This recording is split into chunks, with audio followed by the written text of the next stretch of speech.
Hani vijana wa bike.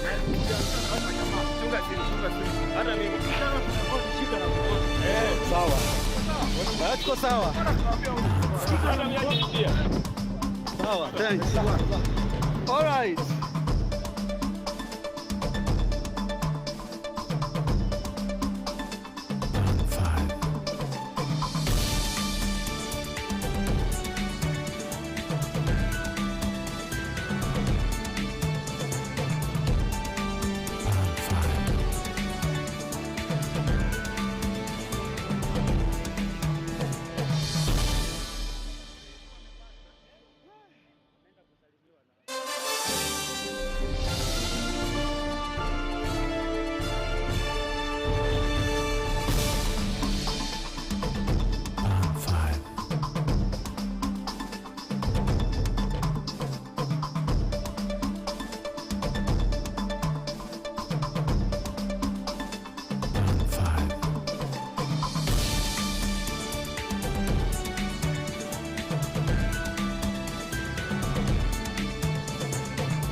Go sawa, thanks daddy, thanks.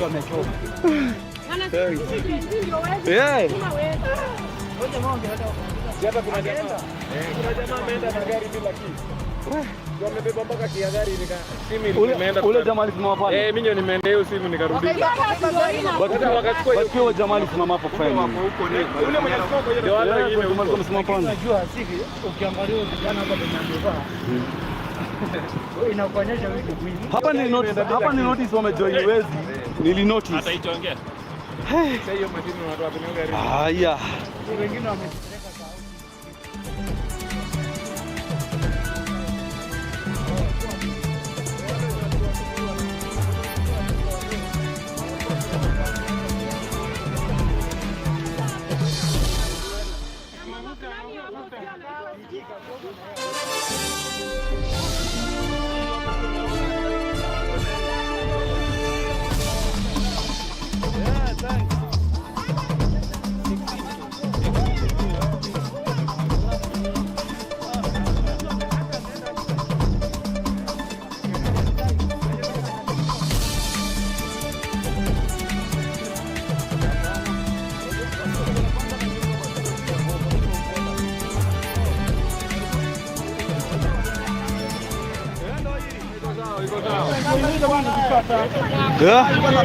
Hii ndio panga walikuwa nayo.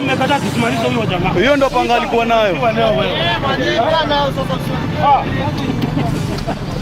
Asante bana, asanteni bana. Thanks.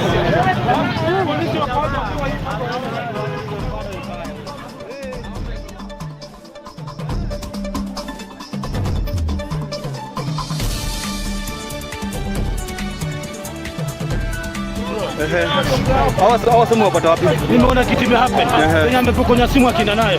Tumemfuata tukampata na panga. Wengine wako na nyundo. Na kwa mwingine alikuwa na hii ndio simu alikuwa ameiba by the way. Na sasa wakanitolea hii panga.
msongeji yako na nini?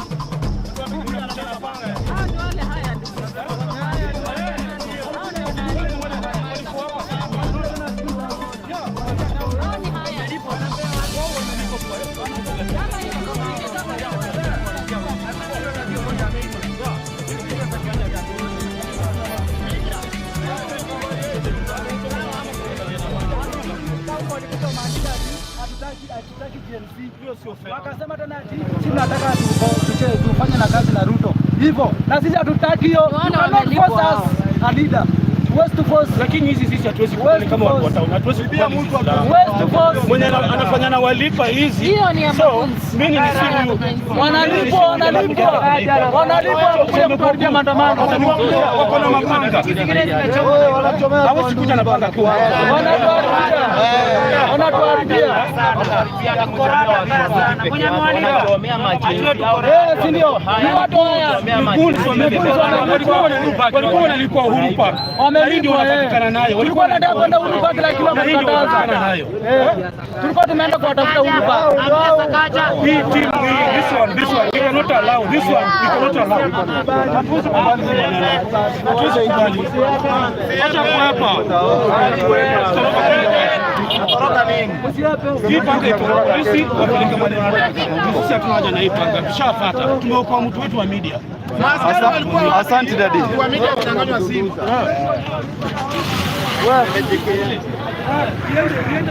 JKIA.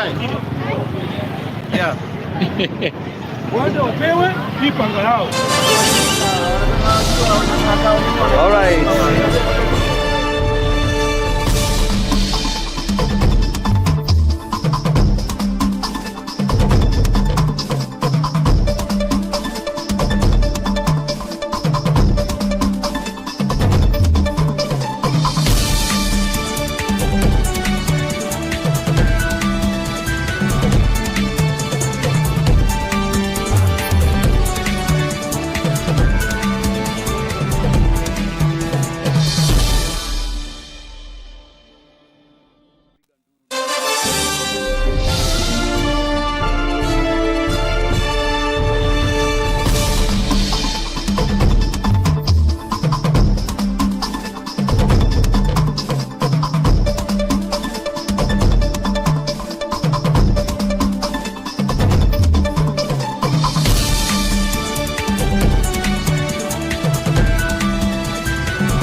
Make sure that you may subscribe for hii channel. Yeah. Itabidi niende kae chini nione hiyo incident.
double fire. Nikasikia kuna vile inazidi ku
back. Can you...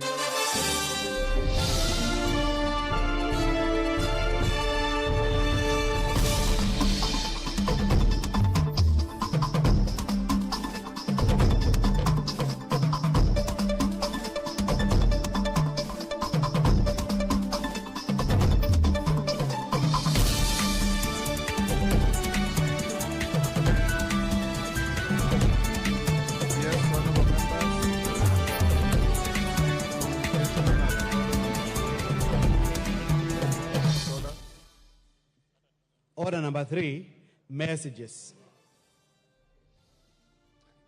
All members on their feet, take your seats.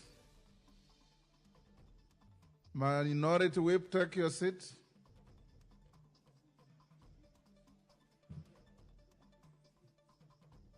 Members on their feet, take your seats.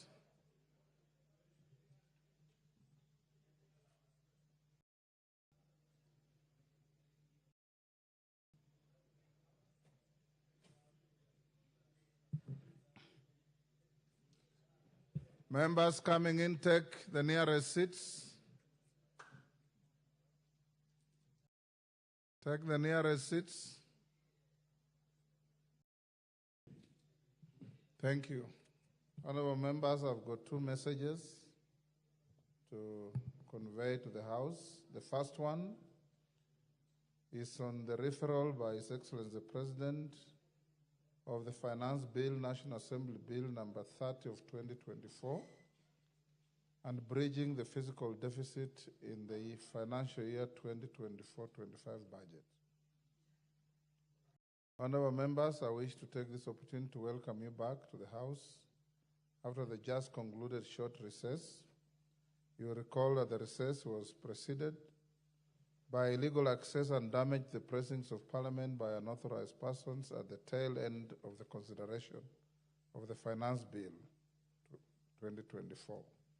We have ventilated on this and other pertinent matters during the members' Kamkunji this morning, and I commend members for the bipartisan discussions. Having said that, I wish to report to the House that on 27th June 2024, I received a memorandum from His Excellency the President referring the Finance Bill, National Assembly Bill number 30 of 2024 back to the House for reconsideration in accordance with the provisions of Article 115 of the Constitution. Members at the bar, take the nearest seats. This will be a little long. Take the nearest seats. Side poster.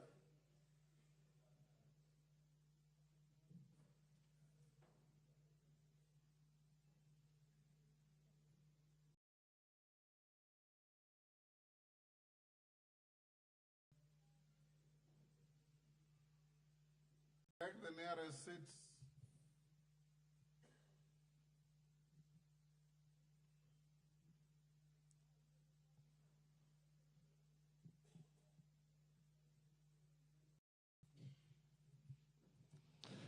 Honorable members, in the memorandum, His Excellency the President expressed reservations on the contents of the bill in its entirety and recommended the deletion of all clauses of the bill. In making the recommendations, the President noted the widespread expression of dissatisfaction by the public on the contents of the bill. Therefore, the proposed deletion of all the provisions of the bill will accord with its general rejection by the public. Honorable members, Standing Order 42.2 provides that if a passage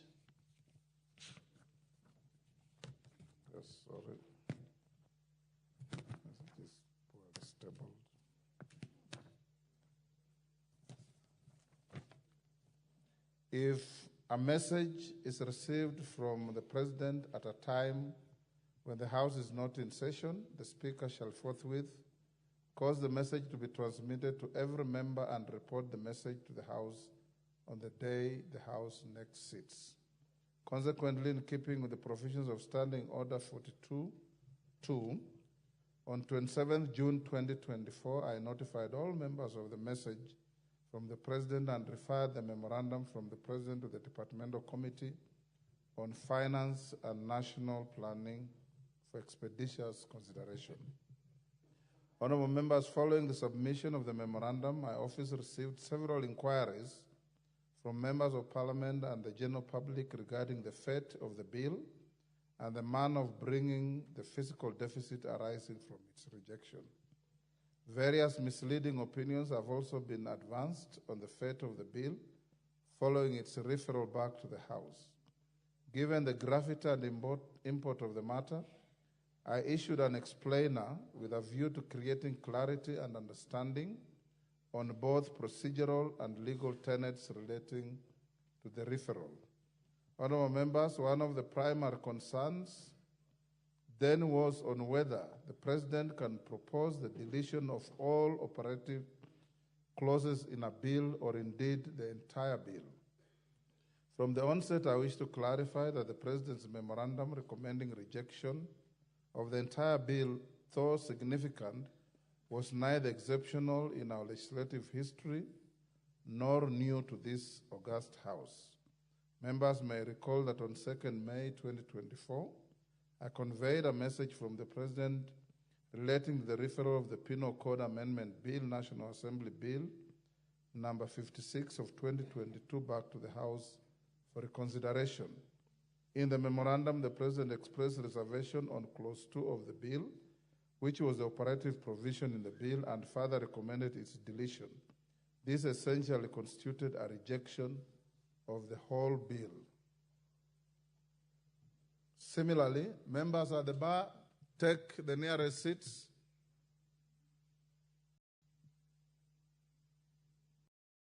The nearest seats.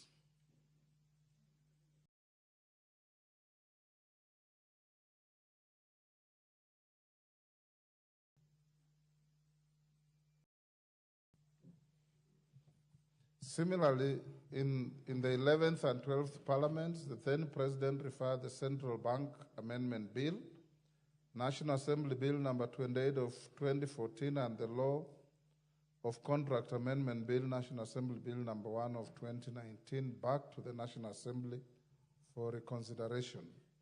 In both instances, the recommendation from the President was the deletion of the operative clauses of the bills, which in essence constituted rejection of the same.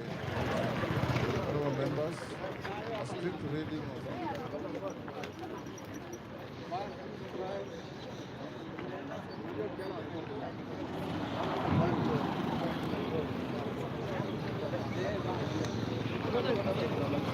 I'm trying to see whether I can get someone updating me on whatever is happening in town, so that we can go and you watch from that side. But sasa hii namba nikiwapea mnapiga kupiga, na ndio nataka kutumia.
Iba ya kwanza ya pili akakuja tukavaa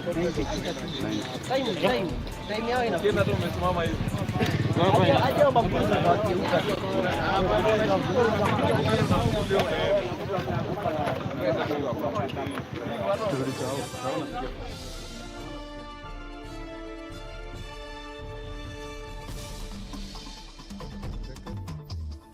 by the President within the timelines prescribed. The application of Article 115.6 ceases to apply. In this regard, I wish to reiterate that the Constitution ought not to be construed in a narrow or sophistic sense.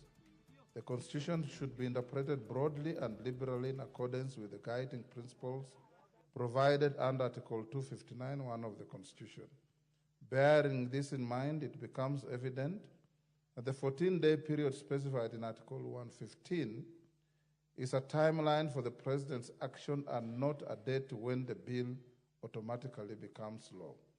Therefore, the concerns alluding to the possibility of the Finance Bill 2024 becoming law due to affliction of time were and still are unfounded and a miscomprehension of the provisions of the Constitution. This also explains why the House was not recalled from recess for special sittings. Honorable members, now that the regular sittings of the House have resumed, I wish to state that Standing Order 154-2 requires the House to consider the President's reservations within 21 days when the House next meets. Under normal circumstances, the House would have had 21 days from today within which to consider and dispense with the memorandum. However, noting that the memorandum had already been referred to the Departmental Committee on Finance and National Planning for consideration on the 27th June 2024, I have been briefed that the committee is yet to conclude its consideration and shall table a report to the House on or before Tuesday, 30th July 2024, that is next week. Honorable members, permit me at this point to remind the House of the Speaker's communication of 28th July 2015 concerning the consideration of the President's reservations to a bill and amendments thereto. Members at the bar, take the nearest seats.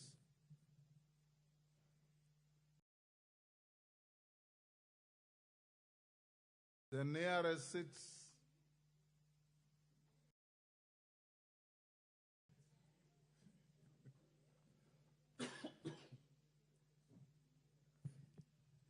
Honorable members, permit me at this point to remind the House of the Speaker's communication on 28th July 2015 concerning the consideration of the President's reservations to a bill and amendments thereto. Take a seat, Honorable Member.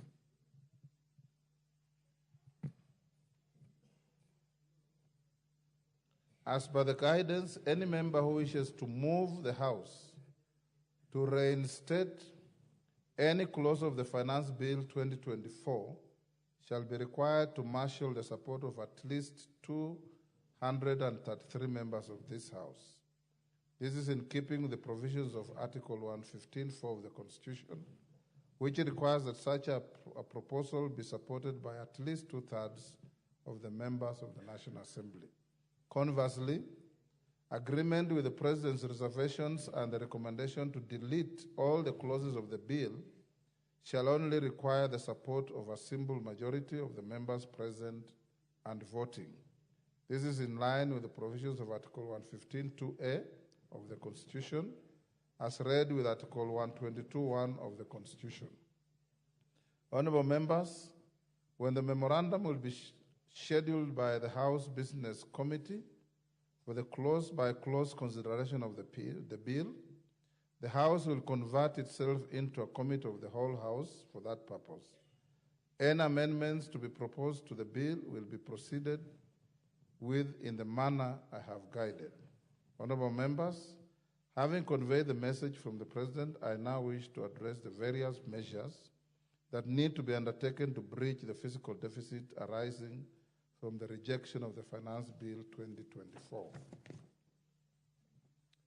On the Division of Revenue Act 2024, Article 218 of the Constitution requires Parliament to introduce the Division of Revenue Bill and the counter allocation of Revenue Bill at least 2 months before the end of each financial year. The Division of Revenue Bill divides revenue raised by the national government among the national and county levels of government. On its part, the counter allocation of Revenue Bill divides the revenue allocated to the county level of government among the counties. As members will recall, His Excellency the President assented to the Division of Revenue Bill Act 2024 on 10th June 2024. The Act provides for the division of revenue raised nationally between the national government and the county governments for the financial year 2024-25. In particular, the Act provides that the total shareable revenue is Kenya shillings 2.9 trillion, out of which 2.5 trillion was allocated to the national government and 400 billion was allocated to county governments. The revenue apportioned by the Division of Revenue Act was based on projections of revenue intended to be raised by the national government in financial year 2024-25. As such, the amounts in the Division of Revenue Act 2024 may only be realized if the projected revenues are actually collected by the national government. Any shortfall in the projected revenue collection has a significant bearing on the shares apportioned between the two levels of government. Honorable members, it's estimated that the rejection of the Finance Bill 2024 will occasion a financial gap of approximately 346 billion. This gap shall significantly impact the amounts apportioned by the Division of Revenue Act, the revenue due to counties under the County Allocation of Revenue Bill 2024, and the monies appropriated to finance the budget for financial year 2024-25. On the County Allocation of Revenue Bill 2024, I am aware that on 10th July 2024, His Excellency the President did refer back the County Allocation of Revenue Bill 2024 to the Senate for reconsideration in light of the anticipated fiscal deficit. Article 219 of the Constitution obligates the national government to transfer the equitable share apportioned to counties in the Division of Revenue Act without reduction. To ensure that the national government does not default on its obligations, the Division of Revenue Act 2024 ought to be amended to reflect the revenue that the national government is capable of transferring to the counties in view of the current reality. Failure to amend the Division of Revenue Act 2024 shall result in the national government owing a financial obligation which it cannot clearly meet. In addition to the proposed reconsideration of the County Allocation of Revenue Bill 2024 by the Senate, it's expected that the chairperson of the Budget and Appropriations Committee shall introduce a bill to effect necessary amendments to the Division of Revenue Act 2024. On Supplementary Estimates 1, with regard to the monies already appropriated by the House to finance the budget for the year 2024-25, I wish to remind the House of the notification I issued on 12th July 2024, informing you of the submission of the first supplementary estimates for the financial year 2024-25, which I referred to the Budget and Appropriations Committee and the departmental committees for expedited consideration. The supplementary estimates seek to rationalize the financial year 2024-25 budget estimates to align with the revised fiscal framework and actualize expenditure cuts across the three arms of government, constitutional commissions, and independent offices. As guided in my notification on 12th July 2024, the Budget and Appropriations Committee is expected to table its report on the Supplementary Estimates 1 on or before tomorrow, Wednesday, 24th July 2024. The House shall thereafter consider the said estimates and the resultant legislation to give effect to the revised fiscal framework and the proposed expenditure reductions. The House is accordingly guided, and I thank you.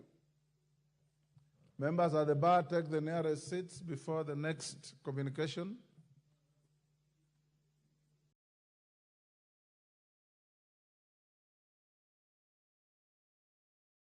Yes, Honorable Junet.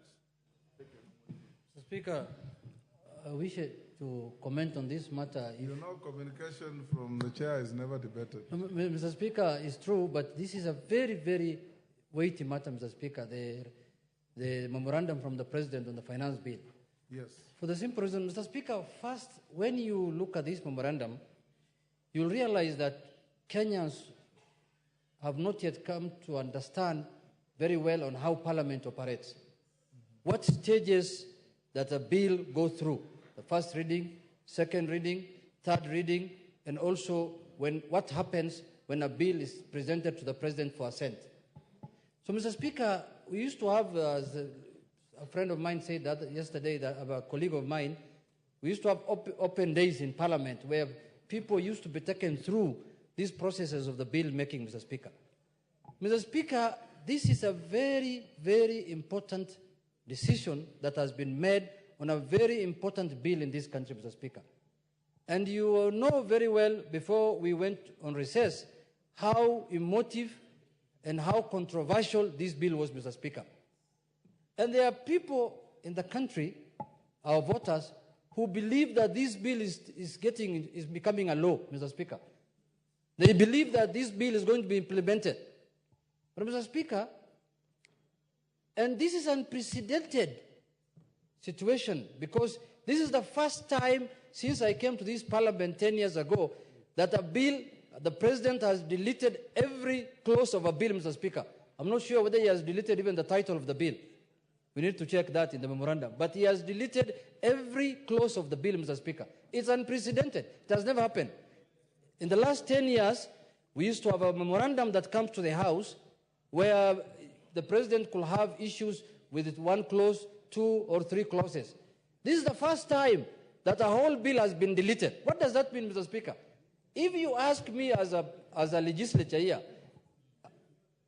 because you have to raise 2/3 numbers to undo what he has recommended, according to me, this bill is, what do they say, dead as a dodo, Mr. Speaker. They say dodo is an animal that used to live in Malaysia, which is instinct now. So the bill is instinct as we... Malaysia, Madagascar. Madagascar, you're right, Mr. Speaker, in Madagascar. So, Mr. Speaker, this bill, as we speak, is dead, because I don't think we have the capacity to raise 2/3 in this House, and we don't intend to do, because I'm the whip, I will not provide the 2/3 from our side, to undo what the President has done. So, Mr. Speaker, it is very important to give clarity to our voters, to give clarity to Kenyans that this bill is dead. We only need to agree on a burial date where we are going to do the burial rites, and we bury it properly and we forget about it. In our area, it's called Teruburu. We just do the Teruburu, then we finish with this thing, Mr. Speaker. You've made your point.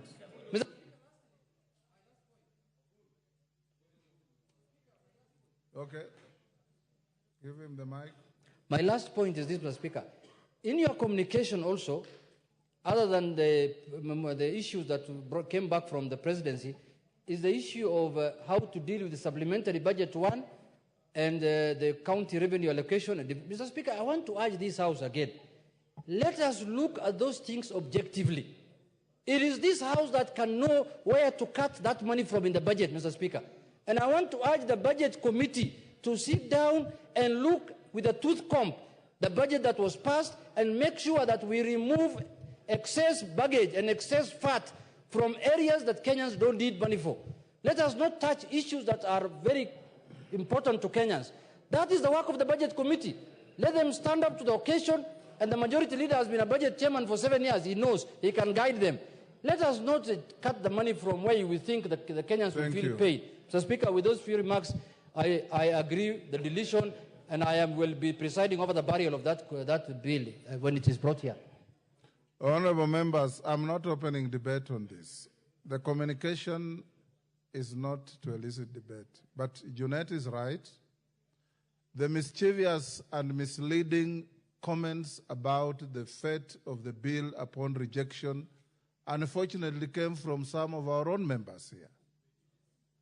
Members continued churning out fake news to the public about the fate of the bill, to the effect that within 14 days it was going to become law, which was false. One senior member even sent me a draft bill to repeal the finance bill that was not an act of law.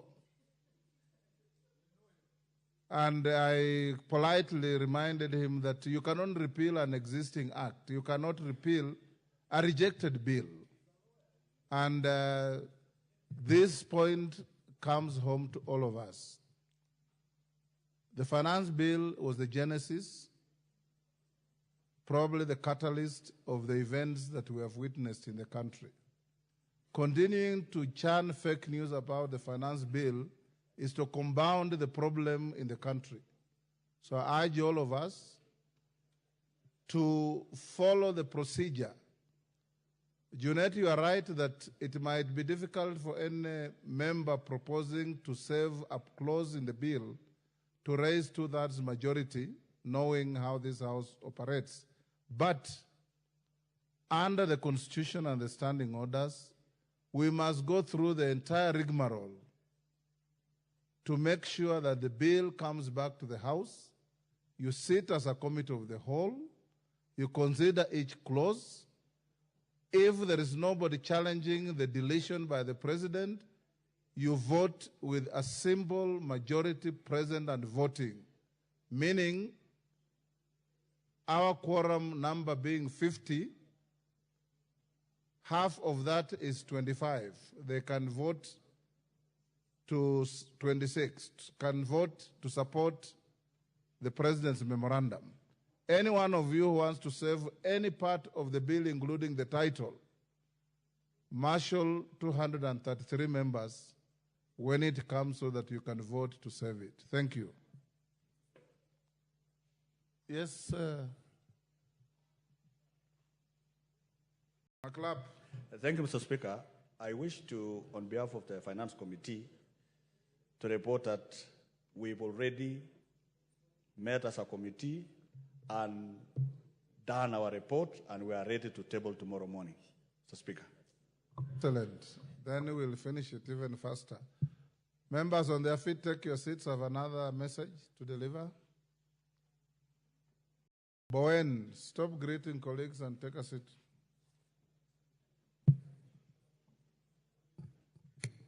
Honorable members, the second message from His Excellency the President is on nomination of persons for appointment to the offices of Cabinet Secretaries. Honorable members, Standing Order 42.1 relating to message from the President provides that the Speaker shall read to the House any message from the President delivered to the Speaker for communication to the House. In this regard, I wish to convey to the House that I have received a message from His Excellency the President notifying the nomination of various persons for appointment to the offices of Cabinet Secretaries. In the message, His Excellency the President conveys that in exercise of powers conferred on him by Articles 152(2) of the Constitution, as read together with Sections 3 and 5 of the Public Appointments Parliamentary Approval Act 2011, he nominates various persons for appointment to the aforementioned offices. For clarity, Article 152(2) of the Constitution states, and I quote, "The President shall nominate and with approval of the National Assembly appoint Cabinet Secretaries." The names of persons submitted to this House for approval for appointment as Cabinet Secretaries are as follows. Honorable Professor Kithure Kindiki, EGH, Cabinet Secretary, Ministry of Interior and National Administration. Dr. Deborah Mulongo Barasa, Cabinet Secretary, Ministry of Health. Honorable Alice Wahome, EGH, Cabinet Secretary, Minister of Lands, Public Works, Housing, and Urban Development. Dr. Julius Migos Ogamba, Cabinet Secretary, Minister of Education. Honorable Roslinda Soipan Tuya, EGH, Cabinet Secretary, Ministry of Defense. Dr. Andrew Mwihia Karanja, Cabinet Secretary, Ministry of Agriculture and Livestock Development. Order. Order. Order. On order. Honorable Rosalinda Soipan Tuya, AGH, Cabinet Secretary, Minister of Defense. Dr. Andrew Mwihia Karanja, Cabinet Secretary, Minister of Agriculture and Livestock Development. Order, honorable members. Order. Order. Honorable Aden Bare Duale, EGH, Cabinet Secretary, Minister of Environment, Climate Change and Forestry. Order.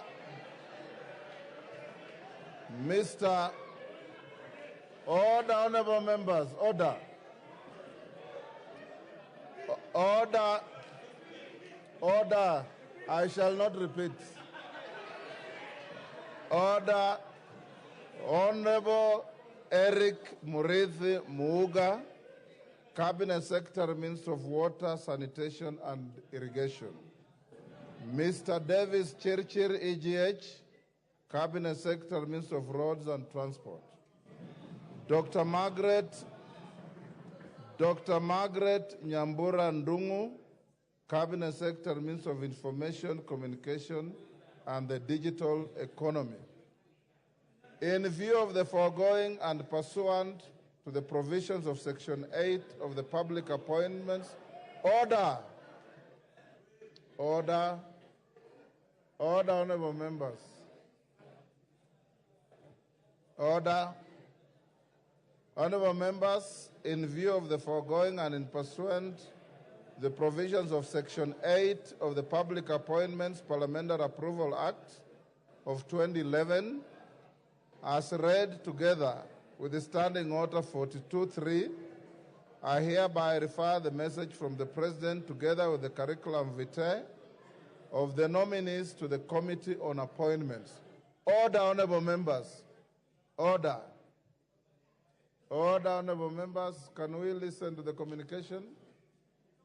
Honorable members, Section 8 of the Public Appointments Parliamentary Approval Act 2011 provides that unless otherwise provided in law, the committee to which such nomination is referred shall consider the matter and table a report in the House within 28 days. It is therefore imperative that the Committee on Appointments immediately commences the process of consideration of the nominees. The Committee on Appointments is expected to immediately notify the nominees and the general public, commence the necessary approval hearings, and table its report in the House soonest to enable the House to consider the nominees within the stipulated timelines. I thank you.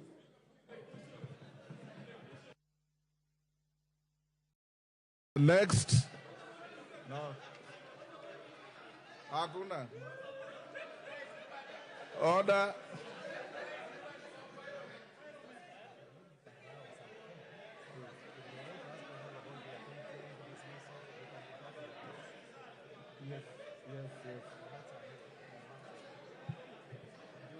Yes, Junet, order.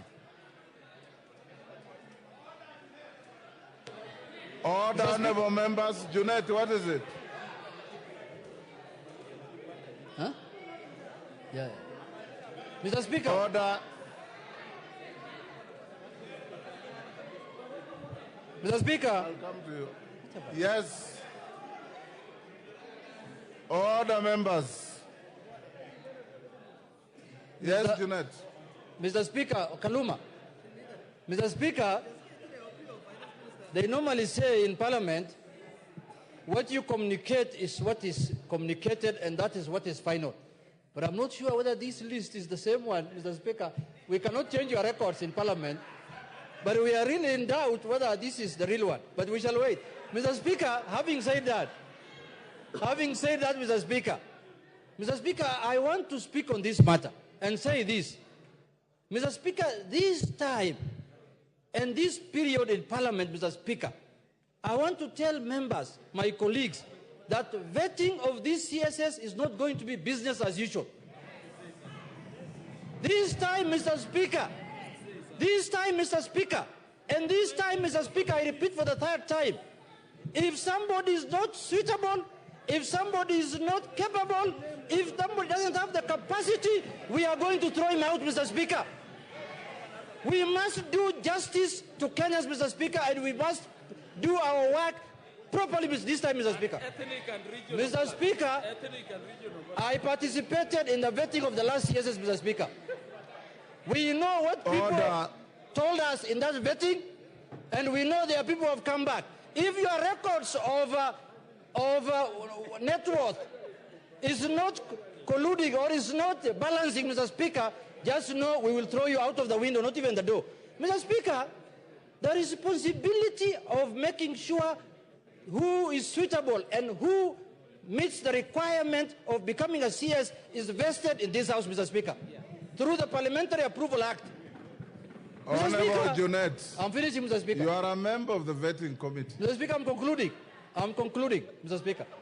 Mr. Speaker, it is this House that is going to make sure it is this House that is going to make sure, Mr. Speaker, Kenyans get value for their money. It is this House that is going to make sure, Mr. Speaker, if you know brothers and sisters who have been nominated, if you know you don't qualify, please leave early before you come to this House. This time we will put you in front of Kenyans bare, Mr. Speaker. Bare, naked bare, Mr. Speaker. Mr. Speaker, Kenyans are tired. And Kenyans are saying that they don't mind anybody becoming a CS. They want to have CSs in offices, but they want to have the right people who are qualified, Mr. Speaker. And we are going to do our constitutional mandate, Mr. Speaker, to make sure, especially for those who are in offices before and who have been brought back, you will see what we are going to do to you people, Mr. Speaker. With those few remarks, Mr. Speaker, I am prepared in the vetting committee to kutana na hiyo watu mundu kumundu. Mundu kumundu. Mundu kumundu. Thank you. Yes, Kamket. Remember, honorable members, we don't debate communication such as this. Yes, Kamket. Thank you, Mr. Speaker. Mr. Speaker, while what you've read could be contradictory to what we heard the President announce, well, I would like you, Mr. Speaker, to confirm, indeed, that what you've read is actually what was communicated by the head of state. Number two, Mr. Speaker, I have heard the Honorable Junet threatening those cabinet nominees. The Honorable Junet, Mr. Speaker, while the bar must be raised high for anyone appointed to cabinet, Mr. Speaker, or any other public position, we do not also expect that we are going, or His Excellency the President is going to appoint angels into cabinet.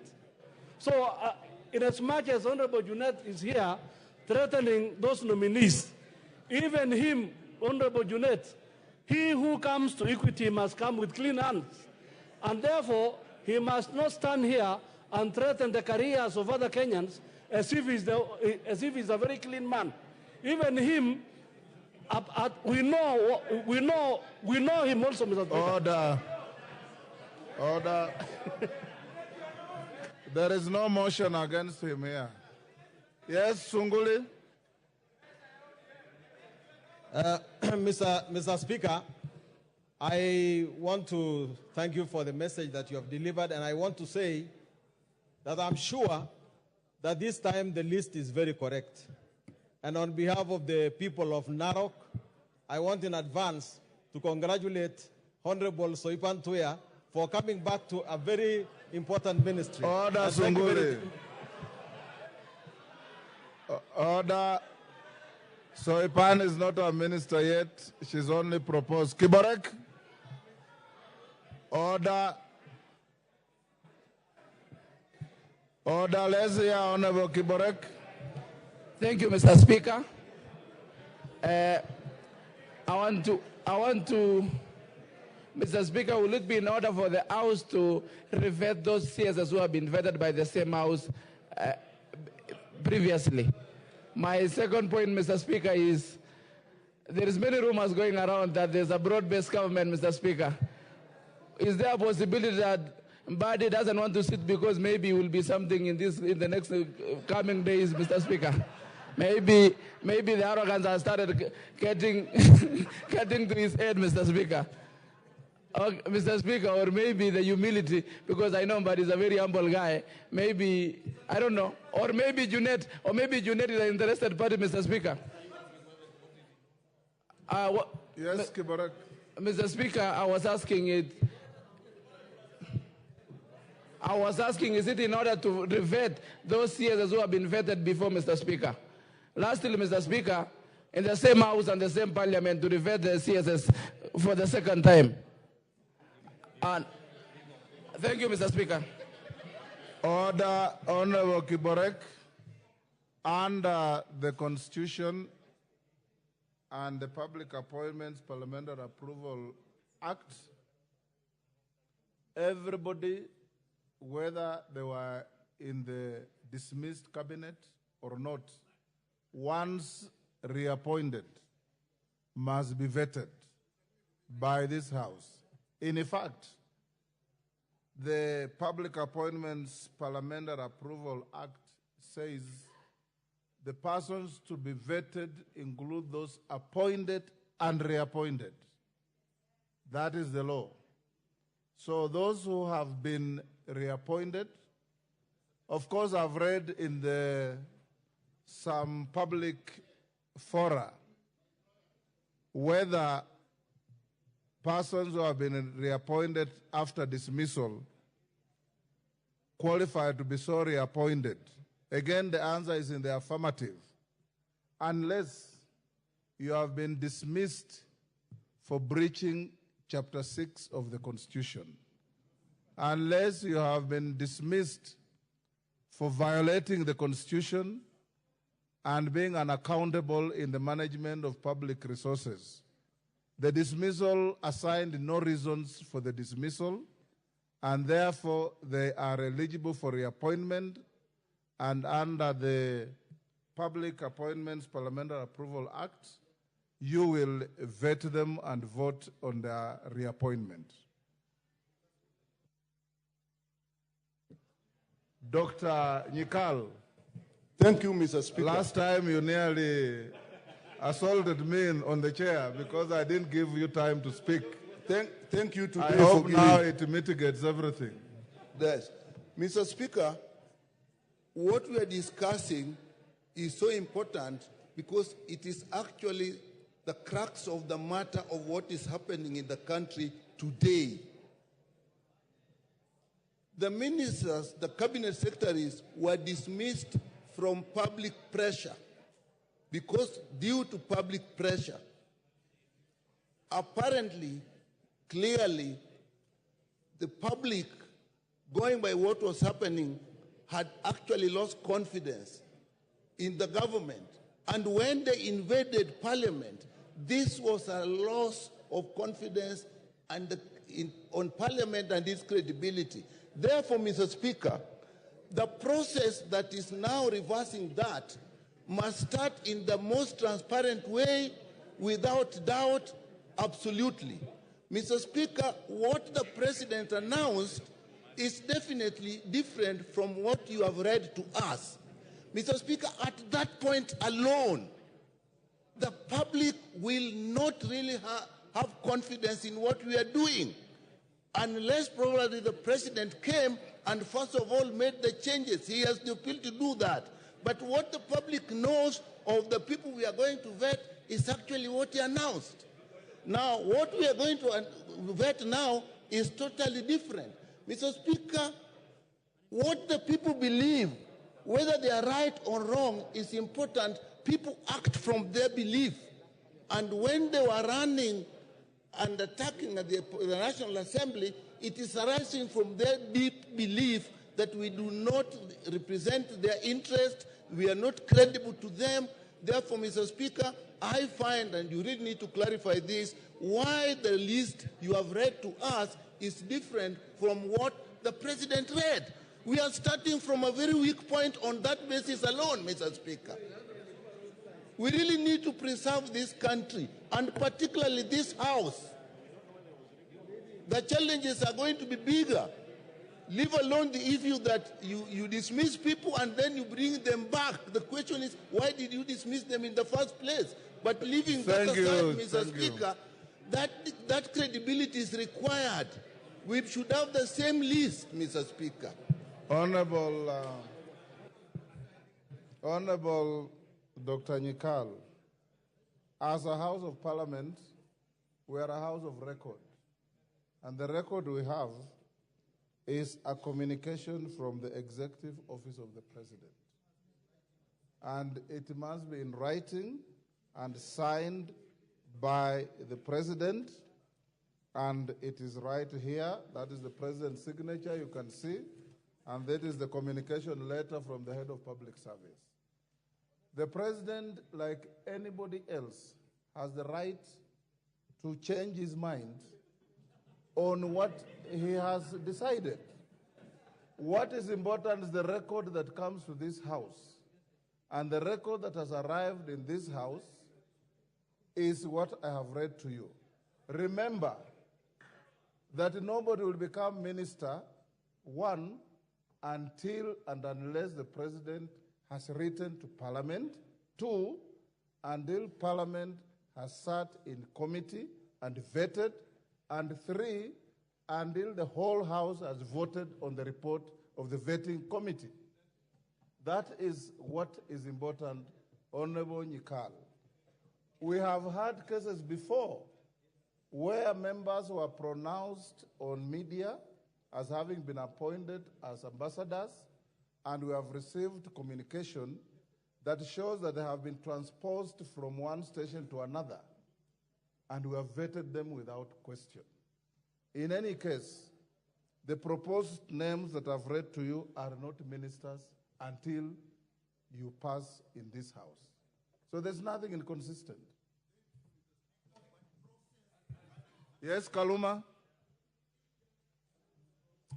I thank you, Honorable Speaker. Honorable Speaker, I'm not fortunate to sit in the Committee on Appointments.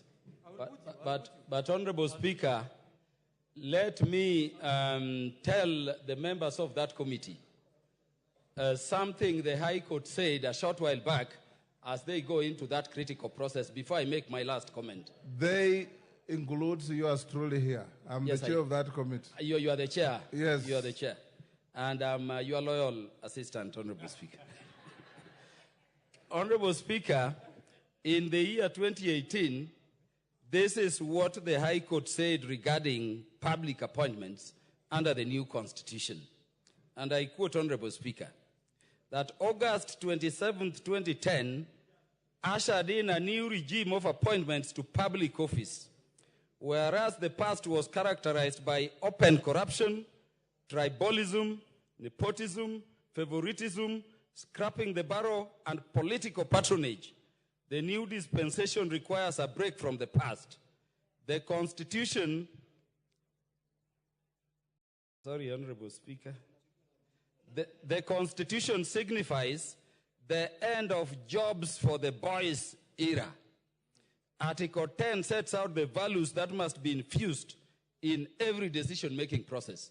Honorable Speaker, I'm saying this is a critical reminder to us because we are at a point in time when the nation is looking unto this House to provide the leadership it needs.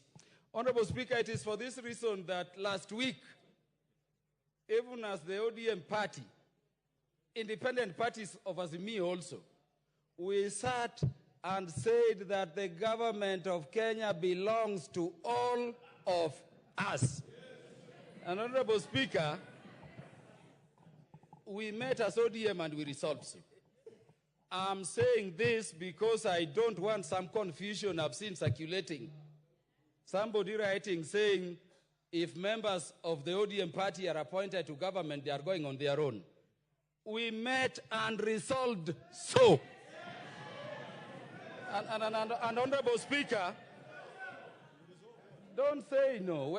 When the ODM party speaks, even as Azimio has spoken, Honorable Speaker, there is a tendency coming up in this country. Honorable Speaker,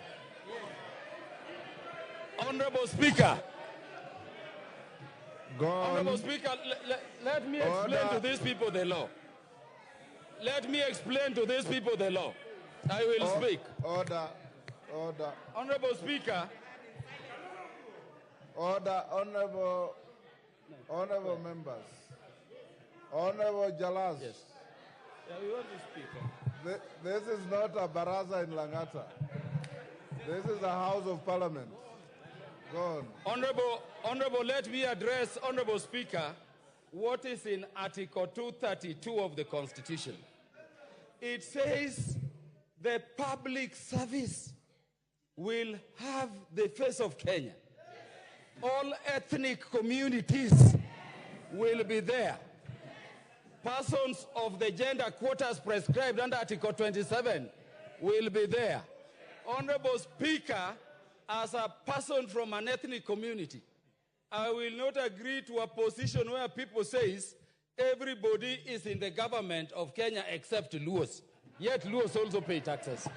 Honorable Speaker, I therefore want to congratulate the President for the appointment, but request the President that within the week, as soon as tomorrow, we want to see those other appointments Baba was to forward to him. And we want all of them approved. And Honorable Speaker, if that can happen, then we are going to push this thing very fast. We cannot leave anybody out. And Honorable Speaker, let me send a warning. We want to tell people sending conflicting positions from the ODM to remember that they are on an interim position in those positions. We can remove them if we resolve a position and then they contradict it. This one has to happen for the good of the nation, and we are telling the government we are ready to serve to secure that Kenya moves properly. Thank you, Honorable Speaker. Order, honorable members. Order. Next order. Next order.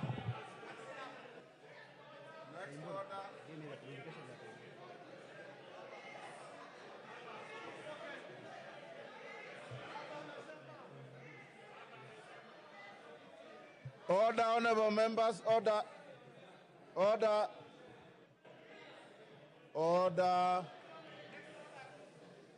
That order of messages is over. Order. Honorable Wino, take your seat. Order, honorable members. We'll now go back to order number 2, where I have a communication. The messages are over. The message on finance bill and appointments is over. Honorable members, I have a communication. Order. Order, Honorable Were. Order. This is a communication on allegations of bribery of members of parliament in the discharge of parliamentary duties. Order. I don't want any assistance. Just do the listening, let me do the talking. Honorable members, I wish to inform the House that my office is in receipt of correspondences dated 24th and 25th June 2024 from various members of Parliament regarding allegations of bribery of members of Parliament during the voting on the Finance Bill, National Assembly Bill number 30 of 2024. The honorable members include the Honorable Joseph Munyoro MP, the Honorable Joses Kosgei El-Mengit MP, the Honorable Jane Kagiri MP, the Honorable Kanyuitha Mutunga PhD MP, and the Honorable Didmas Wekesa Barasa MP. The Honorable Didmas Barasa MP also raised the matter on the floor of the House on Wednesday, 25th June 2024. In their complaint, the members allege that on Sunday, 23rd June 2024, the member for Juja, the Honorable George Koimburi, MP, was quoted across various media outlets claiming that members of this House who voted in support of the second reading of the Finance Bill, National Assembly Bill number 30 of 2024, were bribed with 2 million shillings each to do so. The affected honorable members sought my guidance on how to address this matter. In their estimation, the assertions attributed to the Honorable Koimburi, if left unsubstantiated, continue to bring shame and odium to members of parliament and paint the entire House in bad light. Honorable members, you will recall when the matter was raised on the floor of the House, I did undertake to give a considered ruling at the next sitting of the House, which is today. In a related development, I wish to inform the House that I have also received a letter dated 22nd July 2024 from the Honorable Koimburi, titled Apology Letter. The letter indicates as follows, I quote, I, George Koimburi Ndungu, of ID number, elected member of Parliament for Juja constituency, would like to tender my apology to the House leadership and my colleague members of Parliament. I understand we are living on a very dynamic and sensitive times, and my utterances in the past may have caused some problems in the country. I'm remorseful and humbly seeking for forgiveness. As an ambassador of peace, I pray that peace do prevail in our country. God bless Kenya. Order. Today, honorable members, at the rise of the House Business Committee at 1:45 p.m., I did call the Honorable Koimburi to ascertain his authorship of the letter. The Honorable Koimburi did confirm authorship of the letter and further denied any claims that he had disowned the letter and its contents. The Honorable Member further indicated that he is currently away in Mombasa and unavailable to attend the sitting of the House until Tuesday, 30th July 2024. Honorable members, any allegation of corrupt practice, bribery, or attempted bribery is sustained on the privilege of the institution of Parliament and deserves expeditious investigations and resolution. The practice and precedents applicable of the House require that any issue touching on the privilege of the House should be dispensed with as a matter of priority. I fully appreciate the pain and discomfort that the pendence of Honorable Koimburi's allegations continues to cause the affected members.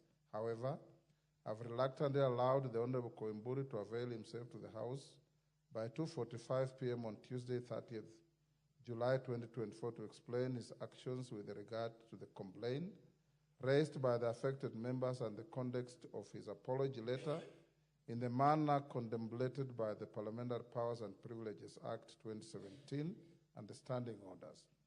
Thereafter, I shall guide the House on any subsequent actions to be taken in the matter. That is accordingly guided. The House is accordingly guided. I thank you. Yes, Majority Leader. Honorable Speaker, thank you for that communication. Honorable Speaker, we are well guided as to your directions on Honorable Koimburi.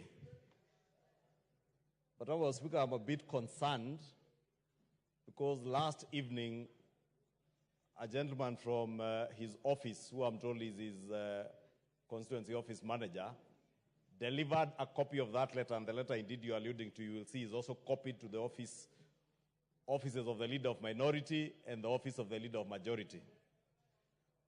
Honorable Speaker, I was able to check after the House Business Committee this afternoon, when you raised the matter before the House Business Committee, that indeed the Honorable Koimburi's PA, when he delivered the letter to my office, the copy that was stamped in my office had only one stamp. But the PA had another copy which was stamped twice, because at one instant the rubber stamp was upside down, and therefore it was stamped twice. And members will note, and Kenyans will note, that that is a letter that was circulating on social media, because I had to take great offense with my staff when I suspected they had circulated a letter on social media before I even saw it myself, because I was seeing it when I was already home after 8 p.m. But, Honorable Speaker, what worries me is that immediately that letter circulated on social media, the Honorable George Koimburi, on his own Facebook page, stamped it fake and said it was a fake letter. Honorable Speaker, it is the same letter that you are now alluding to, and you assert that you have spoken to the Honorable George Koimburi, and he confirmed it was his letter. Therefore, Honorable Speaker, even as the Honorable George Koimburi comes to shed light on what he said on the matters that were complained to, I think his behavior last evening, today, and the days before that, Honorable Speaker, brings into disrepute not just his image as an honorable member of parliament, but also the integrity of the office he holds, Honorable Speaker.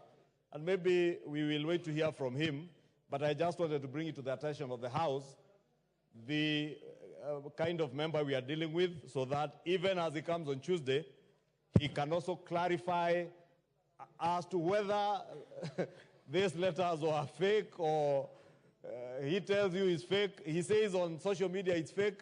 He tells you he's the author of the letter. We don't know which George Koimburi to believe, the one on social media, the one in churches, or the one who will be here. Therefore, Honorable Speaker, we'll wait for him, but I honestly do not know who the member for Juja now is. He has too many faces to be able to tell who the member is, Honorable Speaker. Thank you.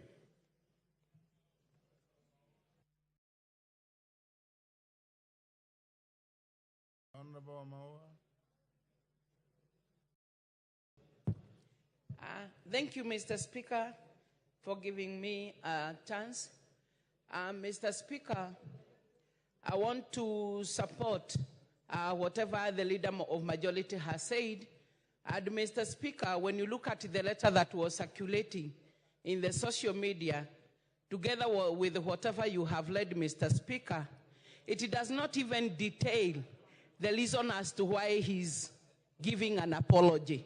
So, Mr. Speaker, later on, Honorable Koimburi may say that he was not giving an apology on the level of the issue of the 2 million. So, Mr. Speaker, that letter is a bit ambiguous on the state as to why he's giving an apology. Mr. Speaker, we want to have, if at all we are to agree, a letter that is talking of an apology over an allegation that the members were given 2 million. But that one is vague and a bit ambiguous. Thank you, Mr. Speaker.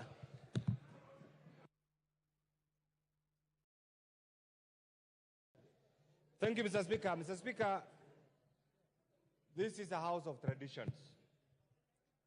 And that's why this house is called the August House.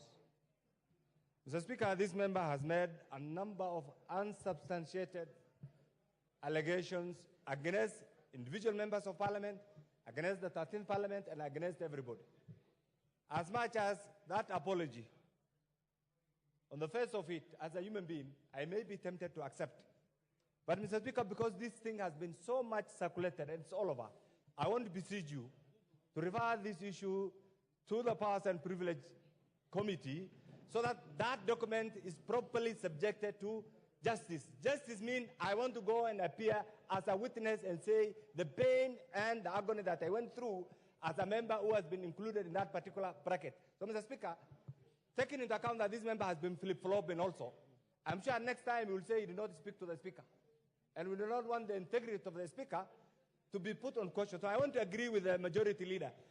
For us to be fair, for us to be contented, for us to be satisfied, we beseech you to refer this to the Powers and Privileges Committee, and it will not only deal with this issue, it will also deal with any other member, any other will-be member who will be casting aspersion on the integrity of this House as a House and also individual members. So, Mr. Speaker, I speak you. This will also give us an opportunity to amend if there are issues that we need to amend in the current standing orders or in the powers and privilege, so that this House remains a respected House in line with the letter and spirit of the current Constitution. Thank you, Mr. Speaker. Dr. Mutunga.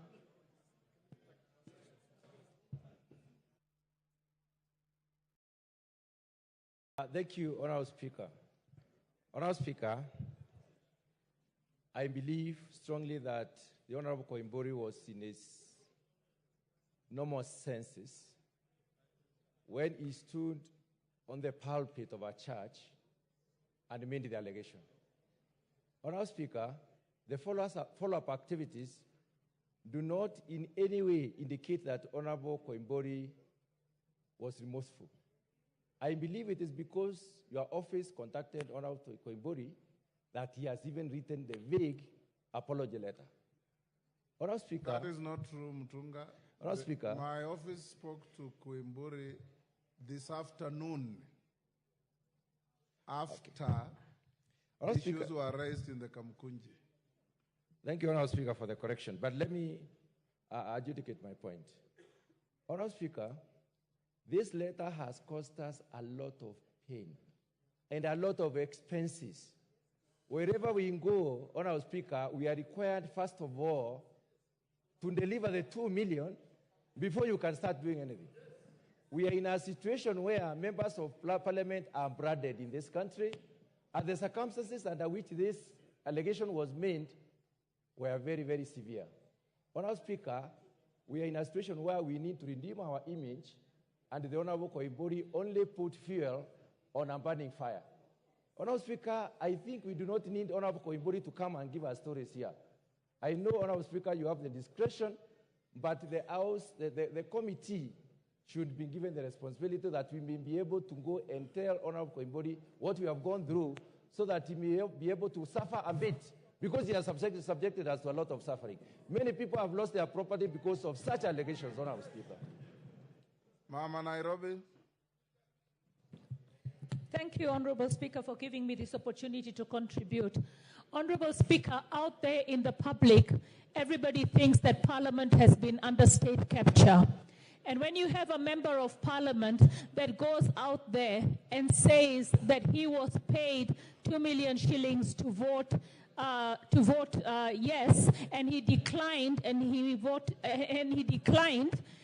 it means that parliamentarians are not able to make decisions on their own.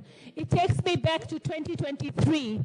I made a decision to support the finance bill. In the social media, everybody said I had visited State House and I had gotten a package. I never visited State House. I have never met the president on a one-to-one. I have only met him in public functions. I think that when an honorable member makes such a statement, he should be put to strict proof. As a lawyer, I'm sure you understand that. If he cannot actually substantiate whatever statement he made in public, and we forgive him without him actually withdrawing and apologizing and saying he lied, then what it means is that we are coercing him to actually withdraw. We don't want him to withdraw. He said he was offered 2 million. Let him prove to us who offered him 2 million.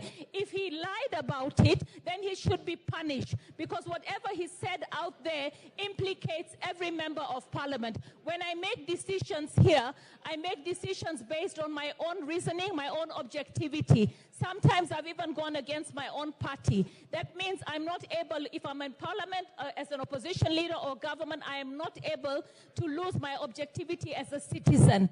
And I think it is important that all of us in Parliament stand and affirm whatever it is that we say out there in public.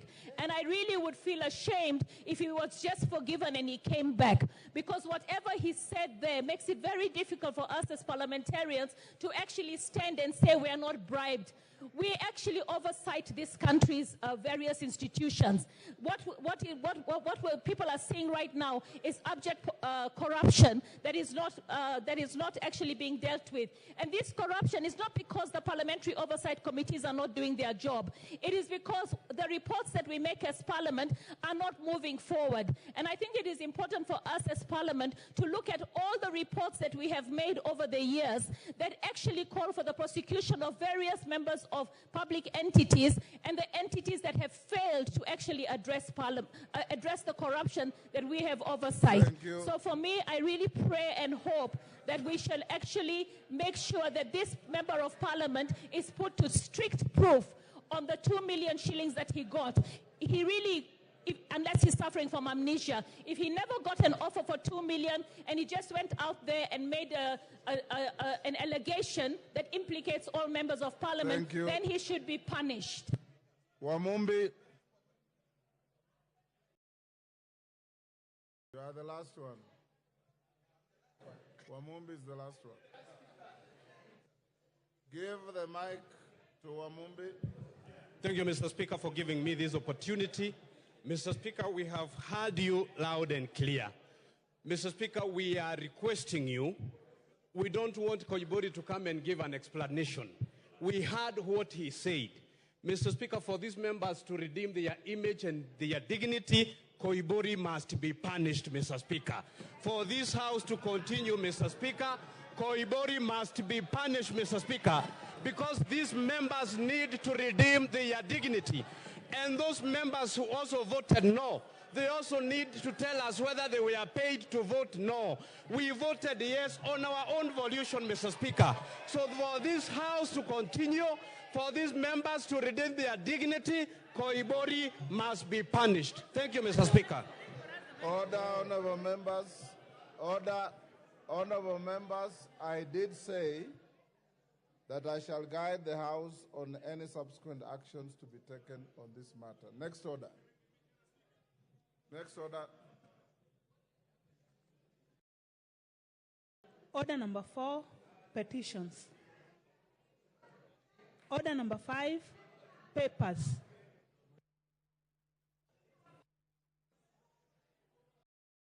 Majority Leader. Yes, The mic. Naomi. Honorable Speaker, I beg to lay the following papers on the table of the House today, Tuesday, July 23rd, 2024. 1, supplementary estimates, 1 for the year 2024-2025 from the National Treasury and Economic Planning, and the following accompanying documents. A, program-based budget. B, recurrent estimate. C, development estimate, volume 1 and volume 2. And D, statement on financial year 2024-2025, supplementary estimate number 1. 2, legal notice number 105 of 2024 relating to the income tax, charitable organization, and donation exemption.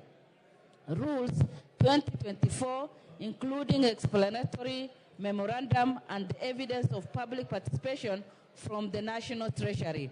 Number 3, legal notice number 109 of 2024 relating to the road maintenance levy fund, imposition of levy.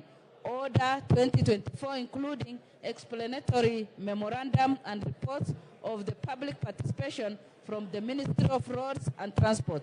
Number 4, report of the NGCDF Board on project proposals, approved disbursement status, and restrictions imposed on constituency account the third quarter of 2023-2024 financial year. Number 5, price stability target and economic policy of the government for the financial year 2024-2025, budget from the National Treasury. Number 6, the June 2024 special audit report of the Auditor General on debt servicing of external loans in Kenya. And number 7, the June 2024 special audit report of the Auditor General on the implementation of the Global Fund program in Kenya. Thank you, Honorable Speaker, and I beg to lay. Order, honorable members. Order. Order, honorable members. Honorable McClub. Who is the member talking to Honorable McClub? Take your seats. The House is in session. Honorable Babu Wino, take your seats. Those who are walking out for their coffee or conversations, do so without disrupting the proceedings of the House. Chairperson, Budget and Appropriations Committee.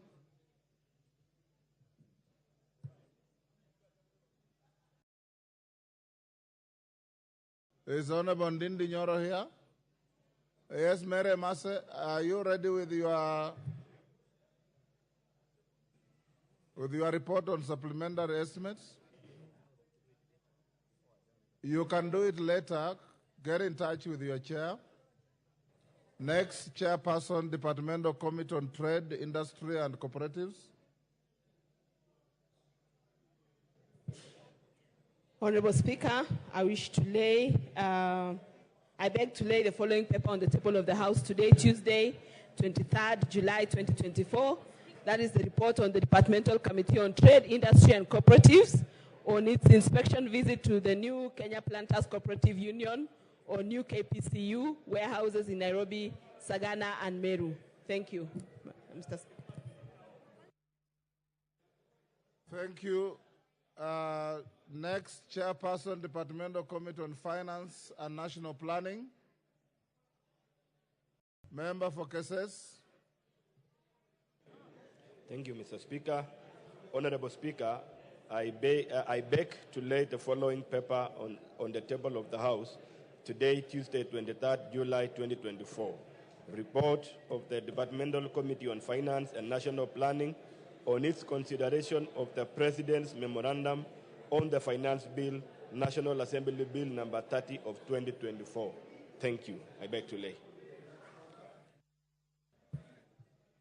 Order number 6. Next order. Order number 6, notices of motion.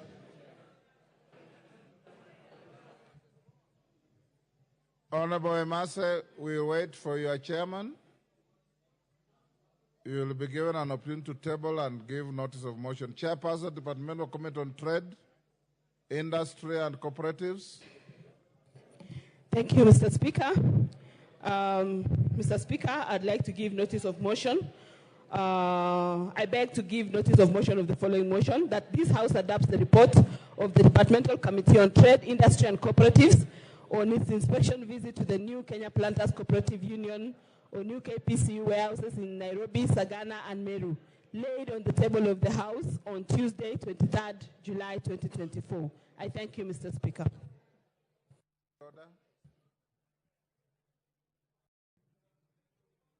Order number 7, questions and statements. Next.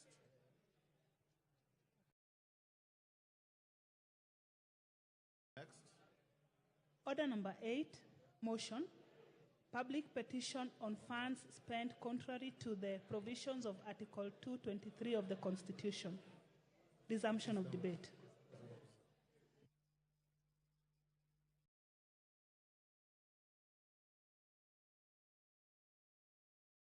Okay.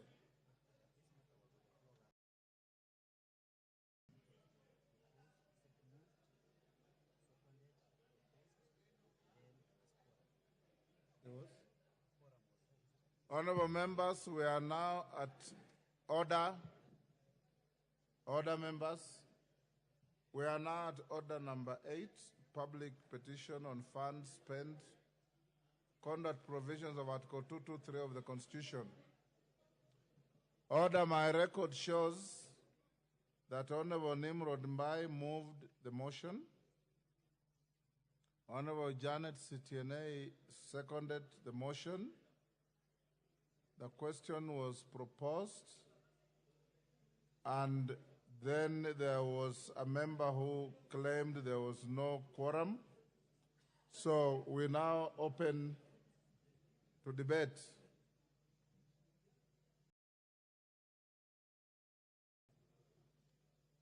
My screen has nobody wanting to speak to this.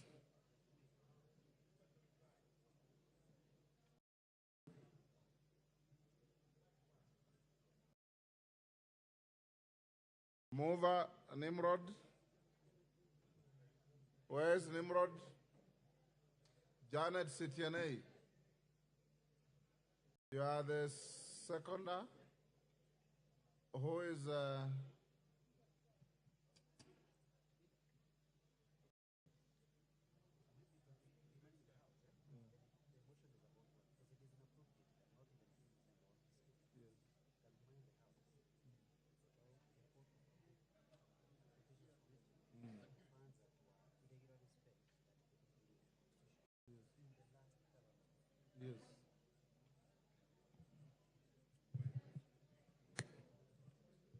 Yes, Makali Mulu.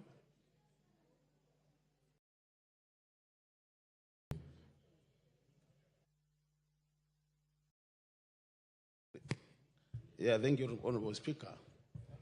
Honorable Speaker, I just wanted to indulge on this matter, because this matter of 223 expenditure against 223 is actually a matter of national interest.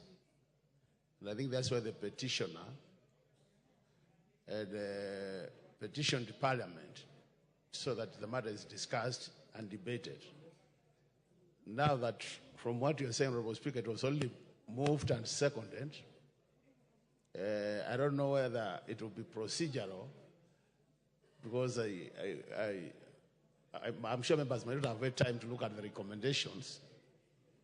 I don't know that it will be procedural, either you push it, you divide a bit so that we have time to look at it, or we can get a recap of the issues and then we can debate it, Honorable Speaker. Because it's a very important matter, and I think we'll be losing a very big chance as Parliament if we don't discuss this matter. And if that is not possible, Honorable Speaker, if you allow me, because it's a matter of really a lot of information on, I could also just make some general remarks as a member of the Budget Committee, as a member also of the Public and Privatization Committee. Thank you, Honorable Speaker. Are you moving that we adjourn the debate on this motion? Yeah, I would be proposing, Honorable Speaker, that we adjourn the debate to another day. Don't propose, just move that we adjourn. Yeah, I move that, Honorable Speaker, we adjourn the debate to another day so that we allow members to look at the report and then we can debate from an informed position. Do you have a seconder? You are seconded. Honorable members, I now put the question at order number 8. The debate on the motion on public petition on funds spent contrary to the provisions of Article 223 of the Constitution be adjourned to the next available opportunity. As members of that opinion say aye. Aye. Those of the contrary opinion say nay. The ayes have it. Next order. Yes, Majority Leader. Speaker, beg for indulgence because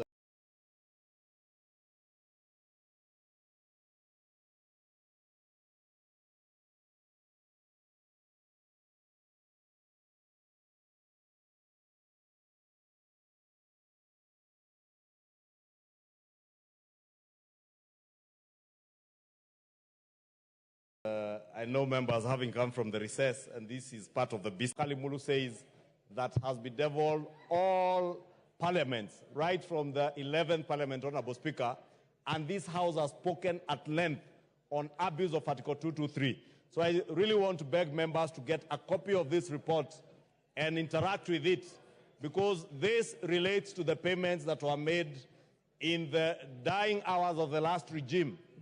The telecom haste, the 6 billion telecom haste, Honorable Speaker, and many other payments that were made in the run-up to the last elections are issues that were being addressed by this report. And I really want to beg members to interact with this report so that when this matter comes up for debate again, we can be able to debate with the full knowledge of what the committee found through the interactions with all the stakeholders that they did interact with. And also of note, Honorable Speaker, is for chairs of committees. I can see this matter touches on the Departmental Committee on Agriculture and Interior and National Administration. It touches also on the National Treasury, and it will therefore be important for chairs of committees, their vice chairs, and also members who sit in these particular departmental committees to interact with this report before, Honorable Speaker, we make a decision on whether or not to adopt the committee's report, Honorable Speaker. And I wish to thank Honorable Makali Mulu for moving that motion of adjournment. Thank you, Honorable Speaker.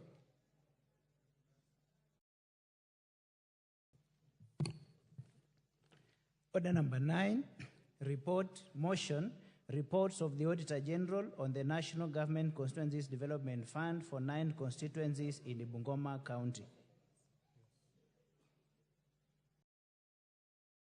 Chairperson, Decentralized Funds Accounts Committees. Is that the committee of Mulyungi? Obiri, are you the... I'm moving on his behalf. You are the vice chair or a member of the committee? I'm a member of the committee. Go ahead.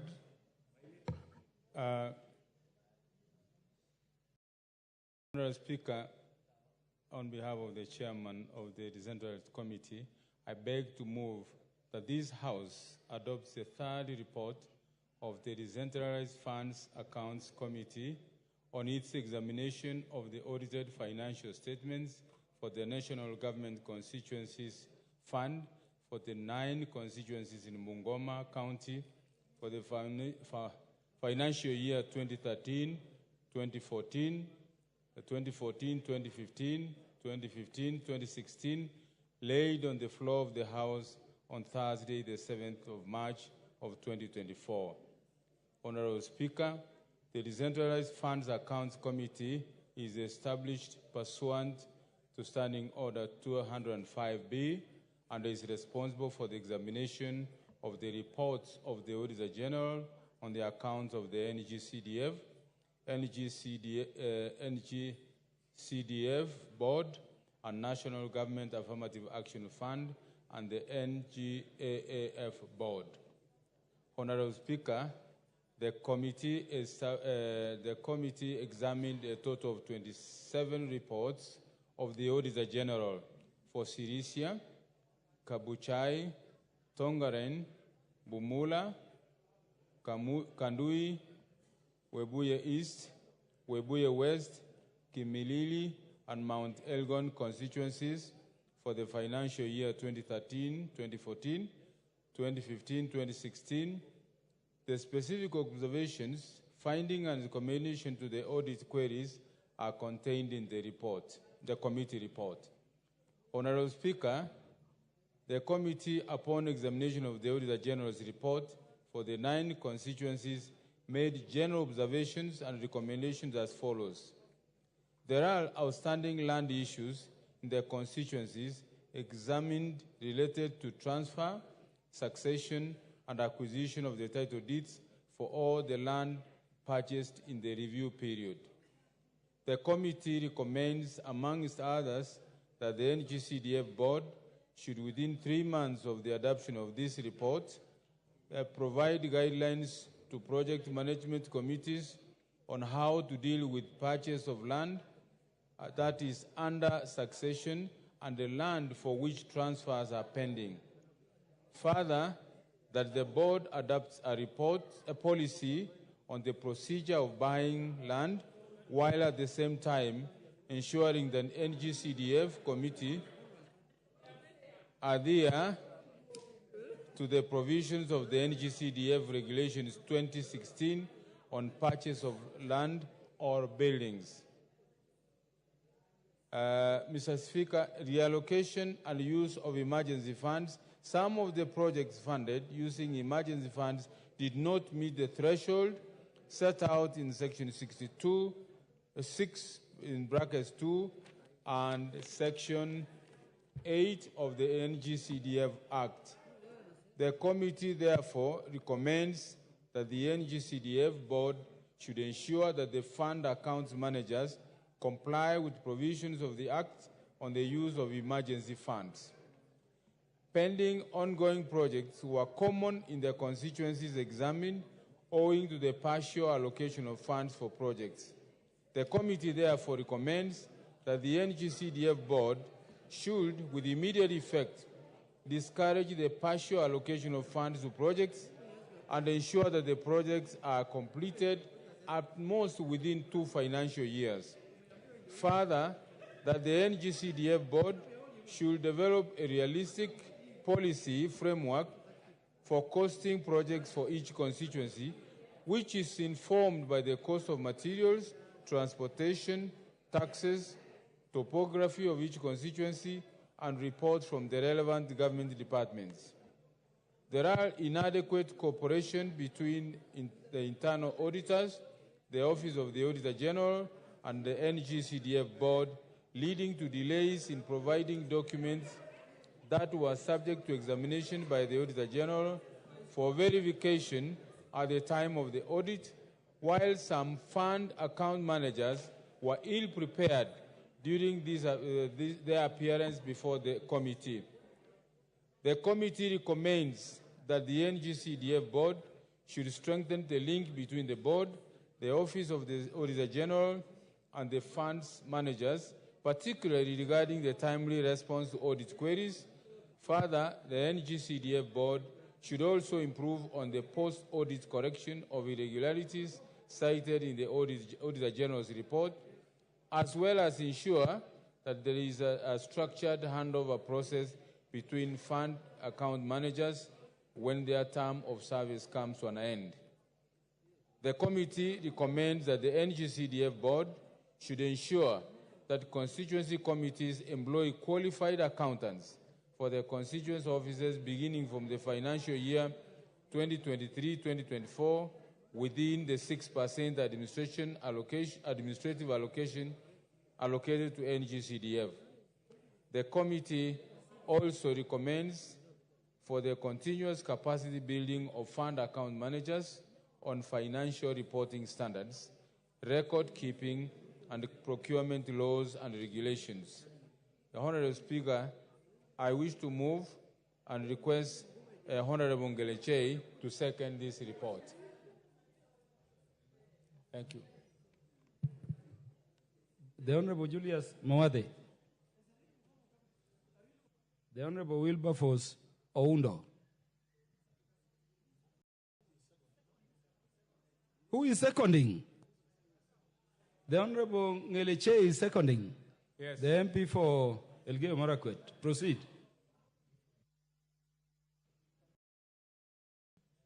Thank you, Honorable Speaker. I beg to second the motion that this House adopts the third report of the Decentralized Funds Accounts Committee on examination of the reports of the Auditor General on the financial statements for the National Government Constituency Development Fund, that is NGCDF, for 9 constituencies in Bungoma County. Honorable Speaker, since the establishment of the fund through the enactment of the Constitution's Development Fund, CDF, in 2003, we can all attest that the fund has significantly impact on people's lives in the constituencies through infrastructure development, funding in education, and other projects which it has funded. The amended Act, National Government Constituency Development Fund, Act 2015, has since undergone further amendments to align it to the Constitution. Honorable Speaker, the issue of delay in disbursement of funds from the Exchequer continues to affect projects implementation, leading to audit queries in all the constituencies examined. This is a matter that can only be addressed through timely and adequate disbursement of funds to the NGCDF board by the Treasury for immediate release to the constituencies. This will ensure that planned projects are implemented promptly for the benefit of the people. Honorable Speaker, while we laud the good work the NGCDF has done, the committee in its report observed that there were cases where project management committees implemented projects, yet the parcels of land did not have title deeds, Mr. Speaker. The committee recommended that the NGCDF board, in conjunction with NGCDFCs, should ensure that title deeds are obtained from for the affected projects within 3 months of the adoption of this report, and that fund accounts managers should ensure that the PMCs purchase land in the area where there is clear ownership documents, especially in the areas where land adjudication has been done. Mr. Speaker, a matter that a committee continues to engage with the examining constituencies audit accounts in the case where funds managers fail to avail documents to the auditors during the audit window. This has led to audit queries being raised on matters which would have been ordinarily addressed had the documents been availed during the audit period. The committee recommends that the NGCDF board should ensure that fund accounts managers comply with the provision of the section 62(1)(b) and (c) of the Public Audit Act, number 34 of 2015, requiring accounting officers to provide the information within a reasonable time that is required under this act. Mr. Speaker, the NGCDF continues to support development in the constituencies, and we should all support measures aimed at strengthening the management of the fund. Implementation of the committee recommendation as contained in this report will therefore go a long way in enhancing the management of this critical fund. Honorable Speaker, with these few remarks, I support. I thank you, Honorable Speaker. Honorable members, I now propose the question. This House adopts the report of the Decentralized Funds Accounts Committee on its consideration of the reports of the Auditor General on the financial statements of the National Government Constituencies Development Fund for 9 constituencies in Bungoma County for financial years 2013-2014, 2014-2015, and 2015-2016, which was laid on the table of the House on Thursday, 7th March 2024. Honorable Julius Mawathe wants to speak to this now. The Honorable Wilberforce Oundo.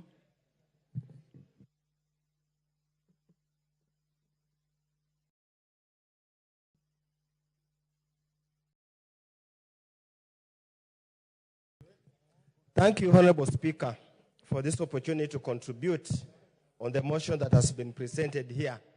I don't come from Bungoma County, so I will also make just general remarks concerning the general observations that have been laid beyond the table as moved by the committee. Number one, Honorable Speaker, I need to be very clear to the people of Kenya that members of parliament are not the accounting officers of NGCDF. Members of parliament have no role to play at all in the implementation of the projects. Their role begins and ends at public participation and probably just general oversight, and to ensure that the funds allocated for that particular constituency are utilized as per the law and as per the PFM Act. Honorable Speaker, therefore, if there is any impropriety, if there is any audit queries, they must be directed to the rightful persons and not event the anger of members of parliament. Honorable Speaker, in the past few weeks, in respect of this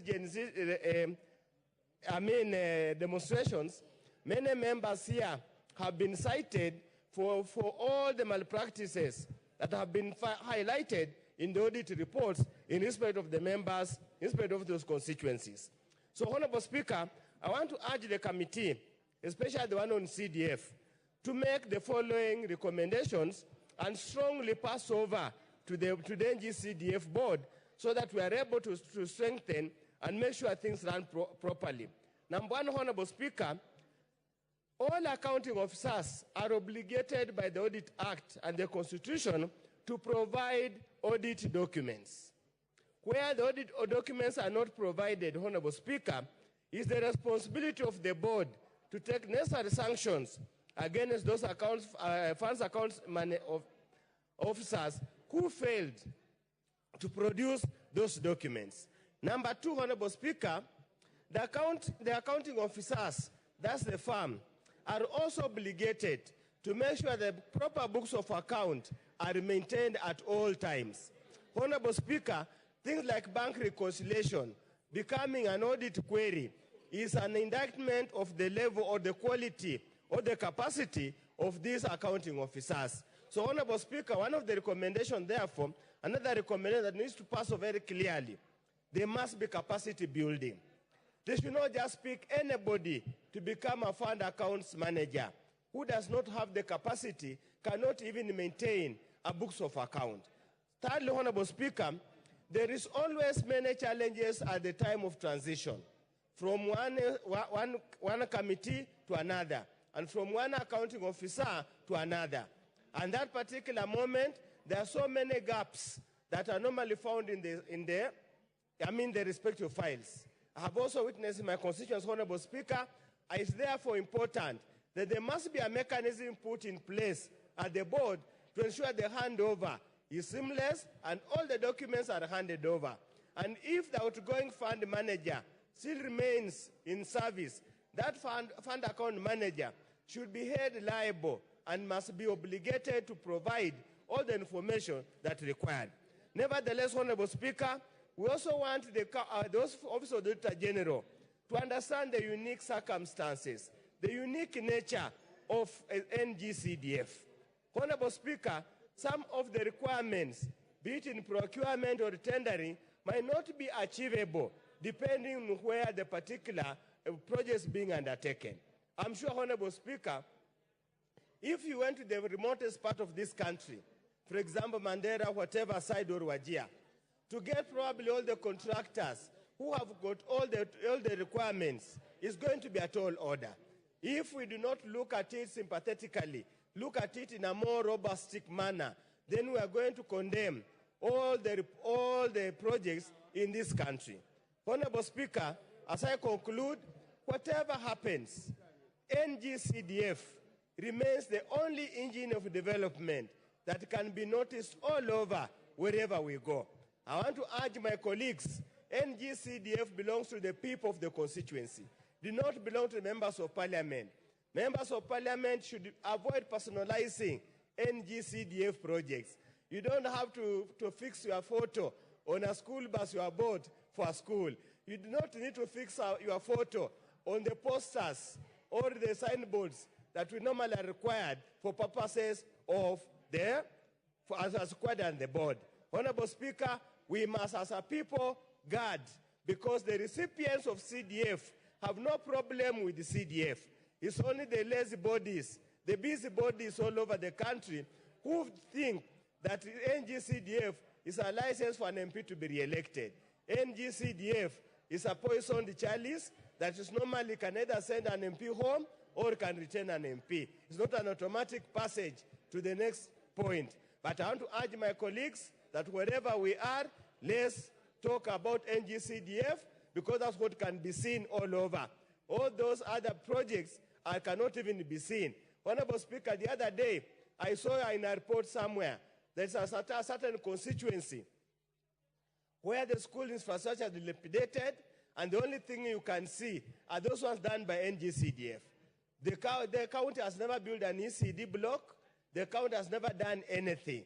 So we must not bastardize. We must always strengthen NGCDF. And we want to ask our colleagues in the Senate, if they have nothing important to do, if they have nothing important to debate in their chamber, let not waste their time talking about NGCDF. We don't talk about their Senate Oversight Fund, which they only use to probably to eat mandazis and keep girlfriends and mistresses in their offices. With those few remarks, Honorable Speaker, I support the report. Thank you. Member for Oraka.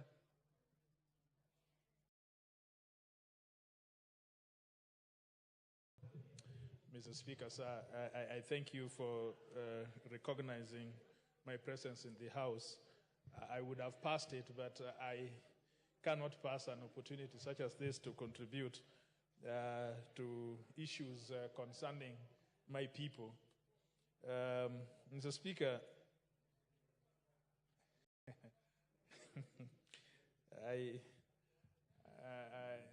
this is very interesting. Mr. Speaker, sir, you see in Ruaraka, there are several efforts to be able to resolve the issues of interest to my electorate. One of them is intervention of the devolution. The other is the direct intervention of national government. We have seen all this over the years, but until the solution of Constituency Development Fund came, there has been no other attempt at reaching the basic needs of the people as has been with the disbursements of CDF, especially in issues of education and security. I'm aware that there is a tussle, but this tussle is elitist, sponsored by those who think that all the funds should go to devolution. If you think like that, then there would be no reason for division of revenue. When you think about it, Mr. Speaker, once there is division of revenue, which is in the Constitution, the revenue which remains to the national government has authority and has the leeway to be able to spend it in the best manner in which it can impact on the people. So this money called Constituency Development Fund does not come at all from the devolved funds. Professor Undo here would assist me. It does not come at all from the devolved funds. There is division of revenue. Whether I like it or not, at some point we would have to divide revenue, and at some point, whether it is in for 35%, 45%, 50%, or even 70%, some money will have to go to the national revenue and devolve. So we are just talking about the national. So to that extent, when I hear a lot of resistance, especially from the Council of Governors, resisting that devolution would mean more money to them, I think they have just lost concept of the constitutional order in which money is divided. Mr. Speaker, together with the action of this House in looking afresh at the CDF Act and aligning it with the provision of the court rulings, and especially on the Constitution, the Member of Parliament has no chance except mobilizing his people during public participation, and has been said by Professor Oundo. What I want to say, this country must, choose to develop.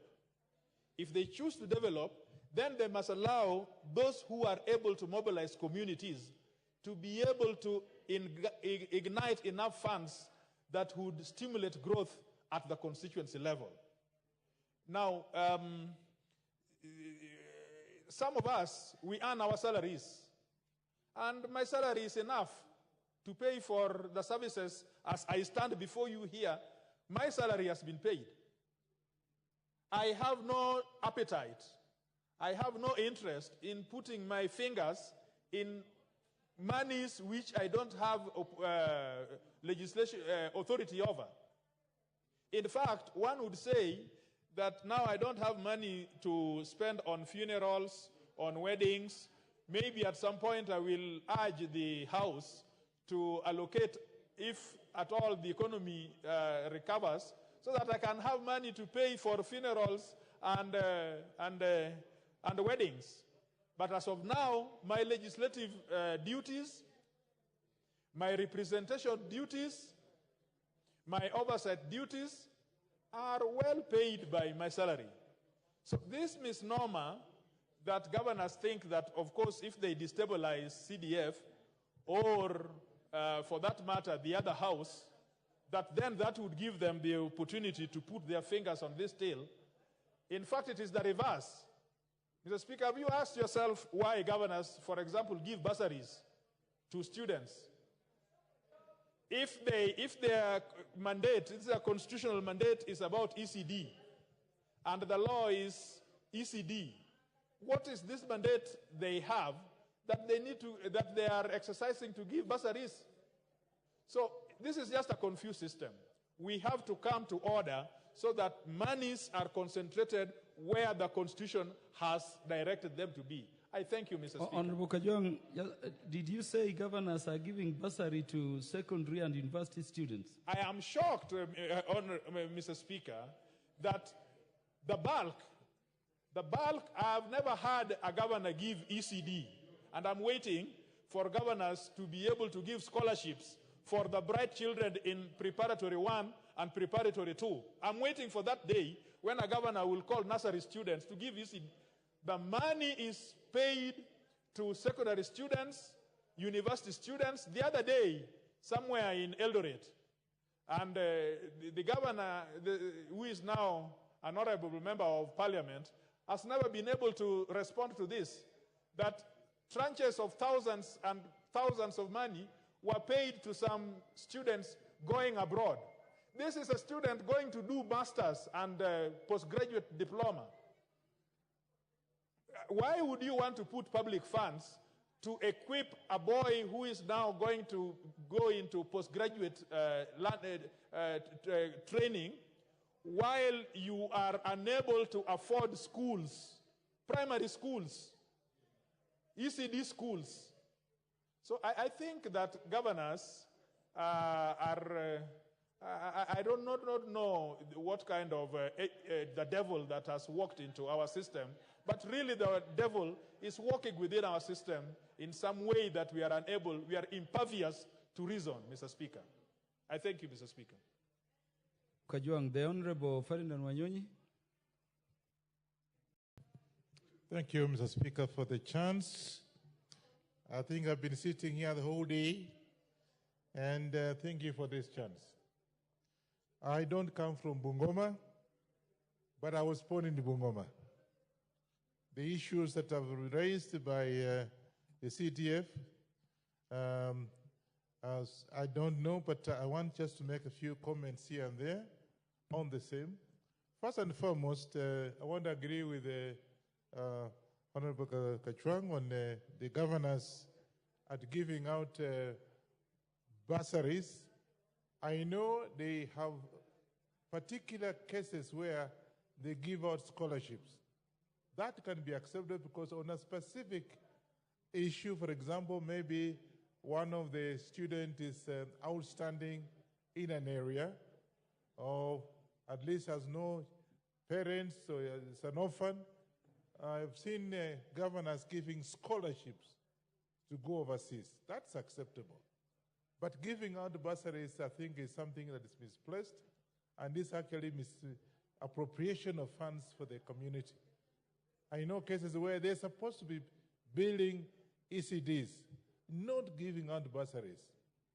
So I think they just want to, and of course the other one I want to talk about is where I saw on the TV, Mr. Speaker, and maybe you saw the same, our colleagues across, the senators, wanting to do away with the CDF.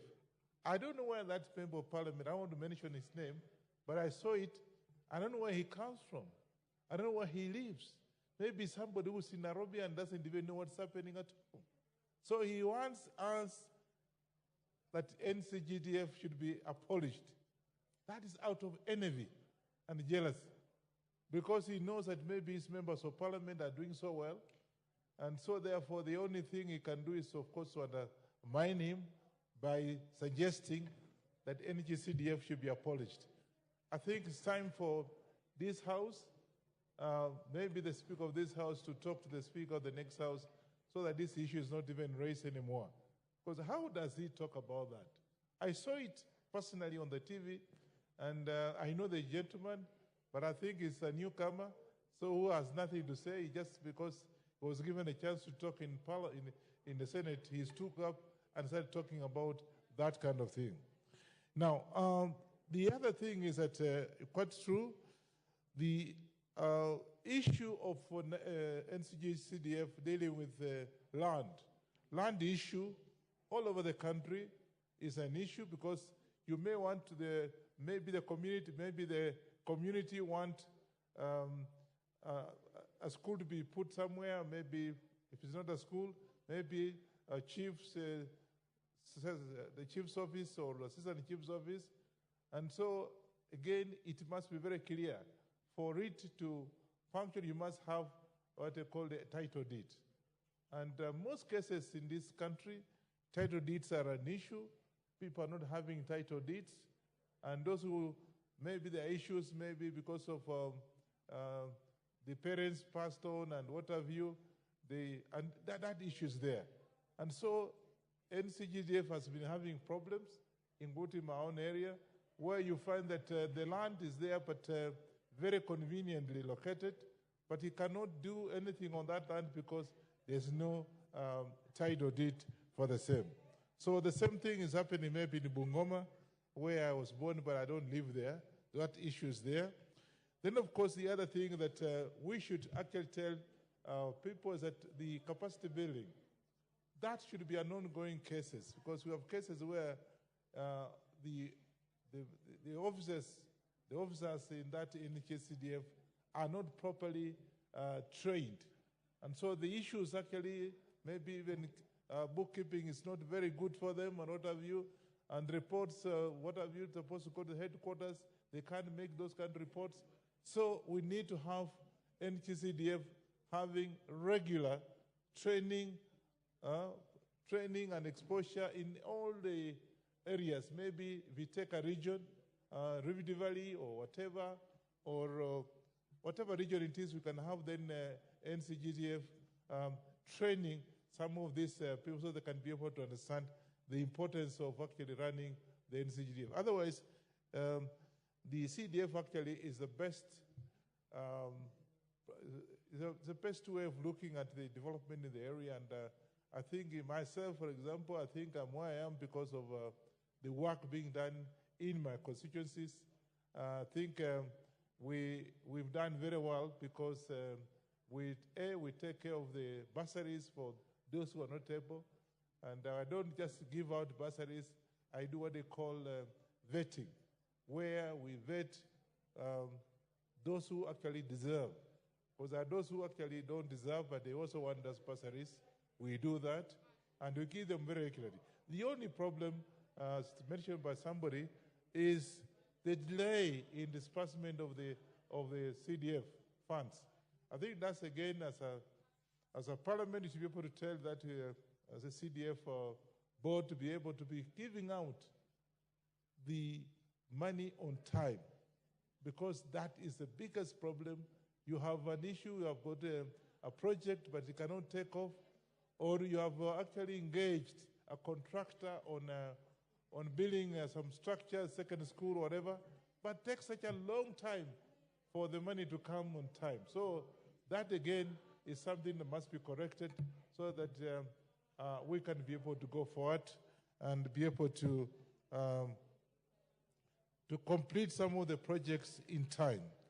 Otherwise, I want to take this opportunity to say, please, let's be serious about NGCDF, and anybody opposing that, then he does not know where we are. I support this particular motion. Thank you. The Honorable Dr. Makali Mulu.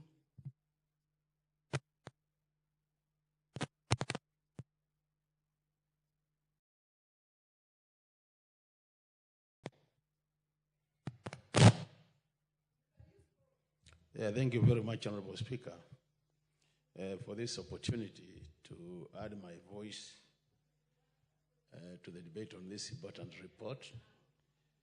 The report which has been tabled by the Committee on Special Programs, which is chaired by Honorable Muliungi, the MP Mwingi Central.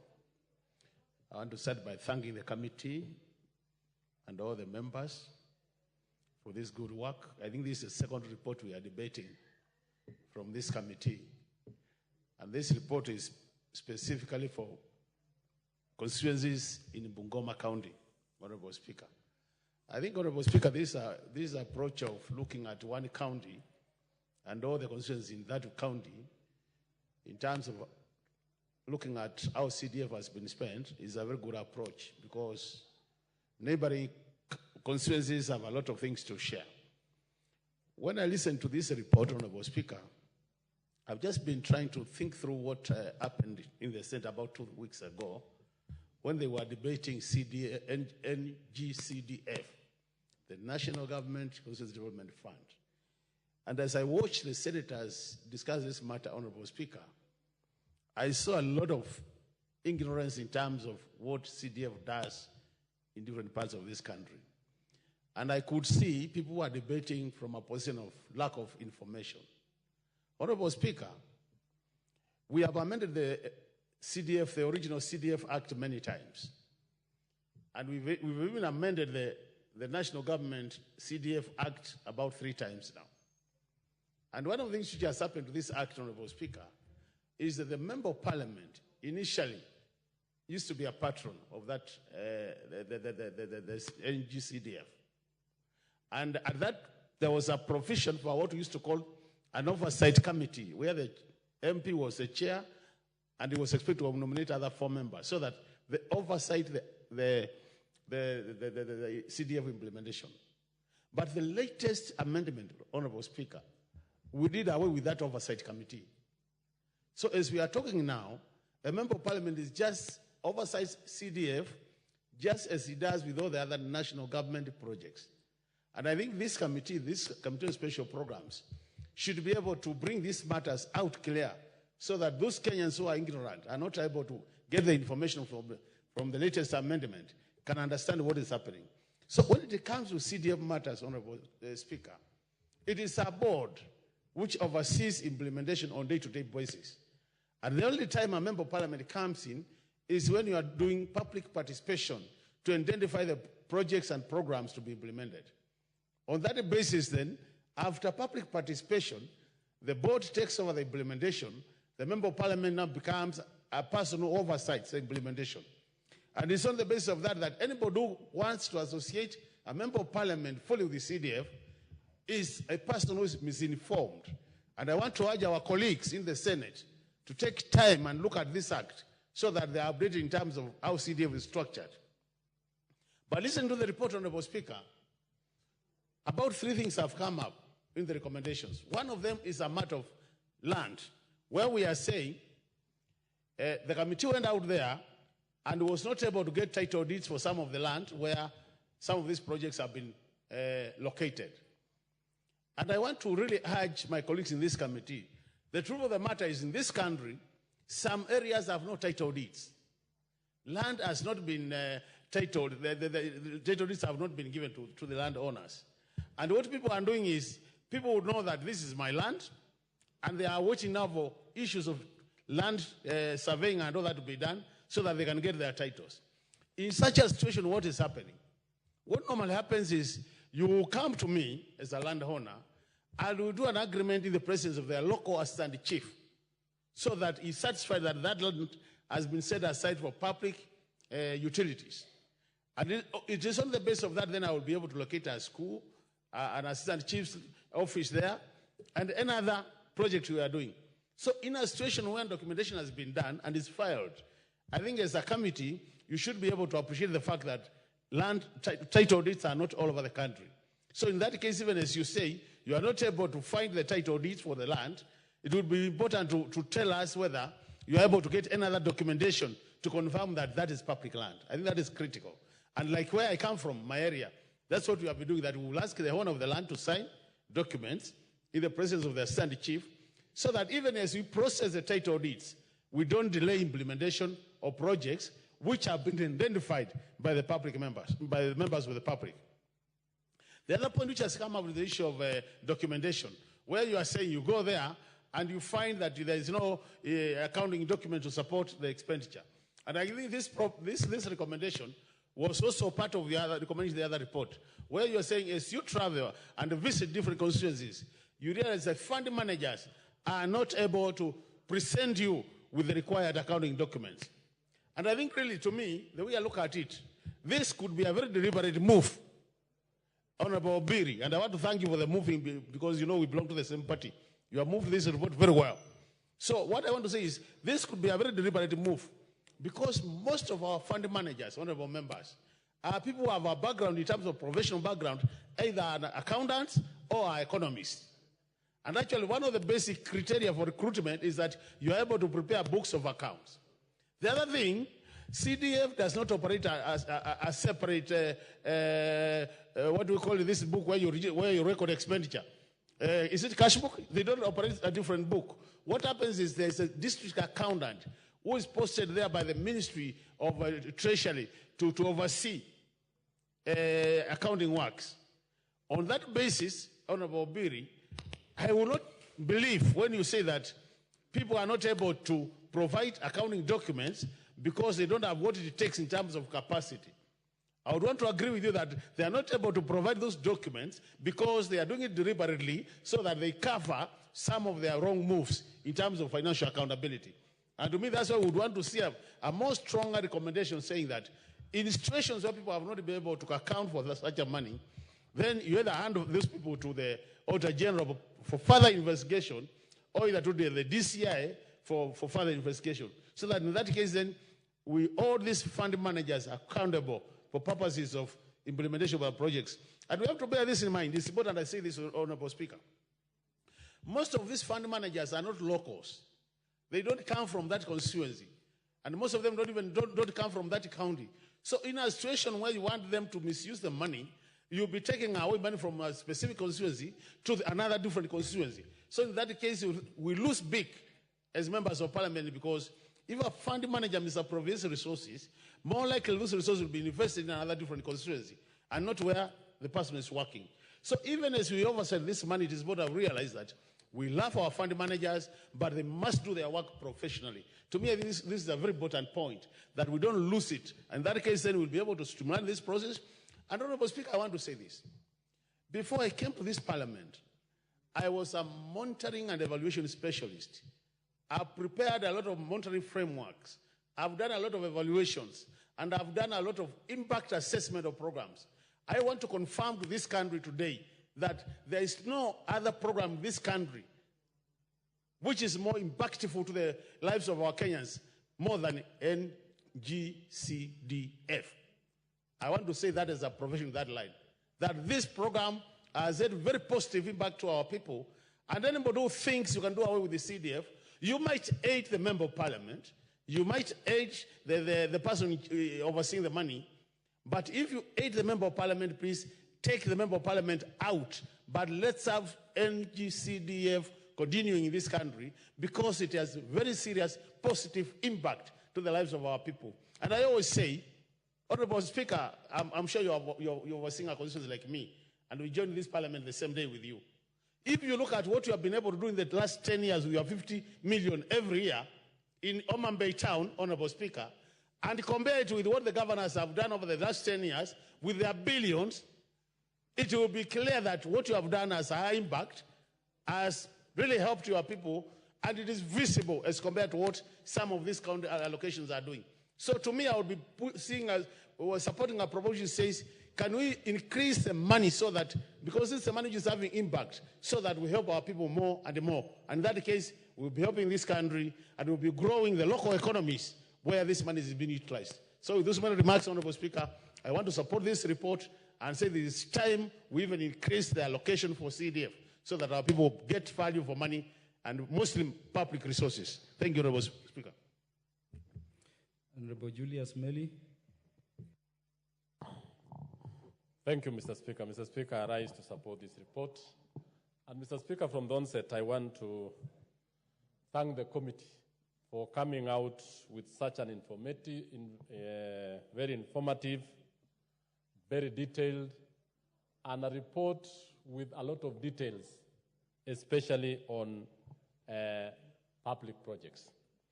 Mr. Speaker, the Auditor General's Office is a very important government office that tries a lot, and I think this is very important for this House and for the country to know that.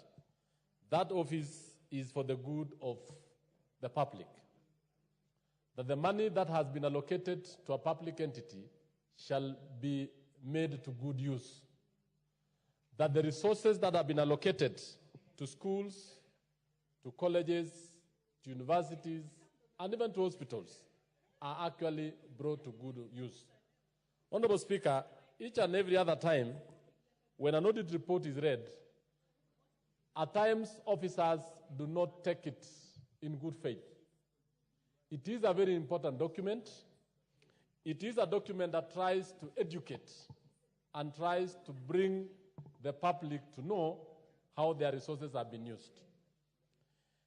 This report on NGCDF, which affected the constituencies in Bungoma County, actually resonates across the country, especially on certain issues. That one, CDF or NGCDF, as it was renamed, is a resource that has enabled government funds to reach the remotest parts of this country. It is a fund that has a very clear structure on how it is being managed. CDF has seen constituencies build several schools, several projects, police stations, and even earlier on, before devolution, constructed dispensaries. Mr. Speaker, before the founding of the NGCDF fund, government resources were actually not being felt in the local areas. Today, you can be able to see a classroom, you can be able to see a toilet, you can be able to see a police post, and I can enumerate a number of them as a result of NGCDF. The structures that have been placed in NGCDF are actually structures that are not expensive. This is an example of a devolved fund that is working. Today, we can see billions of shillings have been devolved in counties. But because of the nature of the county government structure and how it works, the county government structure is very expensive, but the CDF structure is very lean. It has about 5 or 6 employees. It has an NCCDF committee led by the chair, and every other time they sit depending on an allowance, which is less than 2% of the total cost of the resource fund that has been allocated to that particular constituency. In effect, Mr. Speaker, the NGCDF fund is a fund which is the most visible fund across all constituencies, all counties, and even all sub-counties in Kenya. It is through this fund that we've seen students who are orphans be able to go to school.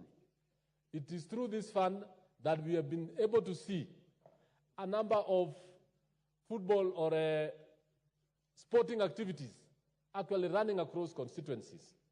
It is in the same fund that it has enabled even institutions which were hitherto then not known even in the country to have been built to become very big national institutions in names of secondary schools, in names of colleges, in names of institutions.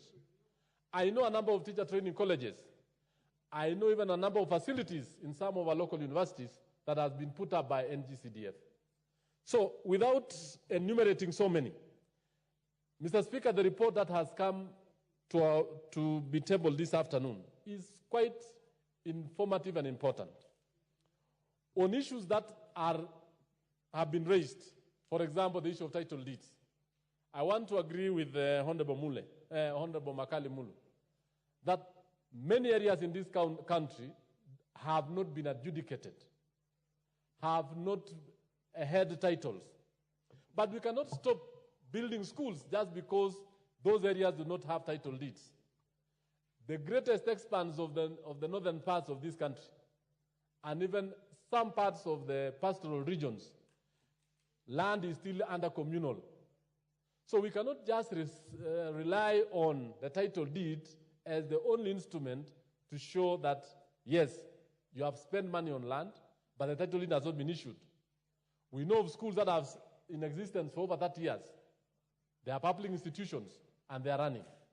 Honorable Speaker, on the other issue that is very important, which has also been noted in this report, is that the accounting officers, who is the fund account manager, has to be held responsible. Because there is no fund account manager who cannot prepare audit accounting documents. It cannot be an excuse, it cannot be allowed, and in any case, every expenditure has to be put in, has to be shown that the money was withdrawn or actually was spent on item this or was spent on that particular project. And all the documentation has to be put in place. So I want to allow the Auditor General's office and the committee for pointing out that every fund account manager has to be held responsible for if they do not produce the appropriate accounting documents. And this one, we should not take it. And I want to ask the honorable members that each and every officer has to make sure that these documents are well prepared, well placed, and they should always be presented when required for audit purposes. Lastly, Mr. Speaker, in NGCDF, and I want to ask members of the Senate to note that there is no competition in terms of popularity. Members of Parliament do not play any role in it. In fact, Our role has always been oversight. Our role has always been to make it as successful as possible. The fact that they do not hold or do not have any fund does not warrant them to say this fund needs to be dissolved, this fund needs to be removed, or this fund needs to be discontinued. If it will be discontinued, it will be to the detriment of the Kenyan people. Hundreds of thousands of schools, Mr. Speaker, and I think we've been together in this house for the last over 10 years, have been constructed courtesy of NGCDF. Every year, I think I can take an example of my constituency where I used to have about 70 primary schools. Today we have over 130 primary schools. I inherited the constituency when we had about 16 secondary schools. Today we have over 40 secondary schools, almost 50 secondary schools, courtesy of NGCDF. That is not about an individual. It is about the community. It is about what are we doing. Right now, there are several police stations that we want to construct. If we are going to rely on the the Ministry of Interior, it will take ages for us to construct police stations. So this particular fund, I want every member of the Republic to know that it is a fund that goes down to the poorest child in the village to enable them have bursaries, to enable them earlier on to have dispensaries, to enable them have what it takes to reach that particular household. The only thing that we need to do as a house is to really entrench it, make it stronger, make it efficient, make it accountable, so that the officers who are oversighting this fund, including members of parliament, we are ready to be accountable for it. Even the fund accounting officers, they really need to make sure that this fund is above board. And I want to tell you, Honorable Speaker, this is the fund that is going to leave a legacy in this country in terms of devolution. Even it is more effective than what the county governments are doing. It is more effective than even the funds that various governments have tried to take to the rural people. Earlier on, during the Moi administration, we had the district focus for rural development. We've had the various funds like Kenya Women, the WEZO, and all the rest. There is no any other fund that can be equated to NGCDF in terms of impact, both socially, economically, and even in terms of political impact. And I want to ask the House that as we look at the Auditor General's report, as we look at the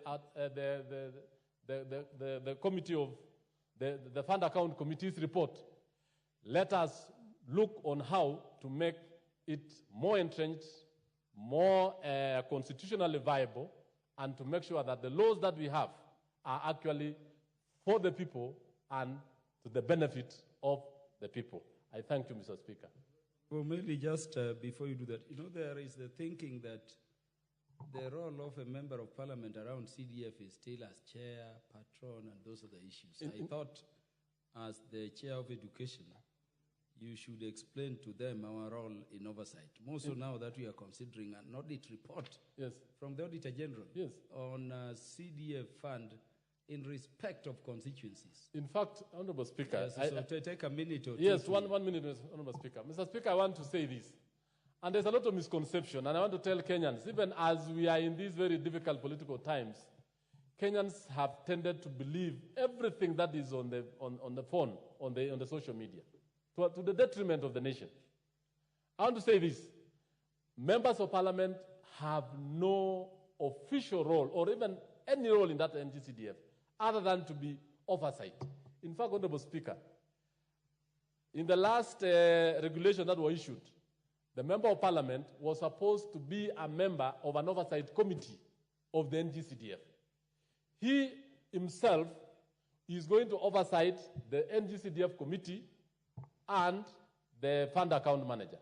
In fact, the fund account manager himself and the committee are supposed to identify projects where the public participates. There is public participation in identification of projects.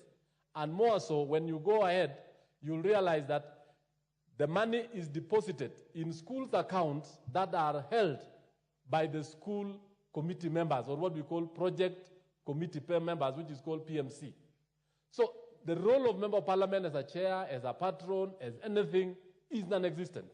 And it has been propagated over time, Honorable Speaker, so that we actually give a bad name. That's why in English they say you give a dog a bad name and then you kill it.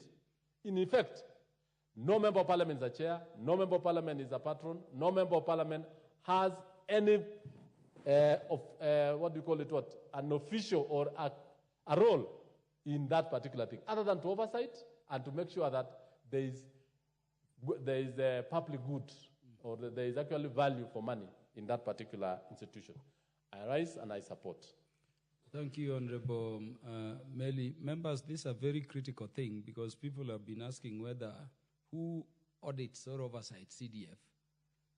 And they end up by saying, if you've been watching what has been happening, that members of parliament are implementing CDF. In the context of this, I've heard even people saying that we should kill CDF, including some members of parliament in the Senate. But without free secondary education, without subsidized university education, this is a platform for you to explain to people your interaction with CDF and how the structures of CDF indeed act. Ultimately, it is for the people of Kenya to decide what they do with the fund. The Honorable John Waluke, followed by the Honorable Peter Masara, in that order. Thank you very much, Honorable Speaker, to have given me a chance also to contribute on this important report.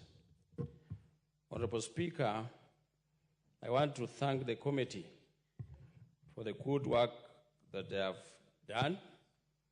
Honorable Speaker, the work of Member of Parliament and the work of CDF, Honorable Speaker, the work of CDF in this country, Honorable Speaker, it is seen all over.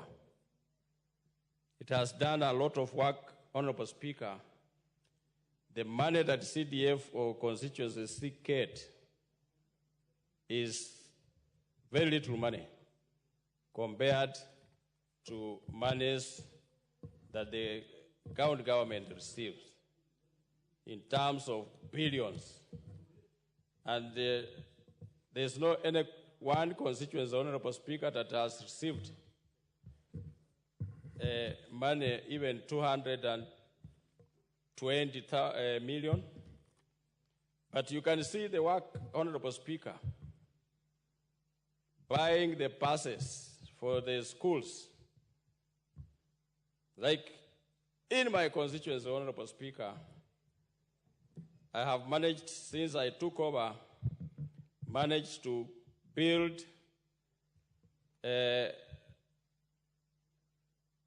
27 primary schools in addition with what I got that time during Honorable Tangula when he was the MP for Sirisia constituency. Honorable Speaker, when you compare, earlier on we used to build dispensaries, and in any constituency or sub-county, Honorable Speaker, there's no dispensary or health center that the government can brag and say that they build. Those are facilities of CDF before it was devolved, Honorable Speaker. And some of them, after they devolved the money, we left them to the county government, and they have never been finished. They're just there. But the money comes to the county government, Honorable Speaker. Honorable Speaker, the area which the government and auditors should check and audit properly is the monies for the county government. Because it is not seen, we don't know, and we are just adding money to the county governments every time they cry. You see, like last time, Honorable Speaker, 2 years ago, they demanded money for the sports, which we used to do to help our children, to facilitate them to play games. But now, since that money was devolved by Honorable Speaker, there's a very big problem in the counties or in the sub-counties or constituencies, Honorable Speaker. Because these people, their work is to steal money. Honorable Speaker, there's a big impact. And the monies that we get, the money that can be accounted for, the money that has a structure, Honorable Speaker, is the money for NGCDF. It has a positive impact. Everywhere when you go, you will see a school, you will see administration, either a DO's office or chief's office, and they are permanent structures, Honorable Speaker, that when you go there, you will also be happy that indeed the money for CDF is working. Honorable Speaker, the work of the MP is just only to oversight. We don't have any role, either that you are the chairman of something. No. Honorable Speaker, our work is to oversight. For a very long time, Honorable Speaker, I think the Senate has lost track because their work is to oversight the money for the county government. And they have been taking CDF board to court, wanting to crush, to remove CDF money that Mwananchi can see, that Mwananchi can, the CDF can pay a bursary for the poor children who are suffering or who used to suffer during those days, Honorable Speaker. Even like where I come from, Honorable Speaker, I managed to pay 5,000 fees for 5,000 students, Honorable Speaker. And the county government, with those billions, pays only, can give only 1 million shillings out of 15 billion. You'll get that award gets 1 million shillings, Honorable Speaker. To end up the ward, because like in Bungoma we have 45 wards, that will be only 45 million. The money that one constituency pay. Because like myself, I've been paying, last time I paid 60 million that I used to pay a bursary, Honorable Speaker, for university students, for secondary students, for TTI, and everything. So, Honorable Speaker, you cannot compare. The Senate should go out to check and see, to oversight the money that go to the county government. This report, Honorable Speaker, that was brought by the auditors, there are schools that we call them, even before we were born, in the 60s. And up to now, those schools has no title deeds. So it's not a work of CDF, that CDF can chase a school that started in 1960 or 1940-something. It doesn't have a title deed. CDF just came the other day. But this trade of land title deeds, the problem has been there since after independence, Honorable Speaker. But with now, you can get a parent. The school is either has a very small acreage of land, and the demand of the community want the school land to be extended. And Honorable Speaker, you cannot wait that you'll get a title deed. If you can imagine, those in the 60s have not received a title deed. And if you'll wait, you'll wait until maybe you die before you build a school, need and demanded by the community or by parents of that particular school, Honorable Speaker. We build because the population grow every year. The population grow every day. And the demands of schools are there, Honorable Speaker. The demands of administration offices are there. Every year, Honorable Speaker, a chief or, a location or a sub-location or a division is created because of population growing, Honorable Speaker. So, Honorable Speaker, as I thank the committee, Honorable Speaker, the government should put structure on the monies of county government, because this money of CDF, Honorable Speaker, has a structure in place. And you cannot take any money. Mr. Speaker, even if you want to build a school, you cannot just write either a letter or make a phone call to the board and say that I want to build a school. No. There is a way, Honorable Speaker, and this should go to our people who are fighting to remove the NGCDF. And even the courts, Honorable Speaker, should also consider, because everybody, be it a Chief Justice or whoever, be it the Attorney General, they come from villages and they have seen all this that we are talking about today here in the August House, Honorable Speaker. And they come from the community. And as they go on doing their work, Honorable Speaker, when they go home, they will see that there was no school here, and now I've gone home and I've seen there is a new school that has come up. So we all come from villages, Honorable Speaker, and we need to be honest to our people, maybe who don't understand, and we need to make them understand that the monies that has structures, Honorable Speaker, is the NGCDF. Thank you, Honorable Speaker.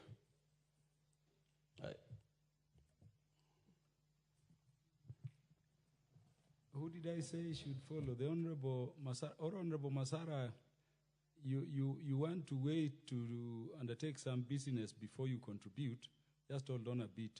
The clerks will be approaching you shortly. The Honorable Catherine Omanyo. Thank you, Mr. Speaker.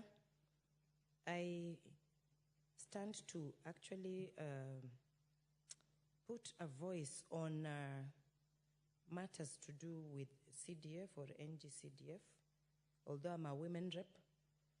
But being a women rep, I'm also a member or a daughter of the soil in Busia. And as I crisscross the county every day, I witness evidence, a lot of good that has been done with this fund. In fact, people should be talking of adding, not doing away with it. Because there are schools that had never seen a permanent building or a serious building in the compound. Today, if I move across my community and my county, I see story buildings coming up, permanent buildings that are conducive for our children and offices for the people or staff who take care of our children. And these buildings are being raised because of CDF. Some of us could have never been or gone to school, or those children who come from the lowest strata of the society. Some of those children could not have gone to school if there was no bursary that is given through this CDF. At the moment in Kenya, we either sink or swim by not or by inciting. Many things are happening and people are not even sensitive enough to the situation at the moment. Because I have been reading in WhatsApp pages about CDF, and people who are talking about this CDF, some of them didn't need it. Most of them are just in these good towns. They don't even understand. Let them leave those people who have benefited to give evidence, to give the right case study, that actually CDF has put a roof on a child's head because some of these children were learning under a tree. I recently visited also Marsabit, and I was shocked. Some of the things that people take advantage of, some Kenyans do not have. This CDF, if you look into it properly, knowing my country very well, where there is tribalism, there is no regional balance, CDF has enabled even that community that no one could have thought of, that community that people even almost forgot that they belong to Kenya. Through their member of parliament, they are represented. So it will actually cut off people who wish that if I am the one in the seat, I will ignore those who didn't vote for me. But with CDF, it is upon the member of parliament that you have sent to represent you, to bring down to everybody. And CDF actually gives priority to projects that wananchi themselves at the grassroots level have decided that they want to be implemented. So I would rather look into the gaps that are there to see how to make it more palatable to everybody, from grandmothers who are taking care of orphans who actually benefit because their grandchildren are in school. Let us add more to CDF kitty, so all children in Kenya, regardless of their ethnicity, of their background, regardless, all children in Kenya can benefit. Thank you, Mr. Speaker. Catherine Omanyo, the Honorable Peter Masara.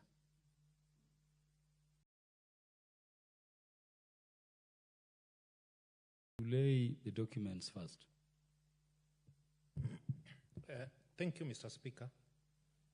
Mr. Speaker, allow me, Honorable Speaker, I beg to lay the following papers on the table of the House today, Tuesday, 23rd July 2024. Report of the Budget and Appropriation Committee on its consideration of the first supplementary estimate for financial year 2024-2025, and the compendium of departmental committee reports on their consideration of the supplementary estimates. Thank you, Mr. Speaker. Would you give notice of motion? Yes. Please proceed. Thank you, Mr. Speaker.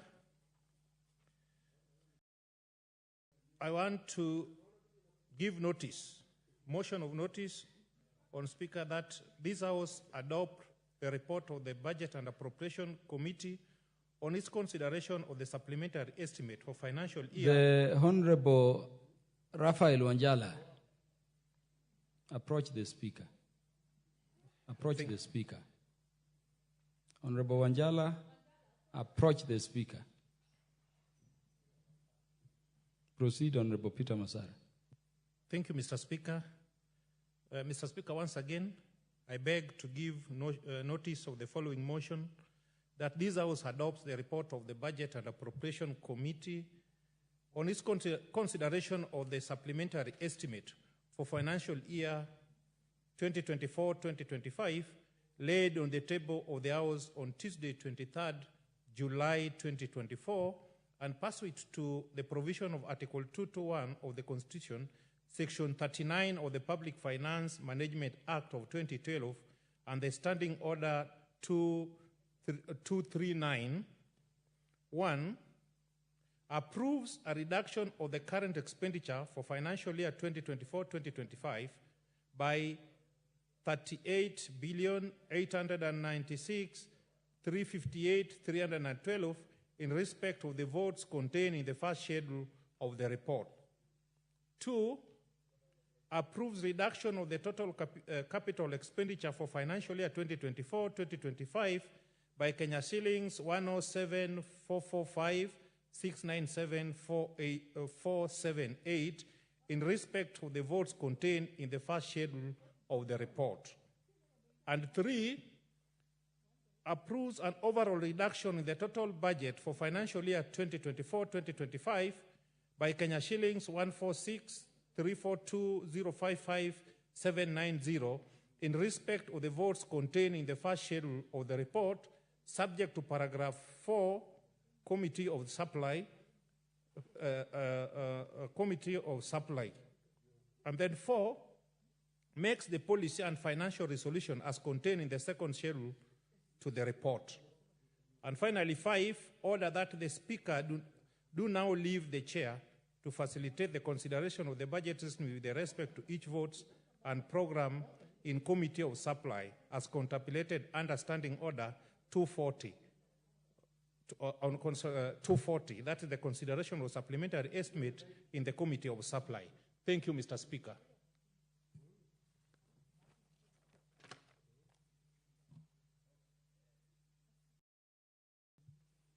Honorable Masara laid the report. As you do, the Honorable Beatrice Elachi will speak, then you will speak on the motion that was going on. We revert to the motion on NGCDF. Thank you, Mr. Speaker. Mr. Speaker, I rise to support the report of the Auditor General on the National Government Constituency Development Fund for the 9 constituencies in Bungoma County. But more importantly, Mr. Speaker, to speak on, indeed, what we have, many of my colleagues have spoken to, but also to speak on ourselves as members of Parliament. And I think the most critical part as we reflect on ourselves, Mr. Speaker, is to ask ourselves, how have we indeed used our NGCDFs on the ground? And I know many of Kenyans will come out to support the fund because it has worked. I am a testimony, Mr. Speaker, today. If anyone wants to know that CDF works, you can walk in Dagoretti North and you can see how it has worked. And therefore, Mr. Speaker, it is for us in this House now to go to the next level. Every Kenyan is crying about education, about our bursary. We need to sit down as a House and look at all of us and ask ourselves, is there a way we can come up with a better proposal in NGCDF and ensure all-day schools have free education? All-day secondary schools in Kenya. Mr. Speaker, we can do that. Mr. Speaker, today we have different projects that are happening, both from the NCGDF. You find ourselves with also social corporate programs. We can come and sit with the national board because we must do that. If we want Kenya now to start coming down and appreciating, we must find a way, the way we can sponsor our day schools and every child can be in school. And the only thing we shall be asking parents is to ensure your child has food and your child has indeed school uniform. Tuition, we take over, Mr. Speaker, and it can happen. Mr. Speaker, we also need to ask all members, because it's not that we are only ones who are here. I know we are also a problem in ourselves. But if you leave your NCGDF to work the way it's supposed to work, you'll never have a problem, Mr. Speaker. I know there are constituencies, Mr. Speaker. I am in the committee.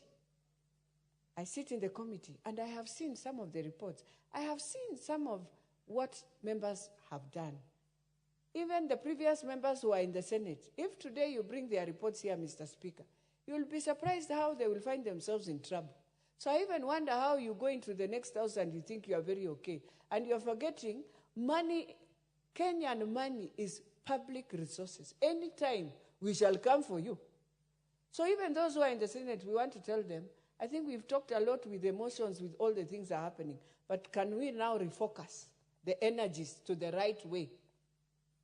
We have said here, Mr. Speaker, if you want this fund to run well, and it's not just this fund, any fund, even the ones for governor, you don't need to give me your picture. No. We know you are the governor, you know you are the MP, finish. Appreciate you have done it and leave. The fund managers, Mr. Speaker, we must tell the board. They also must start following process. You cannot tell me, and you know, Mr. Speaker, it's only a fund from national government called NCGDF, that you can never start a project without having money in the PMC account. You can never. And therefore, there is no pending bills in a project of CDF. But we also want to tell the fund managers, you cannot also keep the contractors because you yourself, you have decided at what point you want to pay them. No. If we have said completion of a project is in 6 months, 6 months, we are coming to launch with the community and we are done. And you must have cleared the contractor to leave. The only thing you can retain is money to say maybe you want to see how the project will run, you want to see how maintenance maybe will be, but that is none of your business. It is because of the school. If anything goes wrong, in fact, it is the PMC of the school. Why did you pay the contractor knowing very well that project was not right, Mr. Speaker?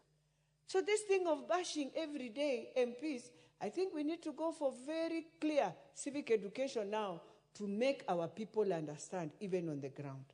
How are these things done? How do we account back?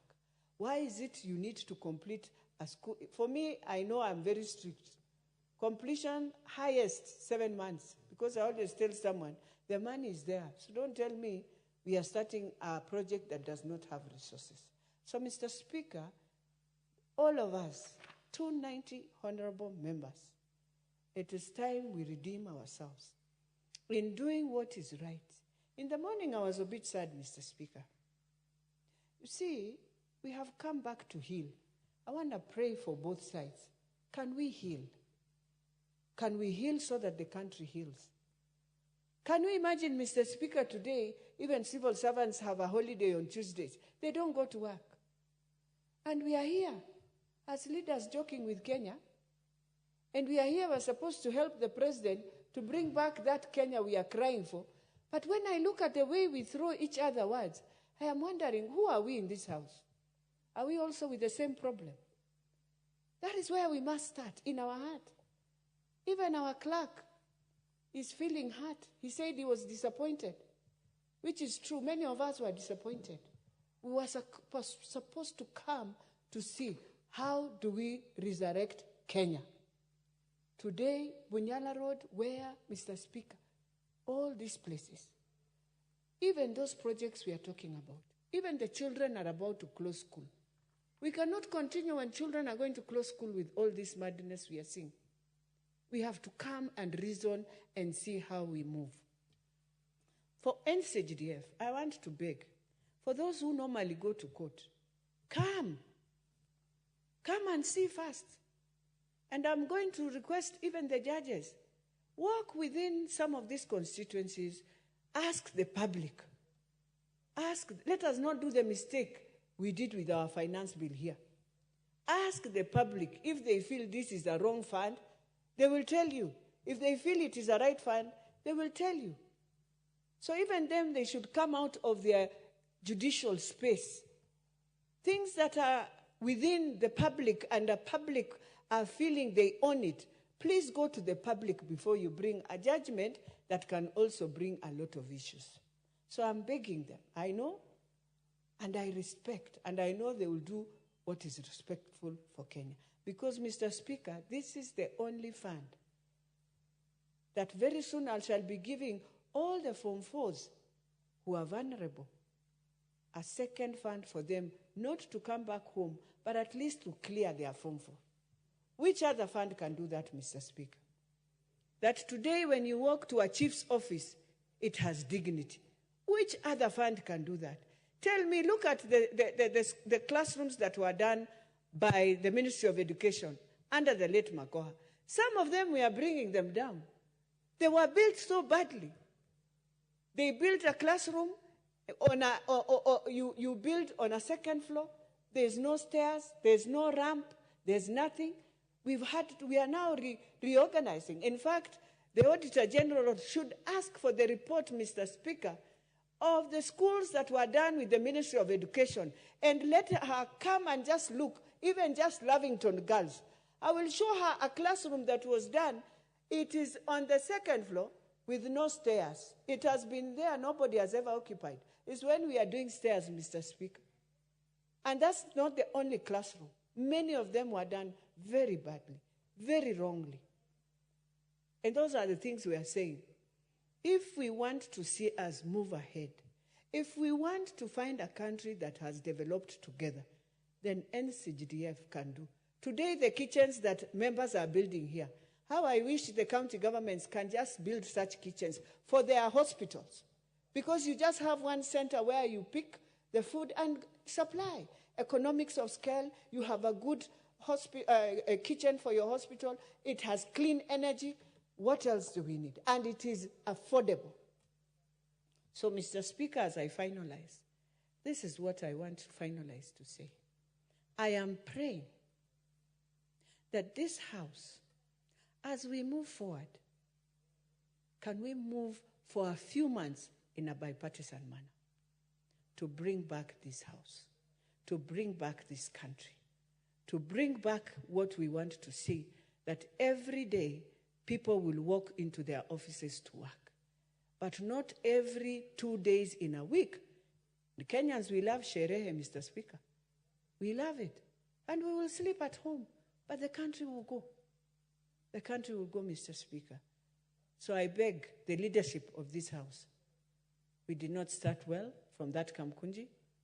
We want to see ourselves speaking to each other, not shouting to each other. Can we forgive? I know we have many issues, but some of them we can forgive and move on for the sake of what we went through. With those few remarks, Mr. Speaker, I beg to support. Thank you, Honorable Beatrice Elachi. The Honorable Francis Masara now, followed by the Honorable Timothy Toroitich. Thank you, Mr. Speaker, once again.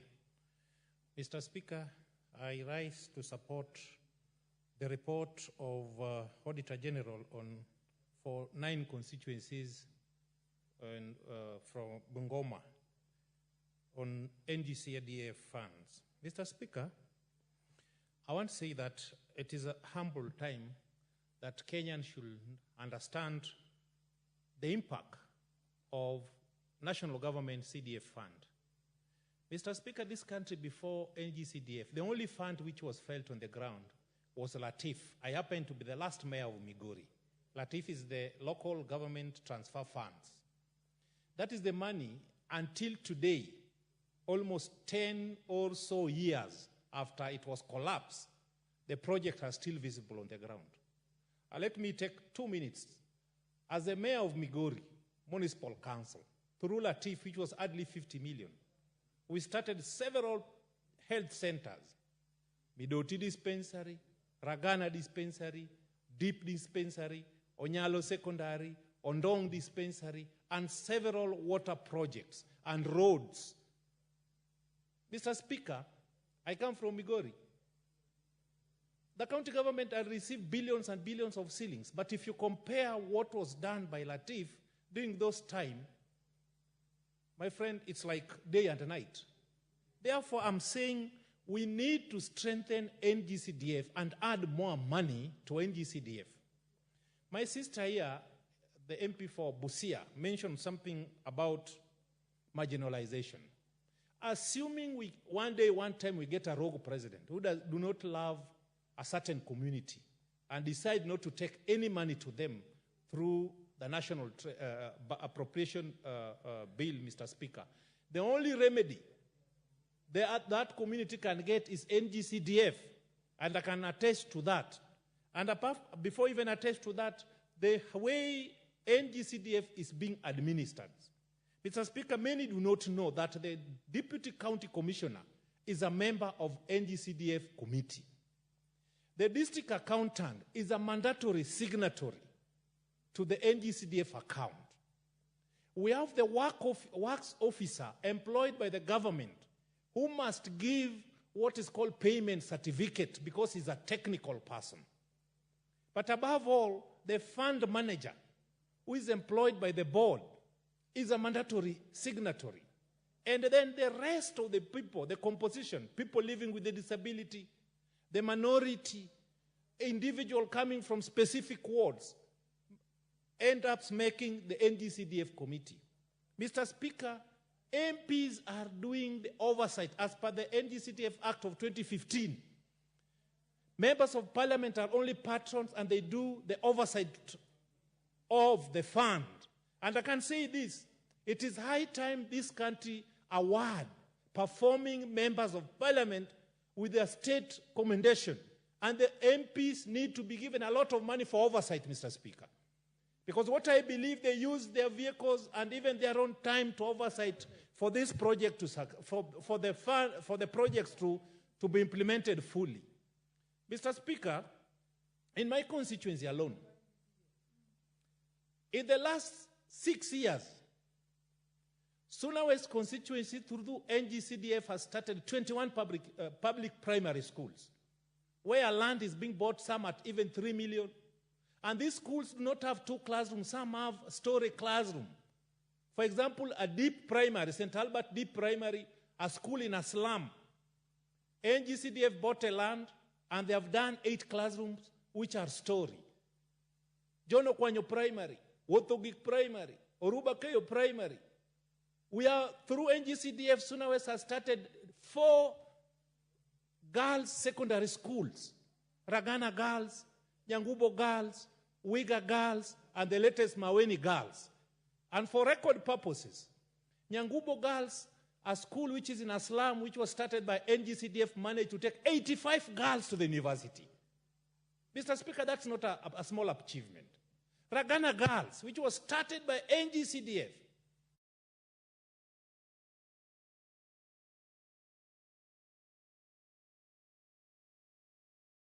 when they sat for their exams, 15 girls to the university. Wiga Girls, the land was bought by NGCDF.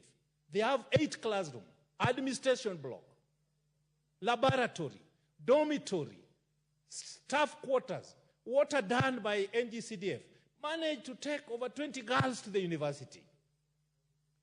Mr. Speaker, the latest achievement of NGCDF, in Suna West, there's a boy, a total orphan, which CDF paid fee from Form 1 to Form 4 up to the university, graduated on 17th at Kenyatta University with a first class honor.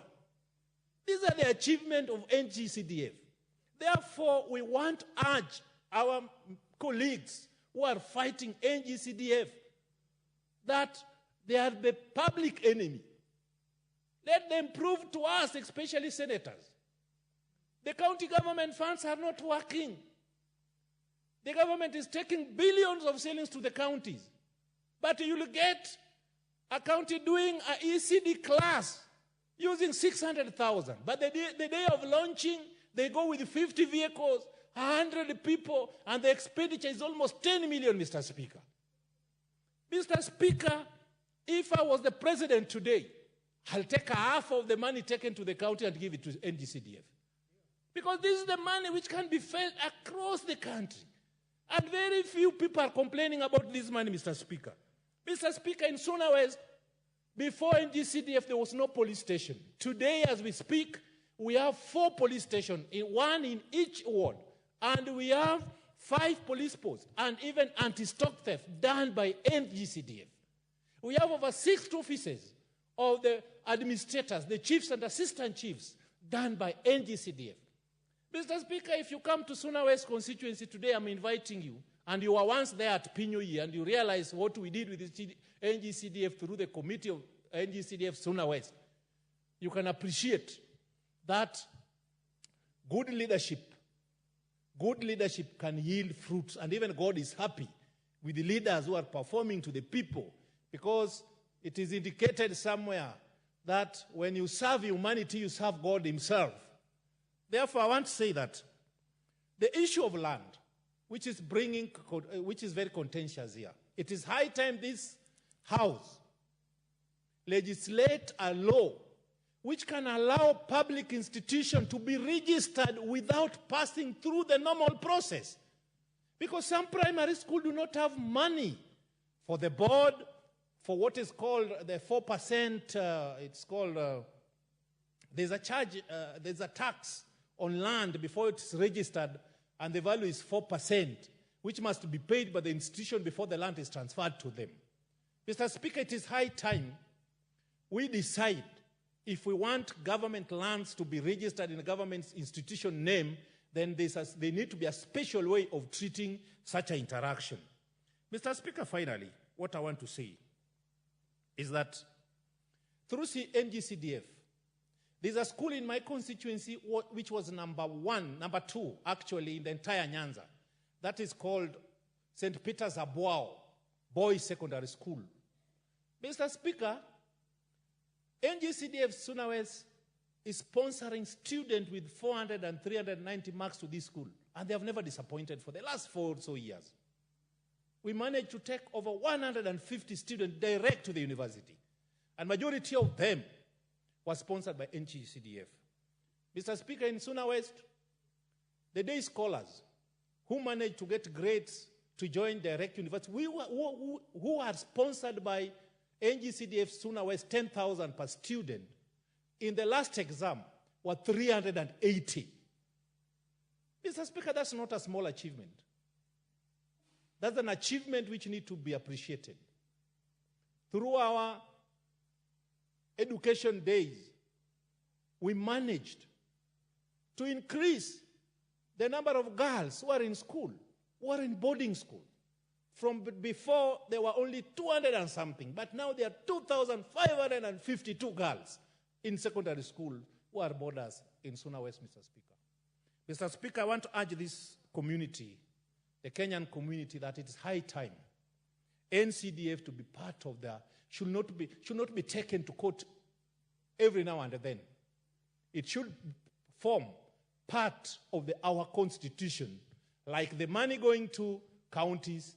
The devolved unit called NGCDF should be part of our constitution. And we are happy you are the chair today, you are the speaker, and you are a few lawyers who are respected in Kenya here and internationally.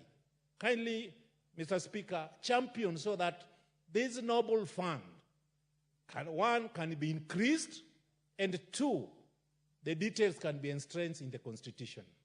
Finally, Mr. Speaker, I know this country, everybody is not sure what will happen tomorrow.